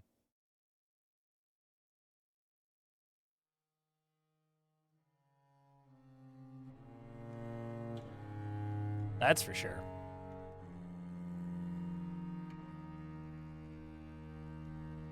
It's not all of them, though. And there's a goblin. There's a goblin peddler. He's just hanging out. Bad time to enter the fort here, goblin.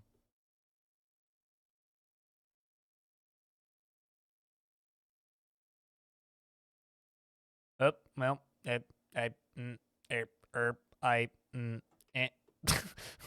dumb goblin. Okay, so they're right here. Kind of hard to see, but... And that's the general that almost died a minute ago. He's about to go do it again, I suppose.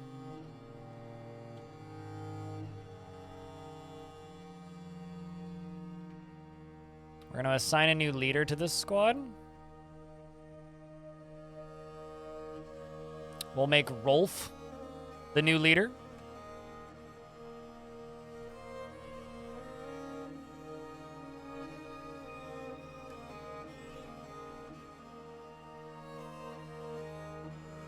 Oh, man. This is a bummer.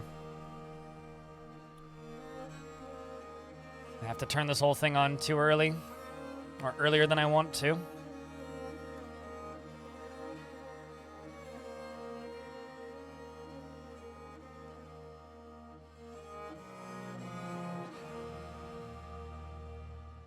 Okay. Bunch of them just made it into the fort. This blows.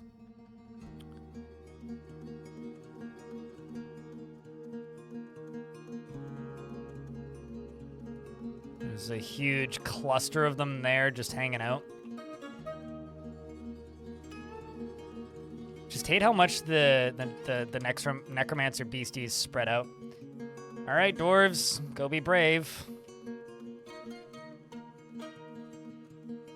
Actually, it appears that Attis here, who's a skilled hammer dwarf, is gonna be on their own for a moment. Be a hero here, dwarf. So much for that.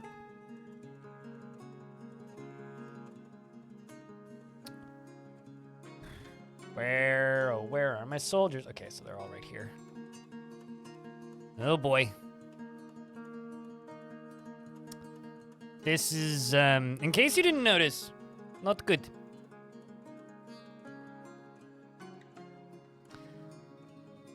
Attis was afraid. Okay, so we're gonna follow Debonk Donk.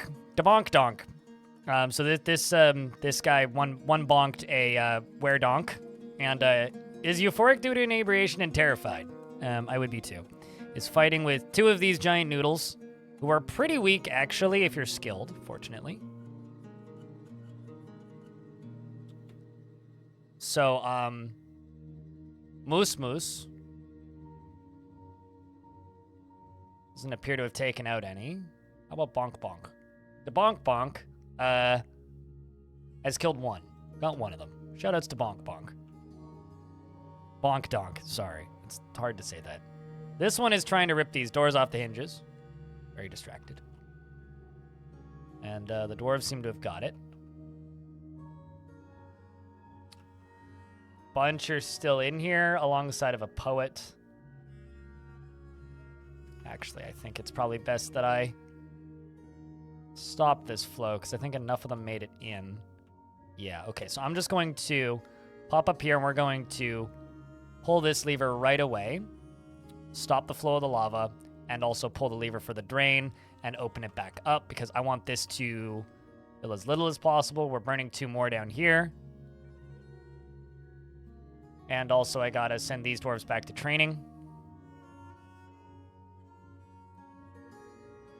It was nice and efficient. There is one up here still that we will still have to kill.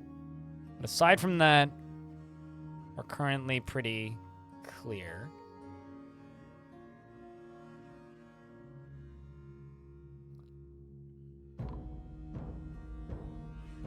Red Nass was found dead. Apparently Red Nass didn't make it into the fort. I've kind of given up, by the way, getting all the dwarves into the fort. It just... The way the burrows work right now, it's like, it's almost impossible, so I'm just not worrying about it is my choice at this point. Because it's almost impossible to make sure that they all make it in. What are you doing, dwarf? Aside from like, you know, oh, you're eating something. What are you eating? You might want to leave. There's lava heading towards you.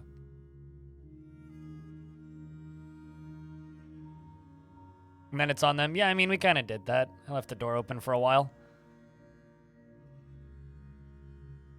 Kind of sucks, but is what it is. You know, I think we are going to go destroy that Necromancer Tower. I think I'm going to do that. Because getting attacked by these constantly is brutal.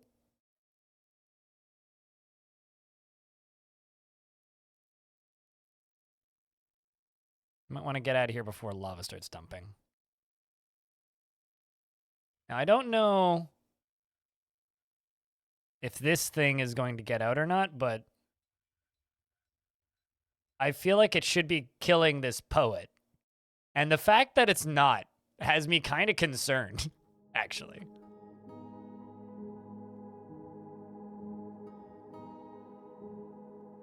Why haven't you killed the poet, giant creepy spider thing?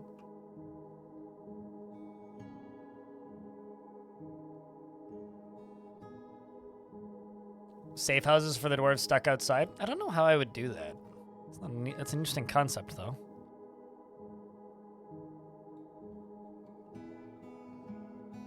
Take revenge for Commander Cat? I mean, I'm making statues, and I did engrave this. It's an image of Ryoshin Cat, of the diamond lens of voices, the dwarf, and Zephon Ryoshin Cat, of the diamond lenses, is surrounded by the dwarves. The artwork relates to the appointment of the dwarf Ryoshin Cat to the diamond versus the position of militia commander of the armored boots in the late summer of 292. It's a fitting image for a great dwarf, I say.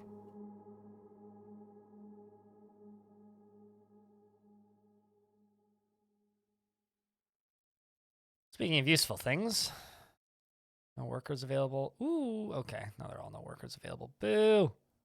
Oh, I mean, maybe I could request those workers back, but actually, I wonder if they maintain their stress levels when they return. Another helix has been founded. Damn. So many helixes in this fort. Yeah, how are you planning to build those safe houses, though, Fan?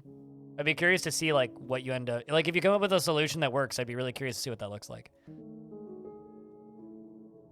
Like, really curious. What can you do with the hillocks? If they have workers available, you can request migrants from them.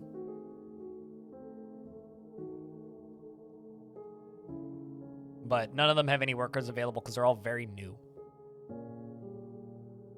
So you use the messenger noble job, and then the messenger leaves the fort and requests workers from the hillocks, essentially.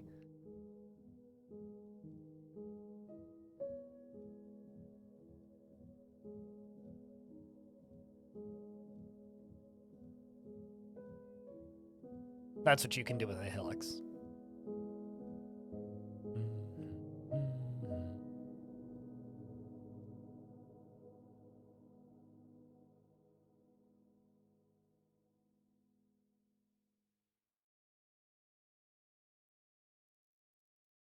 Could you make like a small house with a path to the main fort underground covered by a hatch?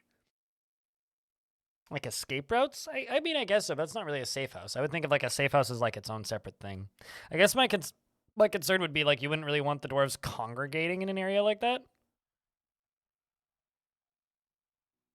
Oh, for a second there, I saw a necromancer creature. It was just a body being dumped out of here.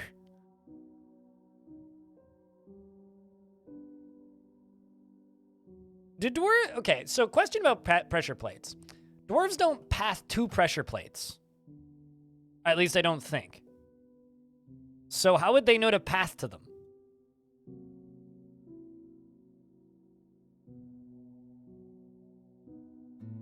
Like, they don't use it as part of their pathing.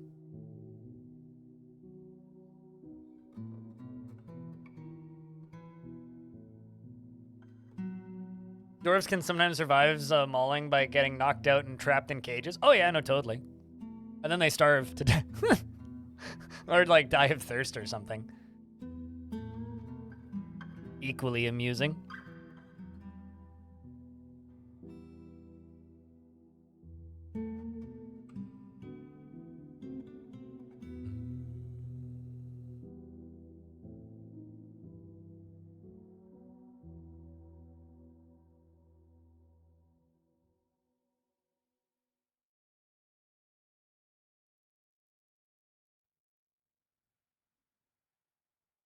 You were thinking simpler, probably just a tower with a bridge for a door with a lever.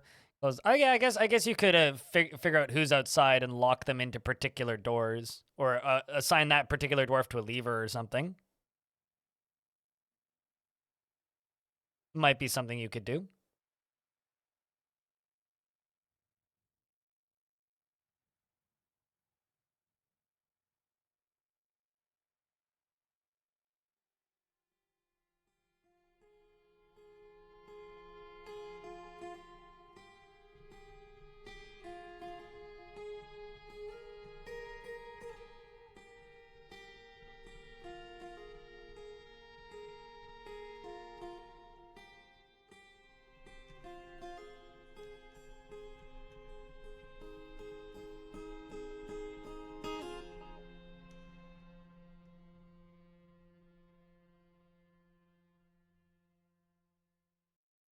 Hopefully you topple the tower shortly.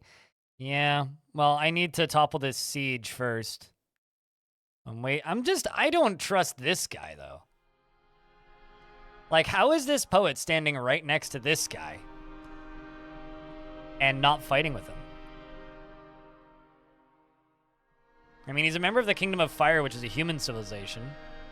Part of a performance troupe. Maybe he's just, like, completely neutral. And, like, the creature knows that. But, like, sus, man. It's highly persuasive. He's just singing a song. They're just having a staring contest, maybe. Yeah, I don't know about that.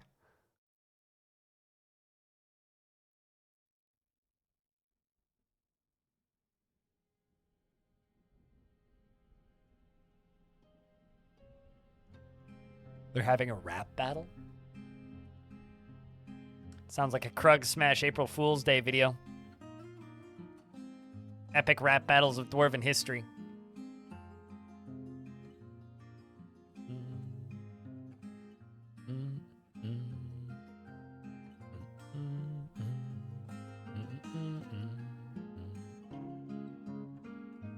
Would it be a rap in the spider's case too? Well, they are like... Actually, what is this thing made? I don't think this thing was human, ever. Or Dwarven. What were you previously?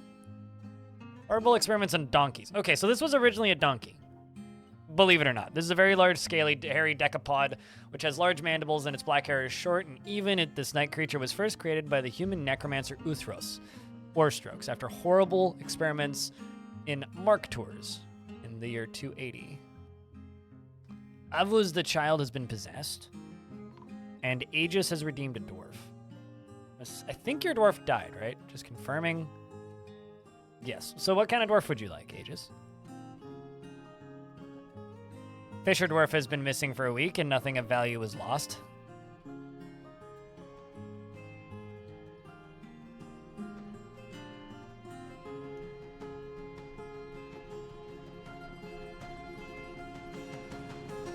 Can the player use necromancy? Yep. Yeah, you can. You just have to get the books for it. It does require some finagling to make it work. The youngest bearded dwarf. Nope. Kogan, you are 2.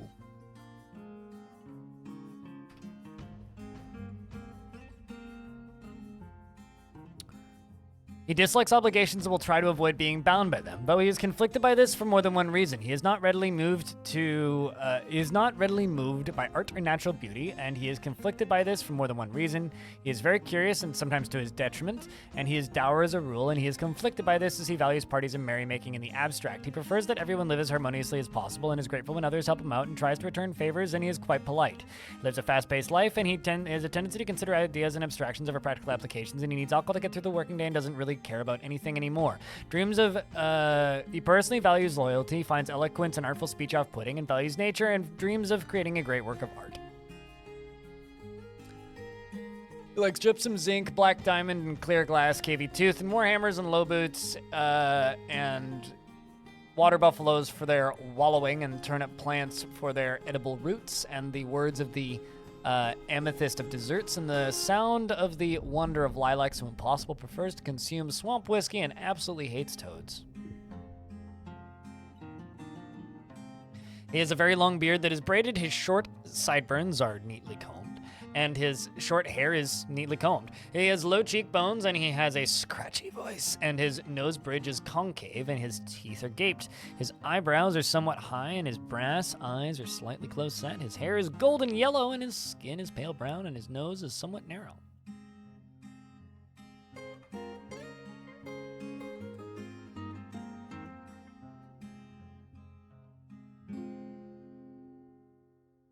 Midlife crisis with the 2 years. It's speedrun. I mean, that's just dwarves.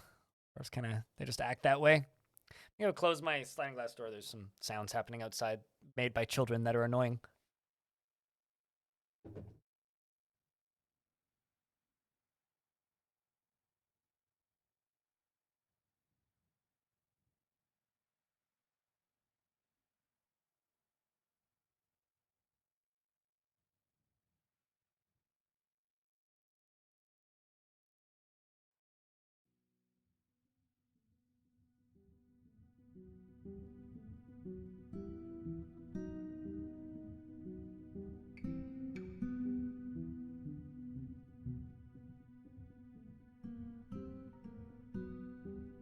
Children can be so loud sometimes. Yeah, I got nothing against kids. I have lots of things against their parents. Kids are fine, especially when I don't own them. But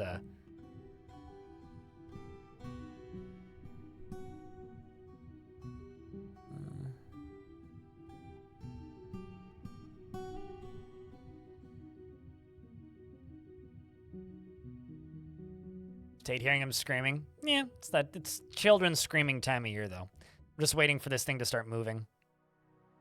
Once it starts moving into the fort, then I'm gonna go kill it.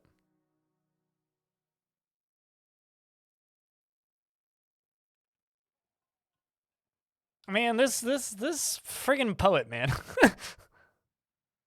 He's like mildly uneasy. Wait, hold on. Hold on. Okay, because he was saying he felt affection remembering making a friend. And I'm thinking, you two aren't friends, are you? No, they're not. That would have been hysterical if this was like he's friends with Ast. Maybe he is. I mean, he doesn't have any listed.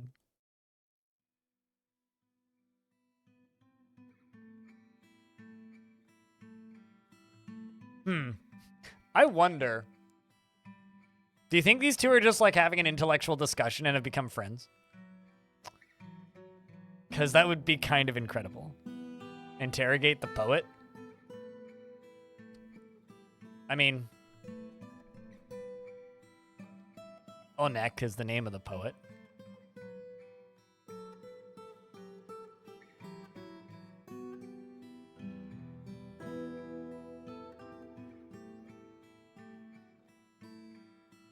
The real friends were the necromancers we made along the way.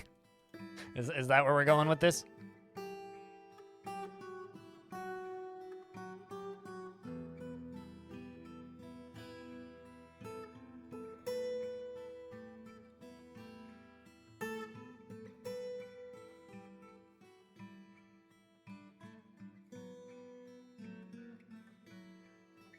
You just needed the link. That's all good. Enjoy your dinner, Taylor.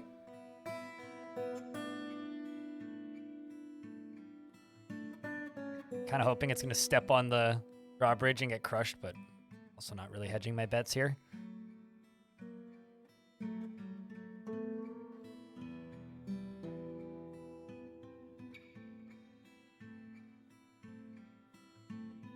Okay, so Rolf and Coral B are both here. Also,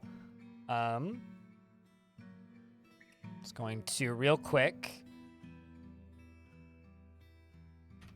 grab L. Please don't die. Korab L stabs the creature in the right fourth foot. Considering this is a recruit with no skill, that's pretty good. Yeah, so it has been stabbed so far. That's the only thing that's happened. Let's move. Handful of turns forward. And they appear to have just completely obliterated it. Rolf stabbed it multiple times. Korab L stabs the creature as well. And actually, I think this guy, our newbie, yep, just got a kill. Killed the creature. Well done, newbie. Anander, hello. Sombre, hello. Good day. Shoutouts to the newbie, creator of Colgim.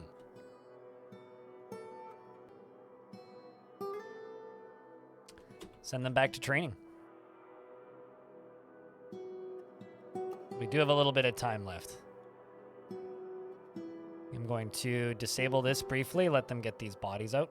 Let them get this body and all this stuff out.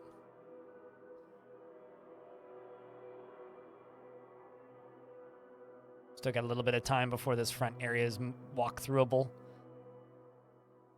The goblin slaying today? Well, currently, necromancer creature slaying. I'm gonna go kill a necromancer tower in a minute because I am annoyed beyond all reason about getting attacked by these necromancer creatures twice a year.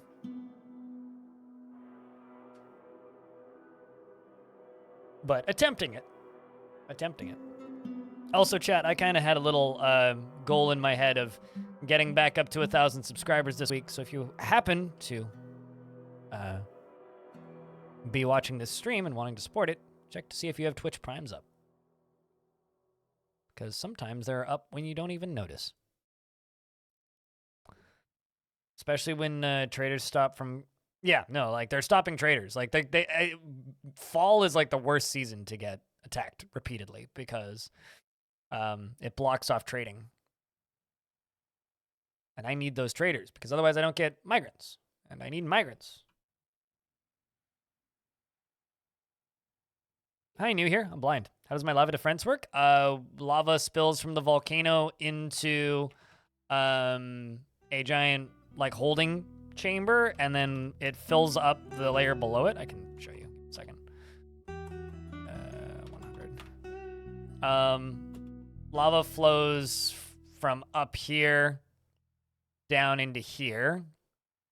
And then I use these obsidian drawbridges with obsidian mechanisms connected to a lever to just fill this walkway from up here and then up here and then down to here up with lava. And then we have obsidian drawbridges with obsidian mechanisms on both sides that dump down into this lower area, and then it drains out the side of the mountain. Pretty simple.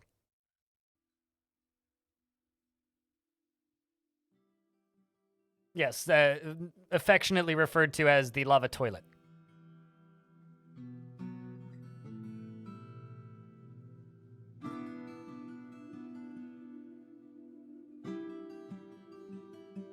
I'm just trying to get these bits and pieces of this dwarf put away.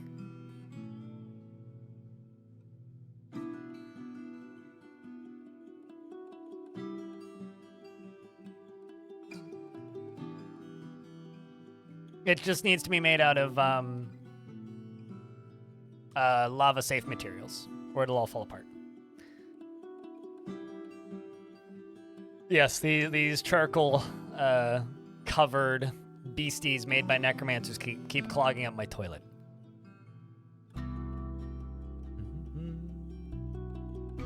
No, I found your dwarf. Your dwarf just was disappeared. Very stealthily hidden amongst the rest of the dwarves, Rolf.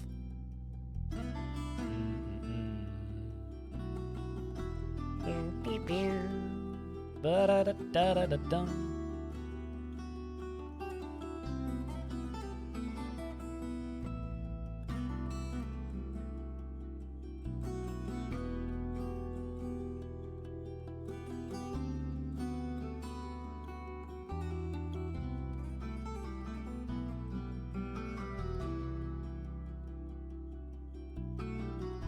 Apparently, CEO of Twitch has started streaming. That's kind of interesting.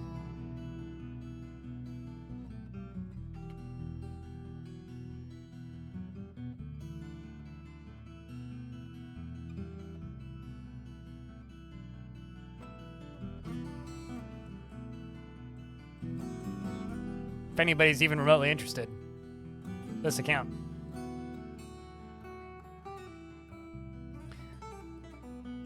The Stormbringer, thank you very much for the Prime for the 5th month. See what I said by check your Primes? Worth doing.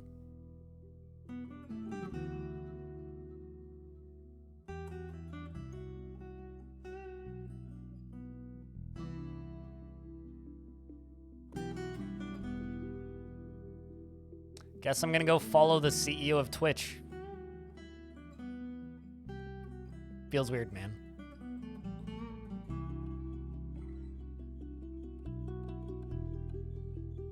No, like he streamed today for the first time. Or at least first time since becoming CEO.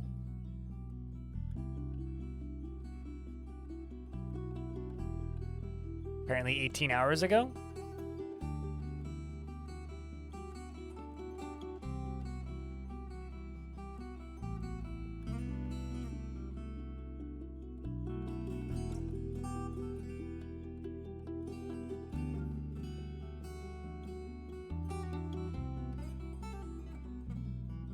Can't wait for chat where everything is offensive.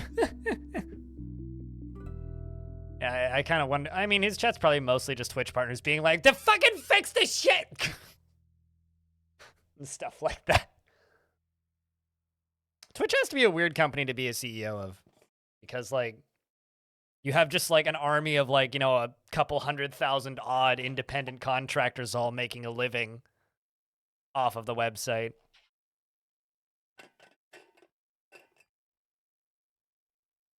Did he stream Minecraft or Fortnite? No, he did a just chatting stream, talking to creators.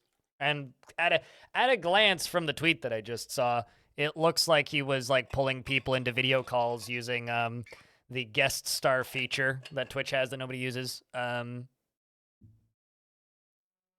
to talk to people about Twitch, which is actually kind of neat.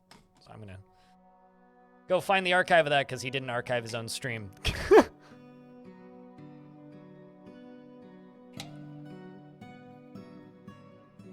Wait, hold on a second. What?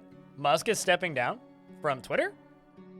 Last I heard, he wanted to make a dating app portion of Twitter, which just made me slam my forehead into my desk so hard that I woke up the next morning.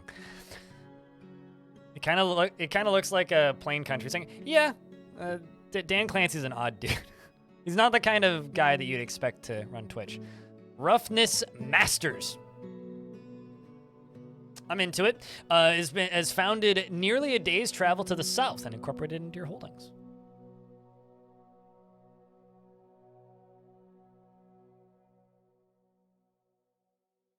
Also, hey, Rainbow Ducky, what up? You didn't expect him to look like Country Gandalf. Yeah, he's always kind of looked like that.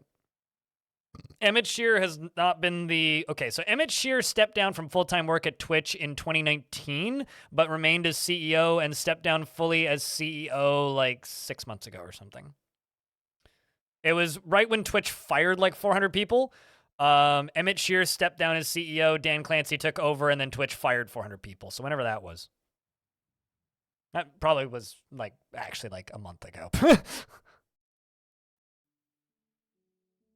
Will oversee instead? Huh. So he'll do what he generally does with his companies, which is buy them, claim that he's... You know, I can't wait until Elon Musk starts telling people that he founded Twitter. Like, it's not going to take that long. Yeah, no, Emmett Shear hasn't really been full-time at Twitch for a while now.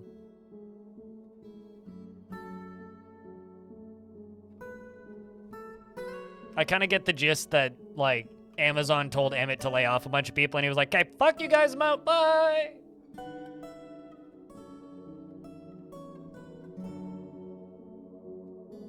And Dan Clancy's an odd dude because the gist that I get about him is that he was just always, like, everybody who knows him kind of just says he's out of touch and doesn't really know what Twitch is. So I think it's a good thing that he laid himself up. Yeah, exactly. The gist that I get is that him streaming is a good thing because it's an opportunity to actually talk to the people who use the platform. Like, that was always something that I loved about DJ Wheat when he worked at Twitch. Is he streamed a lot. He streamed almost every day for like at least an hour, and so he was always like super up on what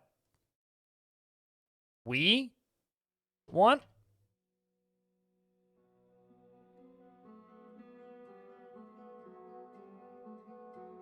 I'm on the waiting list to get into Blue Sky. We'll see if it ever actually happens.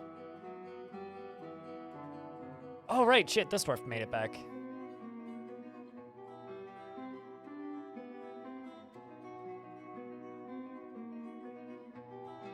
Major Rick.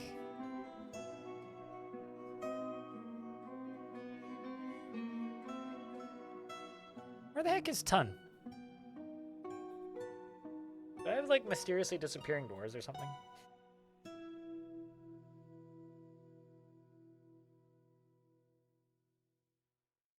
Right there. Okay. Well, let's rename you back to Rolf.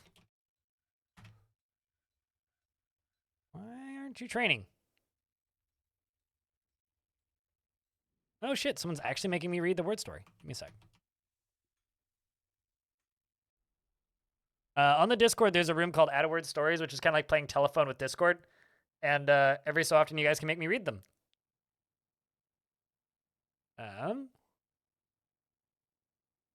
Wandering aimlessly, trying to find the meaning in working for Japan, Naga's laughter